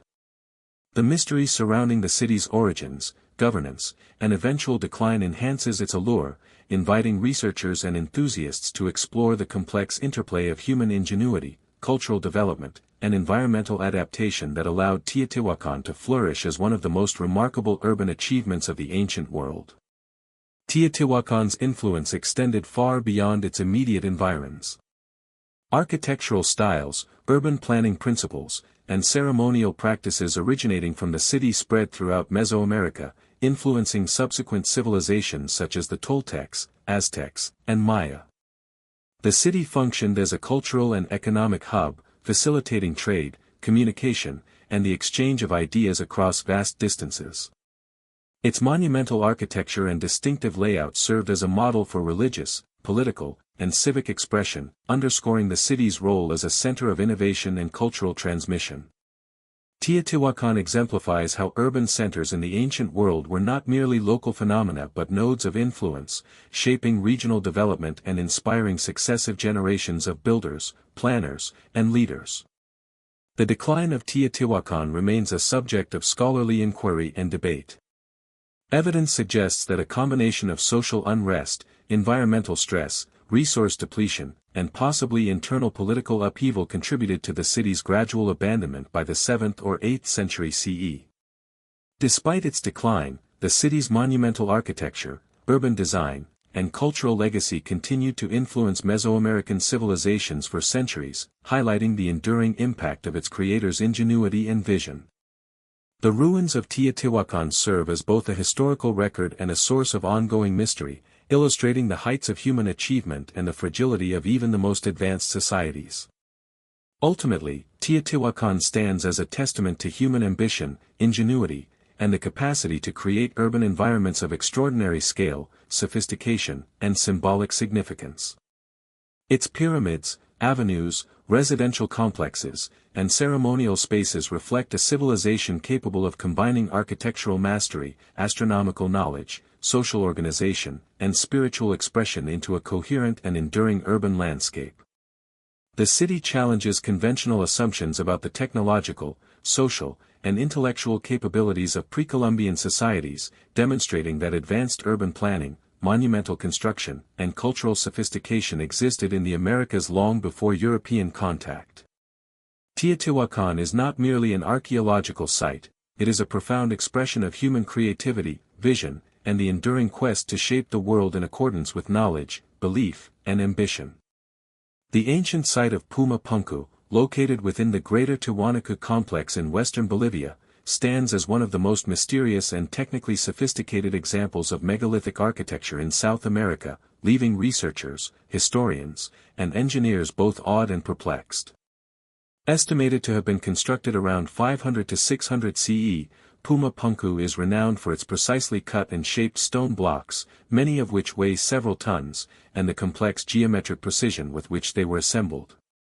The site, which once served as part of a larger ceremonial and administrative center connected to Tiwanaku, demonstrates a level of craftsmanship, engineering, and architectural understanding that continues to baffle experts, particularly given the limited technology available to the Andean civilizations of the time. Puma Punku's enduring enigma is heightened by the extraordinary precision of its stonework, its massive scale, and the apparent knowledge of geometry and advanced construction techniques that seem almost incongruous with the era in which it was built. The scale and sophistication of Puma Punku are immediately evident in the enormity of its stone blocks and the complexity of their interlocking joints. Many of the stones are crafted from andesite and red sandstone, some measuring up to 7 meters in length and weighing upwards of 100 tons. The stones were precisely cut with perfectly straight edges, right angles, and complex geometric shapes such as H-shaped blocks, which allowed them to fit together seamlessly without the use of mortar. The accuracy of these cuts and the uniformity of the blocks are so exact that even modern stone-cutting tools would struggle to replicate them with such precision. This level of craftsmanship implies not only extraordinary skill but also an understanding of geometry, measurement, and material properties that surpasses conventional expectations for a civilization in the high Andes during the first millennium CE. The architectural layout of Puma Punku reflects advanced planning and a sophisticated understanding of both function and aesthetics. The site includes terraces, platforms, sunken courts, and monumental walls, all constructed with a level of precision that suggests careful pre-construction surveying and planning. Some researchers argue that the site may have served multiple purposes, including ceremonial, religious, and administrative functions, indicating a society capable of organizing large-scale projects and integrating multiple aspects of civic and spiritual life into a single architectural complex. The precision with which the blocks were cut and aligned also suggests that the builders possessed standardized measurement systems and tools, allowing for consistent construction over a sprawling area and creating a coherent, enduring monument that continues to awe visitors today. One of the most puzzling aspects of Puma Punku is the method by which the massive stones were transported and maneuvered into position. The quarries, located several kilometers away, required the stones to be moved across uneven Andean terrain and possibly lifted onto platforms or terraces. Without modern machinery, the builders would have had to rely on ingenious methods using ropes, levers, wooden sledges, ramps, and possibly water lubrication techniques, yet the exact methods remain speculative. The logistical challenge of moving and precisely placing such enormous stones underscores the social organization, labor management, and technical ingenuity of the Tiwanaku civilization. It also raises broader questions about the extent of their engineering knowledge and whether certain techniques have been lost to history. The precision of the stonework at Puma Punku is particularly striking when examining the intricate interlocking systems used in construction. Many stones feature H-shaped or T-shaped cuts designed to fit together perfectly, creating stability and resistance to seismic activity in a region prone to earthquakes. The joints are so precise that modern experiments attempting to fit replicas often fail, suggesting that the builders possessed not only practical skill but also sophisticated conceptual understanding of structural mechanics and load distribution. The precision required for such joints indicates a culture that invested considerable time, knowledge, and resources into ensuring durability and structural integrity, revealing a civilization that combined practicality with aesthetic and symbolic considerations in its monumental architecture. Puma Punku's construction also implies an advanced understanding of material properties. The stones used, particularly andesite, are exceptionally hard and difficult to carve, yet they were shaped with incredible precision. The surfaces are polished and smoothed, and the cuts maintain exact angles and symmetry over large blocks, suggesting that the builders understood the physical characteristics of different stone types and how to manipulate them effectively. Some researchers speculate that specialized tools made of harder materials, possibly bronze or even unknown methods, were used to achieve such precision, but no definitive evidence of the tools has been found. This gap in understanding fuels the mystery of how Puma Punku's builders achieved such technical mastery without leaving behind detailed records of their techniques. The cultural and ceremonial significance of Puma Punku adds another layer of fascination. The site appears to have been an integral part of the Tiwanaku civilization's religious and political infrastructure, serving as a ceremonial platform and possibly a ritual center for elite gatherings or offerings. Its alignment with certain celestial phenomena suggests that astronomy played a role in the design, enabling the observation of solstices, equinoxes, or other important astronomical events that guided agricultural, ritual, and civic life.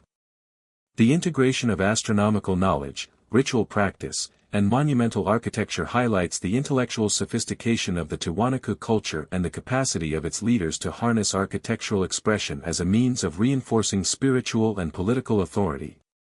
The social and organizational implications of Puma Punku are profound. Constructing and maintaining a site of this scale would have required a hierarchical society with centralized leadership capable of mobilizing labor forces, coordinating logistics, and sustaining specialized craftsmen over long periods. The monumental scale suggests that the construction was a communal effort, likely involving hundreds or even thousands of workers who were guided by expert planners and engineers. Such coordination indicates that the Tiwanaku civilization possessed administrative sophistication, social cohesion, and a shared cultural purpose, with monumental architecture functioning both as a spiritual focal point and as a tangible expression of political and social organization. The enigmatic nature of Puma Punku is heightened by the apparent loss of technical knowledge following the decline of Tiwanaku around the 10th century CE. Many of the sophisticated construction techniques, particularly the precision stone cutting and interlocking joints, seem to have disappeared from subsequent Andean civilizations, suggesting that this knowledge was not widely transmitted or was deliberately abandoned. The site thus represents not only a peak of engineering and architectural achievement but also a tantalizing glimpse into the potential of ancient societies and the fragility of technical knowledge over time. Puma Punku's remnants serve as a puzzle for archaeologists, engineers, and historians seeking to understand how human ingenuity can produce structures that challenge the boundaries of known ancient capabilities. Theories surrounding Puma Punku have fueled both scholarly investigation and alternative speculation. Mainstream research attributes its construction to the ingenuity of the Tiwanaku civilization, emphasizing empirical knowledge, organized labor, and architectural innovation. However, the site's complexity, scale, and precision have also inspired alternative hypotheses, including suggestions of lost technologies or even external influence from unknown civilizations. While these theories remain speculative, they underscore the awe and mystery inspired by Puma Punku, highlighting the gap between the observable achievements of the site and the current understanding of ancient technological capabilities.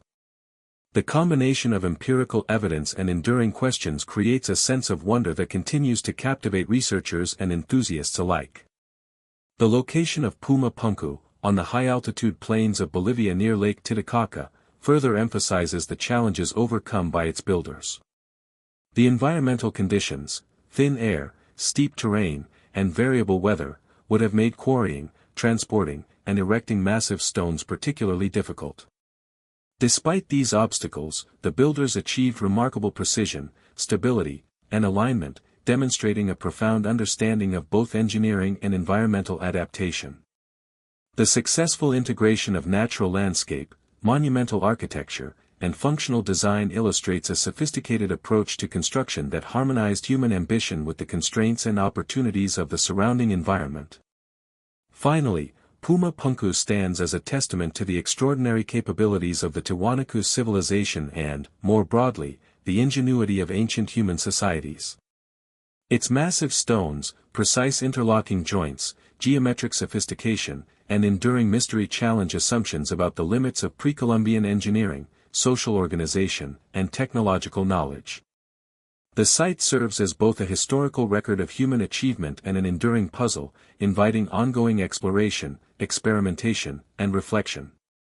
Puma Punku is not merely a collection of stones, it is a monument to vision, skill, and ambition, a physical manifestation of cultural identity, social coordination, and intellectual achievement that continues to inspire awe and wonder in all who encounter it. The legacy of Puma Punku reminds us that human creativity and technical mastery have long existed in forms that transcend the limitations of their time, leaving behind monumental expressions of capability, imagination, and enduring mystery that continue to captivate the modern world.